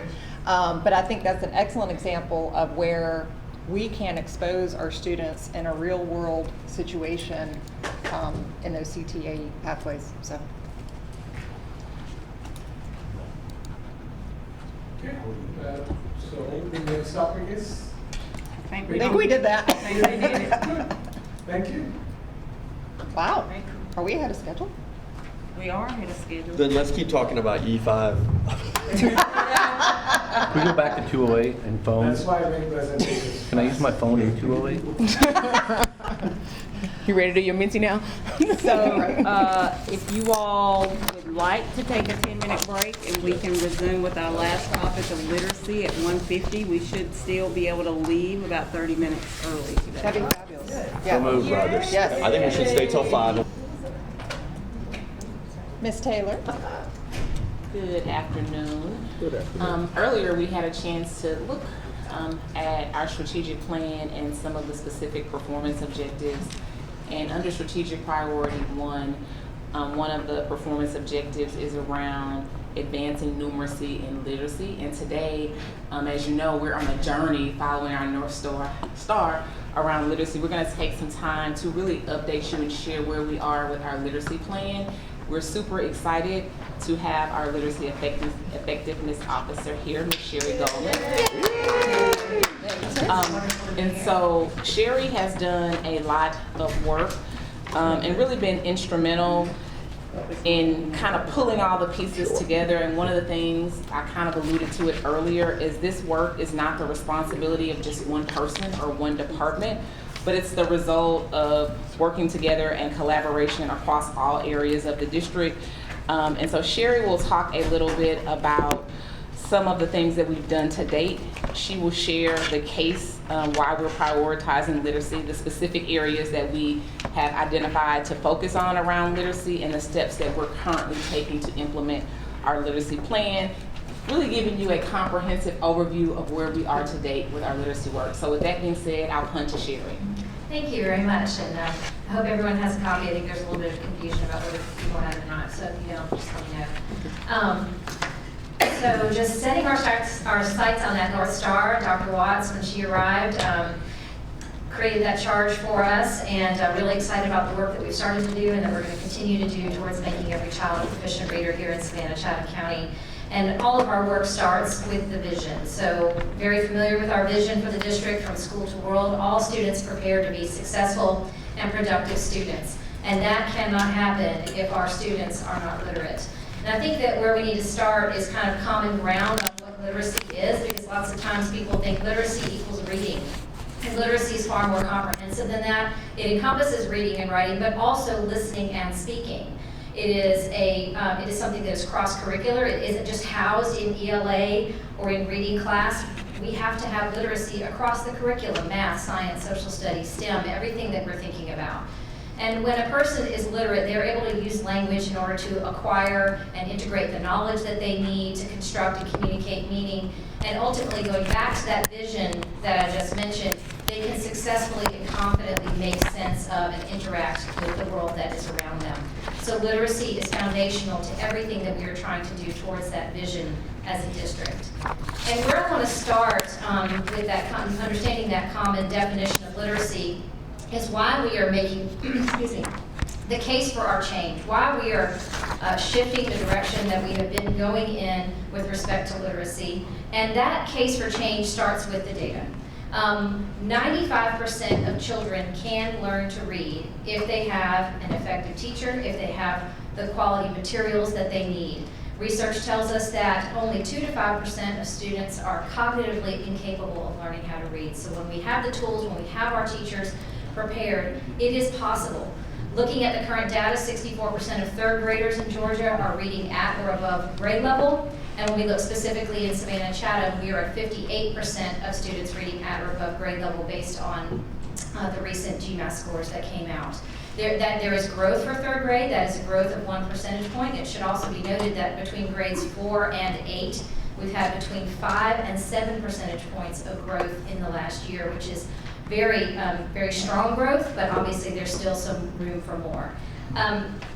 The other area where another piece of that makes the case for change is the science itself. And what we need to do is have a common understanding of what the science of reading is. It is a term that has become very popularized.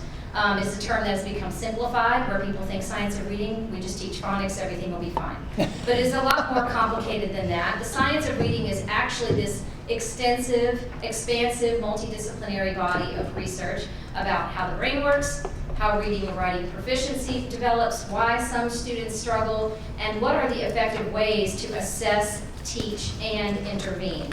So what we are talking about is a very deliberate shift away from what was known as balanced literacy.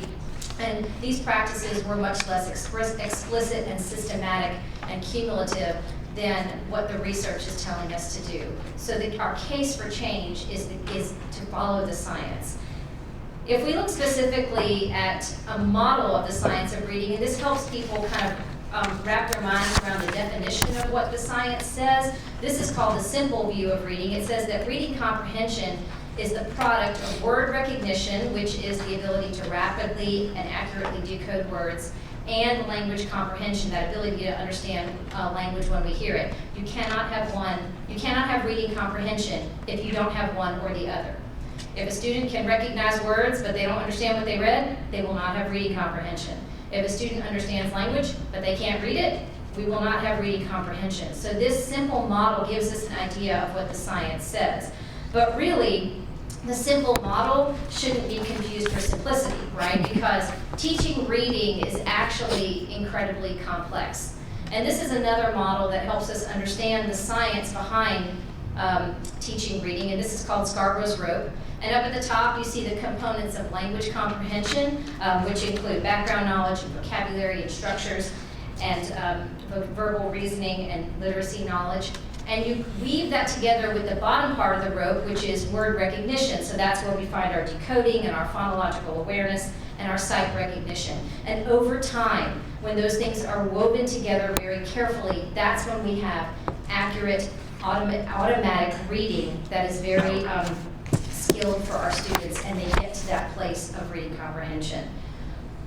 The last piece of the science that I'd like to share at this point is the requirement that all of our instruction include the essential elements for literacy instruction. So the National Reading Panel actually identified 5 what they call the pillars for reading instruction. Those are phonemic awareness, phonics, fluency, vocabulary, and comprehension. Those are the basics for reading, but when we're talking about literacy, and remember I gave you that broader definition of literacy earlier, we also need to make sure that we are including background knowledge and writing and language development. And each of these elements have to be taught directly and explicitly and systematically. And we have to make sure that our educators are equipped in order to support and intervene and respond, enrich immediately. So those are the pieces around understanding that common definition of the science of reading, another piece in the case for change. And the last piece that I wanted to share in terms of the case for making change is the legislation.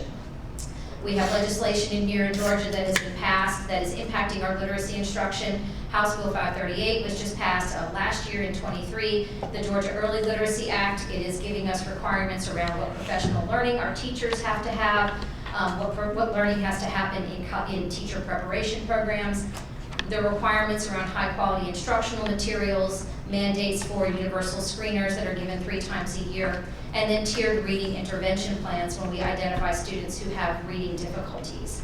The other law that is impacting our work very directly is Senate Bill 48. This was passed in actually 2019, but is really kind of gaining its traction this year. I think COVID kind of got in the way of its implementation. But this is Georgia's dyslexia law, and it has very specific requirements that districts use a qualified dyslexia screening tool, that we report data back to the state on what we find based on those screenings, and then that we implement characteristics of dyslexia intervention plans. And I want to be really careful around that language. We aren't diagnosing students with dyslexia, but we are identifying characteristics that are related to dyslexia. So those are the 3 pieces that are really making the case for change. Our data, the science, and the legislation are pushing our direction. Oh, yes. When I hear about this legislation, it just burns me up, because the law says that a student child does not have to enter school until they're 6 years old. Where's the House bill for that? Where's the Senate bill for that? They come in developmentally delayed, but they are expected to read on grade level like in the 3rd grade. So they continue to pile things on, but they're not addressing the thing that should be addressed, and it's early intervention. at the age of 3. That's just, I mean, until we do that, it's difficult because now you're trying to catch them up. Yes. There's no mandatory kindergarten in the state of Georgia. Students are not required to attend school until 1st grade, and in all honesty, I couldn't agree with you more. I would love it if we had mandatory kindergarten in the state of Georgia. And some of the work that we are doing that I'm going to get to a little bit later on is how are we working with our community partners in that birth to 5 piece? Like, what are we doing to make sure that our students are coming to us as prepared as we possibly can? Because we recognize that we do have to get ahead of that. So that is most definitely a piece that I'm going to share in a little bit. So thank you for raising that point. In our work, some of the navigational guides you all are going to be very familiar with. First of all, we have our strategic plan. So up here, the strategic map, which you're very familiar with. But if I'm going to dig a little bit deeper, really this work resides in strategic priority number 1, our students and student growth and achievement for choice-filled futures. Have 3 different performance objectives that very clearly hit literacy around promoting foundational skills and early learning opportunities, advancing proficiency in literacy and high-quality instruction, and supporting our diverse learners, and then also enhancing learning opportunities to develop critical thinking skills and interpersonal skills for workforce development. And under that, we have our literacy-related strategies that tie into each of those performance objectives that come out of the strategic plan. To dig a little bit deeper into the strategic plan, we also have key performance indicators that are related to literacy, including increasing our percentage of pre-K students who are exhibiting readiness. Those are our students within the district itself. Increasing our percentage of students in K through 2 who are meeting or exceeding expected foundational literacy skills as demonstrated on Amira. And then we also look at how our 3rd graders are doing on GMAS, a statistic that I brought to the fore earlier. And then also looking at the growth on ELA among our students as a whole, and then also our English learners and our students with disability subgroups. So literacy is very much called out explicitly in our strategic plan, and the work that we are doing is tied very directly into that. Yes? Question, comment-ish kind of thing. I know in the beginning when we first rolled out Amira, there were lots of glitches and bugs because they couldn't recognize dialects unless you had just a very basic, plain, middle Atlantic, very slow. It wouldn't recognize what the kids were actually saying. Because my son hated Amira. Every time he hears the name Amira, he gags, to be honest. Now, he still has friends who have kids in K through 2, and from what they're saying, I've even talked to some of these kids, that stuff still really hasn't changed that much. It has gotten a little better, but they're still having to literally yell at the program. So I guess my question is, how reliable is Amira with all of this? I mean,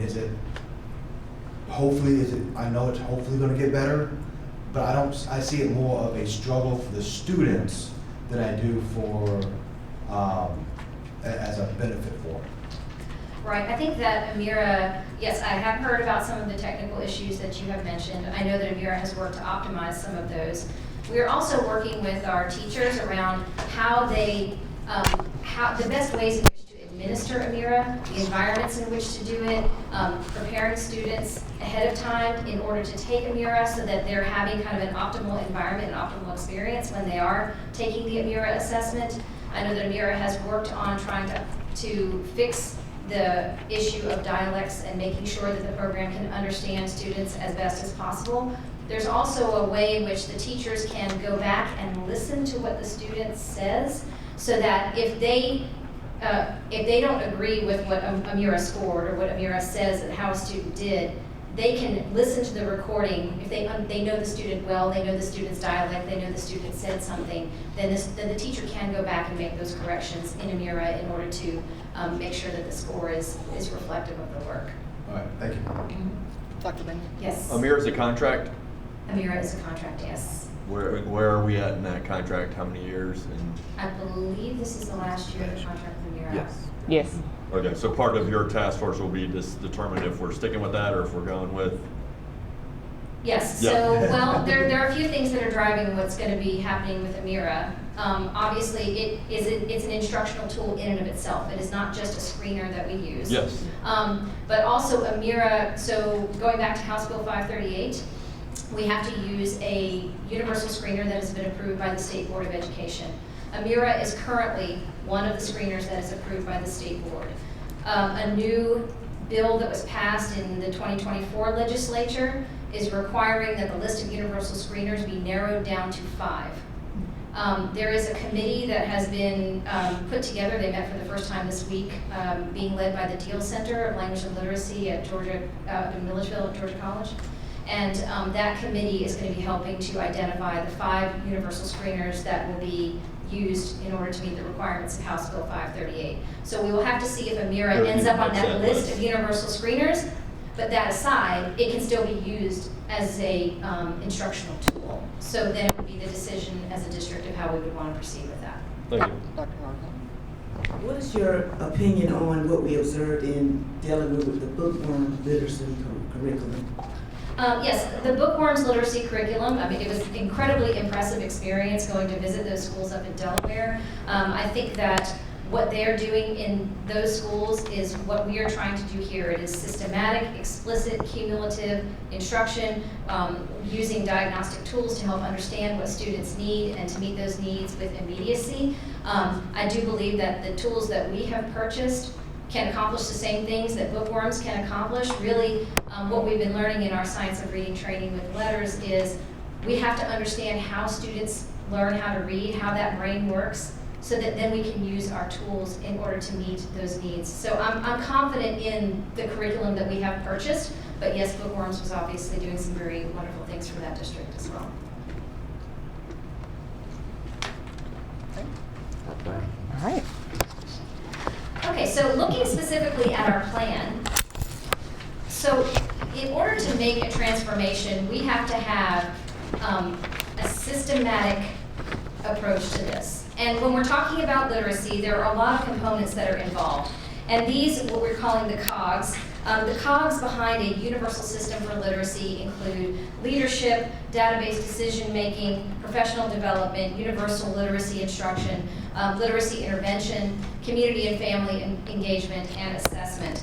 And each of these COGS, they have their own strengths and weaknesses depending upon your school, depending upon maybe your grade level, maybe depending upon your role of responsibility. And what we have to do is we have to make sure that the systems and supports are in place for each of these COGS so that they can work together as a system in order to support literacy. We cannot have a solid system for literacy without one of these COGS. They're not mutually exclusive of each other. And it means that we have to constantly monitor and refine this work so that we take it from implementation to sustainability.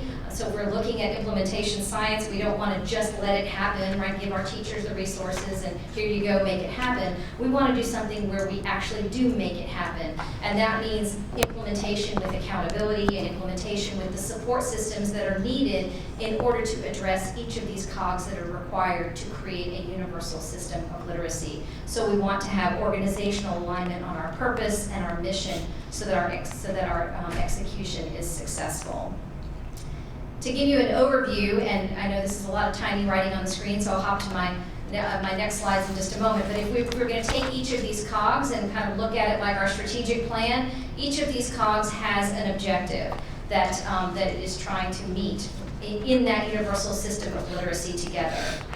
So if we were going to look specifically and dig deeper into leadership, so the purpose of the leadership COG is obviously to make sure that we are focused, that we are cohesive around literacy, both on the school level and the district level. We want to make sure that we're building knowledge among our leaders to make sure that they're supporting the best literacy practices across the district with our professional learning. We want to also create our site-based teams that prioritize and take action on literacy to support students and teachers.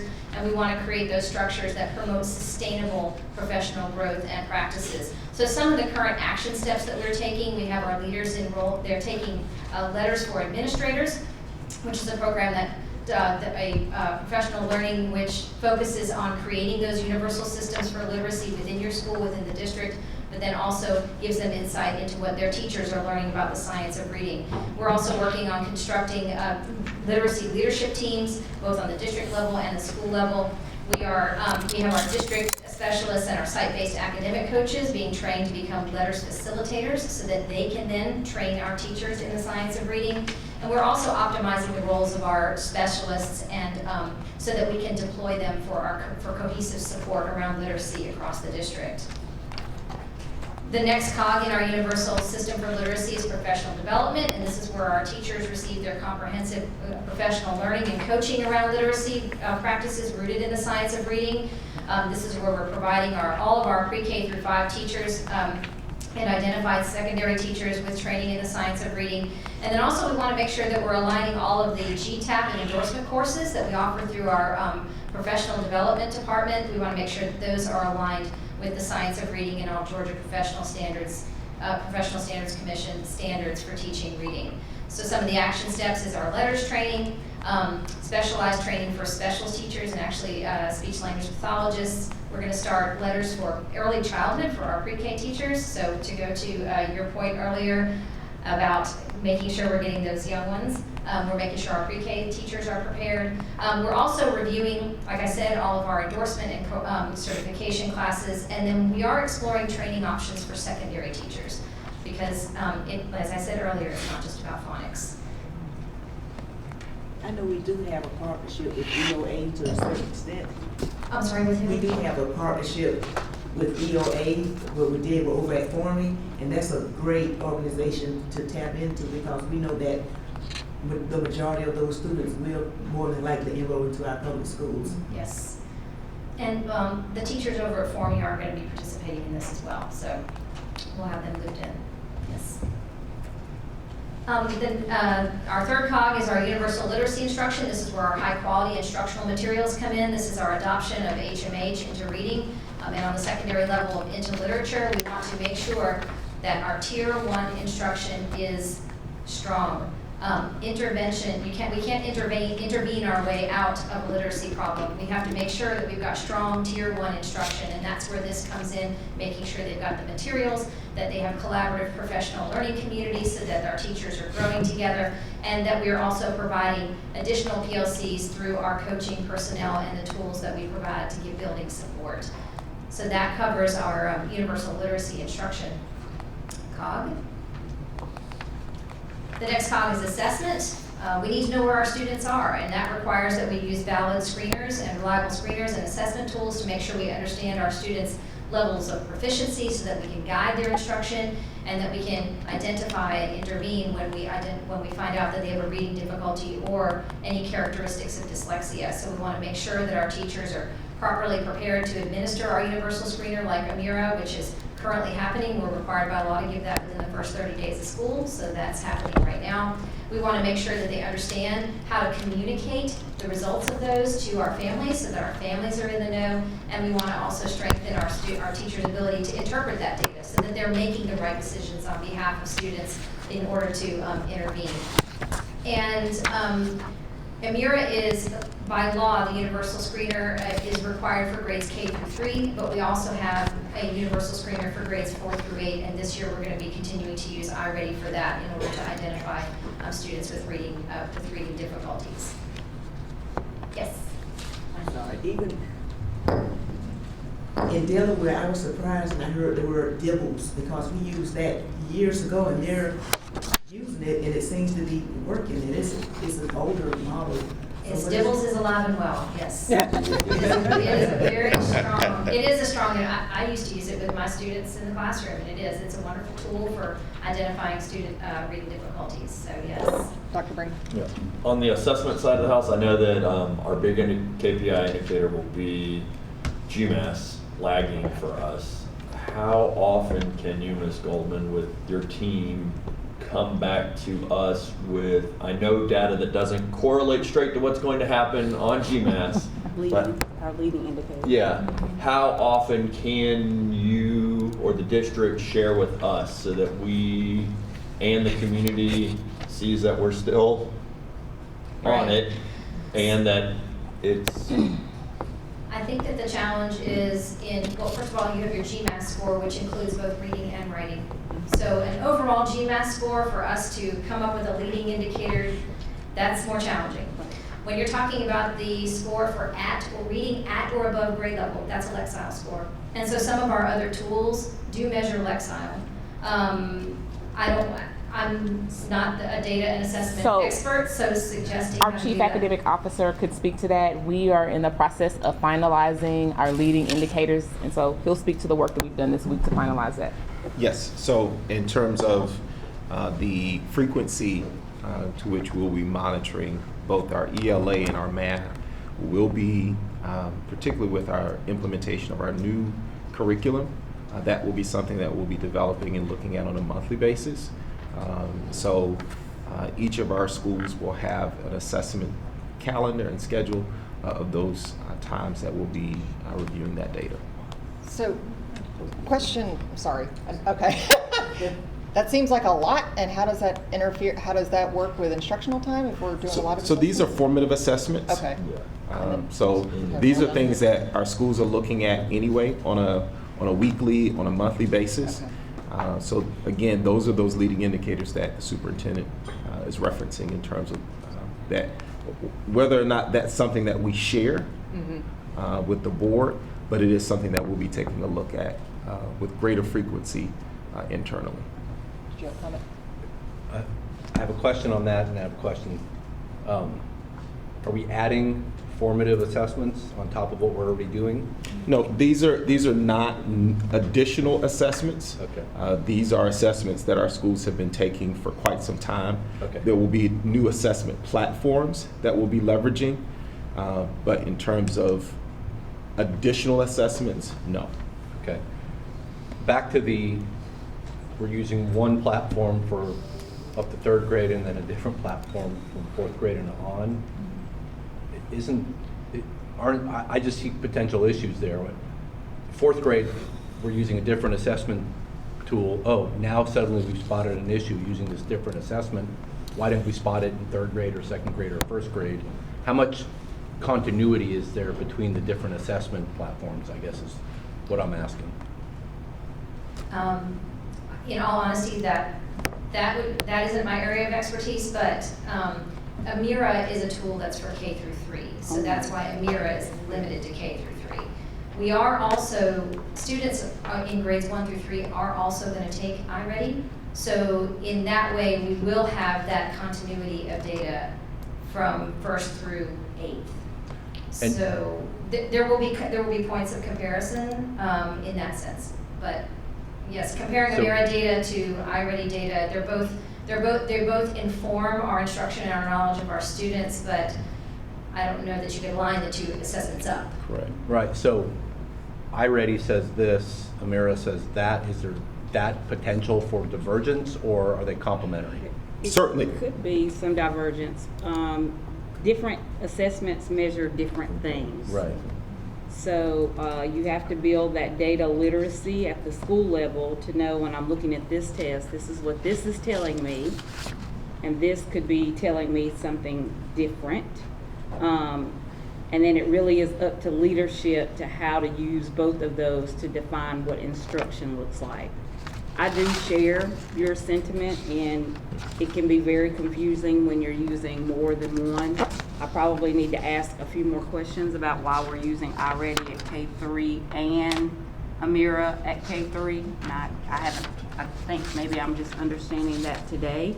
But there is the potential for confusion when you're using multiple assessments, because multiple assessments don't all measure the same things. And so the two follow-up comments. One, that means there has to be good communication to the parents.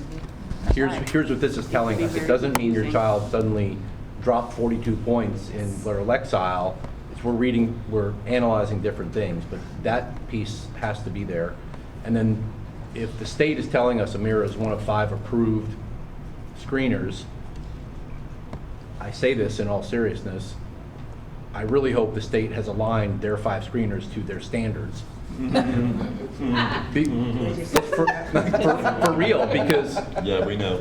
Yeah, but then iReady like we've been through 5 or 6 screeners in the last decade, and 2 years from every 2 years, this is the latest and greatest.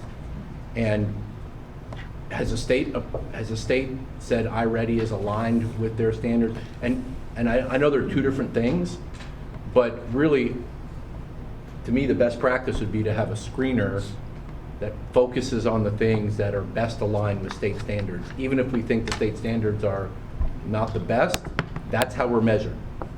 So we don't set the rules. So is that a discussion point, or are they Yes. 2 different issues, is what I'm saying? Yes, so I think there are a number of things in that question that I can address. First, so iReady is an approved screener as well. It is the platform that the district has used at least district-wide for the last 2 or 3 years.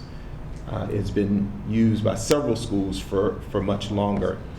To your point in terms of alignment with state standards, there are some opportunities for us to take a closer look at that. We have been looking at that, and I will say that in terms of using iReady beyond our beginning of the year, middle of the year, we are not implementing all of its use for the purpose of formative assessments. You bring up a good point in terms of alignment. So the state does have a platform, DRC Beacon. There are concerns, right, with a number of platforms that are used. Nothing's perfect. We are taking a look at that and starting that shift towards having one platform with existing contracts in place. Those are things in terms of the last year for Amira, last year the contract, last year in the contract with iReady. We'll be making some decisions, but we're moving in that direction in terms of alignment with the state. And DRC Beacon is that platform. Last year we piloted at several of our schools, both at the high school and at all grade levels, and received some really good feedback. There are some challenges when we talk about implementing some of the state platforms, because those things are still in operational status. Some of them are in pilot status. So as the state rolls that out, we're trying to stay on pace with them, and so we don't have access to all of those features yet. Which is going to save us a significant amount of money. I can't remember how much iReady is. We were in the middle of that contract, and we paid it up front. Yes. So that's. We got a discount. So that's why we're finishing out with iReady. Yes. And hopefully, as the state strengthens their pilot programs, we can move over to that and then lose that expense from iReady. And just to be clear, I'm not advocating for any screener, because I don't know, I can barely spell screener. What I'm advocating for alignment with what we're being evaluated. We 100% agree. And there is no perfect assessment. Right, understood, nowhere understood. in America. And I also want to make a distinction. When we're talking about a universal screener with respect to House Bill 538, it isn't necessarily talking about what screener is checking for our students with the standards, right? It is talking about, it's looking for reading deficiencies. So how does the student do on rapid automatic naming? How does the student do on phonemic awareness? How does the student do on decoding and encoding? So when we're talking about the iReady assessment, we can start to see some of the more content alignment with standards, but universal screener as it is related to House Bill 538 is just talking about identifying reading difficulties. I want to make that. It's like And that's how we're leveraging iReady. Understood, but we know GMAS, the types of, the strength, the skill sets needed to do well on GMAS or struggle on GMAS, focus on some of these particular issues. Right, and so and I'm not saying teach to the test. I'm saying understand the test. Right. And so those platforms that we're leveraging are aligned to state standards for that purpose, those formative assessments. Ms. Hall? I want to switch the conversation just a little. Even though you have speaking under the literacy umbrella, rarely do I engage with students where I feel they are becoming strong speakers. Either they have no practice in speaking on a regular basis. Perhaps you have to have a teacher who's really interested in that to get that experience of having to get up and recite or get up and have a debate, that kind of thing. So I really want to know, and even the conversation today, what you're hearing is the reading and the writing area. What actually is being done to promote speaking with our kids? Yes, so when we're talking about specifically our new curriculum, very much brings out the need for oral language development. So meaning engaging our students when you're doing a read aloud, how are we engaging our students and having a conversation about the read aloud or the conversations about what they are reading. So recognizing, if I go back to the picture of the different pillars, that oral language, that language development that's underneath there is a very important thread that goes through all of it. And it is something that is called out very specifically in the curricular materials that our students are working with. Well, Sherry, what about just learning to speak in whole sentences? I mean, where is that? Is that, again, is that depending on the teacher you have, or is that embedded somewhere where we can expect by 3rd grade that our children can speak, are not monosyllabic, but can speak in a whole sentence? Yes, I hear what you're saying. I guess that in some senses, it's classroom specific, right? But at the same time, we are encouraging through the science of reading training that we're having, we are encouraging our teachers to understand the importance of that oral language development, the importance of those conversations in the classroom, so that because of what a big piece that plays in their reading comprehension development. And then there's some work that both our chief of schools and chief academic officer have done around how we look at reading and what we expect to see when we go into reading classrooms. And so I'll pun to our chief of schools to talk a little bit about that. Thank you, Ms. Taylor. So at this point, what we're talking about, really, there are very similar things, but there are two distinct things. So when we're talking about speaking in the context from literacy, it's about speaking about the text. And students being able to engage around text-dependent clauses, supporting their evidences, supporting claims based off what they read. Now, on the flip side, what you're asking is, where are we building moments where students are learning to have conversational language, speak, like almost in a public speaking, learning the art of speaking, right? Yes. So when we do classroom visits and we walk in classrooms, part of the work that we'll be doing is, how are students now conveying their claims in complete sentences with supporting details so that they have a complete thought and in their writing and in their speaking, because they have to go hand in hand. So that's part of the work, not just from a literacy standpoint, but that's from the English language arts standpoint, as we look at the actual state standards and how they are supporting claims and having complete thoughts and writing those and being able to speak those at the same time. But there are two different things, but they are the same thing. So they have to understand to speak and blend words, fluency, and things of that nature to get to the point that you're talking about, so that we can see that really happening at a high level from 3rd grade on. Okay, I'm going to say that right now I feel we're at maybe a C-, D. I mainly see, say at church, I see my boys in 4th grade. Well, how is your beginning of the year going? Fine. Right. Oh, where do you go to school? 3rd. No ability to interact, to project a conversation, to extend. So I'm just adamant that our teachers intentionally put some time in that literacy day just for kids to recite some poetry, to get used to hearing their voices and to be able to express and find their voice, so that they don't grow up and when we hear someone who can speak very well, especially our young black men, when we hear one of them speak real well, ooh, isn't he articulate? I'm tired of hearing that. I want all of our kids to be articulate naturally, not just, a few of them. And I love the fact that you said we're at a C or D. I would give us a D minus.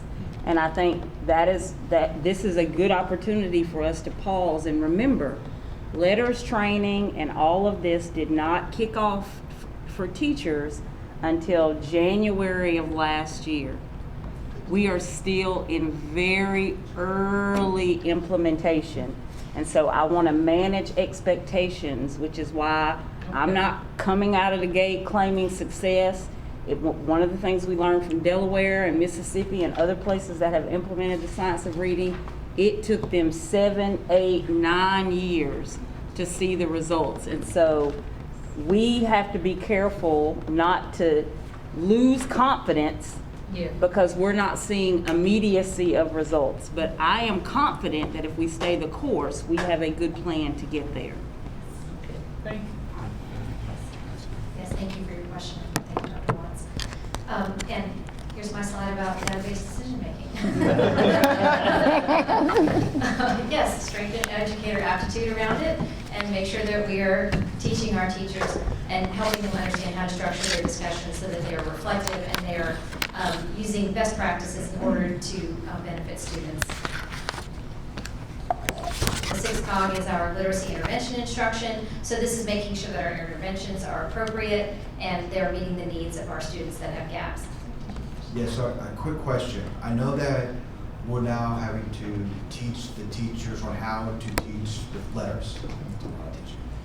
Are we working with the local universities to make sure, and is the Regents working with the local universities? Next slide. Next slide, okay. That's a great question, yes, actually, and I will get to that. All right. So intervention instructions, so we want to make sure that we are implementing the tools that meet the needs of our students. So we are, what we're doing is we have vetted all of our intervention materials to make sure that they align with the science of reading and then providing guidance to our teachers. If a student has an issue with phonemic awareness, these are the tools that you have at your hands. If they have an issue with fluency, these are the tools that we should be using for intervention.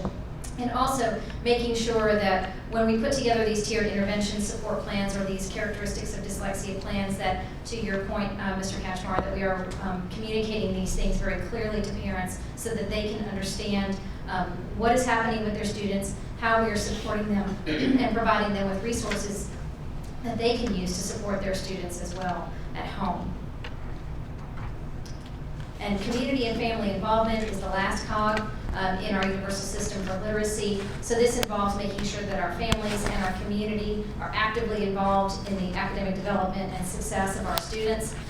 So we are in the process of identifying protocols for identifying those partnerships or initiatives or events that demonstrably support literacy, engaging our families and community partners in events that help to celebrate literacy and grow their knowledge. And then also we want to obviously put out as much supportive information for our families and community as possible, so we'll be building out a literacy section of our website. And then to your point also, Dr. Howard Hall, that we are going to be working with our local early child care centers in order to promote early childhood development and school readiness. With respect to the universities, you mentioned earlier, actually House Bill 538 also calls out all Georgia universities that are certifying teachers, and all of those programs are they have rewritten the standards for certification, and they are having to redo their syllabi and their programs to make sure that they align with the science of reading so that teachers who are coming out of teacher preparation programs are learning what they are supposed to learn in order to teach our students reading properly. And so just kind of what we've captured in a nutshell in terms of our community and family involvement is that we want our families to start early with their young students. We want them to stay connected as they are with us through school, and then we want them to share in that support of success. So start early, stay connected, support success is our mantra for community and family involvement. If I'm not mistaken, with Title I schools, they must spend 10% of their budget for parental involvement. Are you all working with those? Well, I guess they still have a district parent liaison for Title I, or working with those schools where that's required? I can't speak to the percentage, but I do know that there's a parent liaison at all the Title I schools. Also, The Georgia Assembly approved money in the budget for this year for what are called school literacy leads. So every school that supports students in grades K through 3 across the state is going to have a literacy lead in their building who is going to help champion literacy, who is going to help us with family engagement around literacy, and there was money put in the budget for a stipend for all of those individuals as well, and we're in the process of identifying those people right now. That's good news. Dr. David? I like that better. Ms. Goldman, just thank you. I'm sure you could be snatched up by anybody right now, so thank you for choosing. I mean, truly, I know everybody, when Tanya and I were at GSBA and you spoke, there were lots of people that came up to us and said, is she gonna come? So, thank you, yes, thank you for your commitment to our district. I'm so glad that this position is filled by you.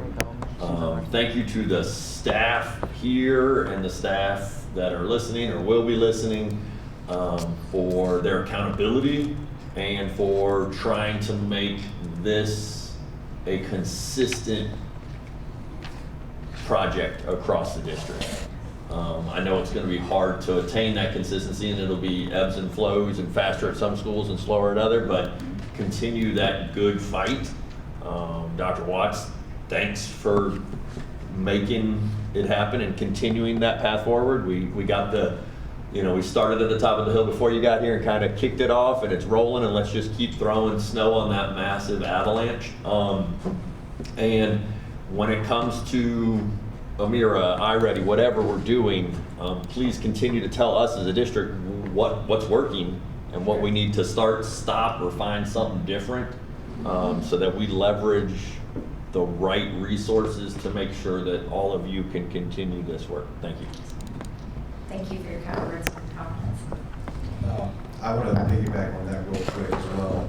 I know that you worked with, when you were the Georgia teacher leader, about burnout. And one of the things that I remember very vividly from that, as well as talking to teachers, is the constant turnover every 2 to 3 years of, we got this new program. Okay, we're gonna start this new program 2 years. Oh, we found a better program. Oh, we're going back to the original one from 6 years ago. That's kind of. But we're not gonna do that. Thank you. But so that's kind of also where we're kind of going with asking about Amira and iReady, because these contracts are coming up. We just want to make sure that not just the money's spent well, but also that we're not having to give the teacher something else that we give to them and they have to learn it.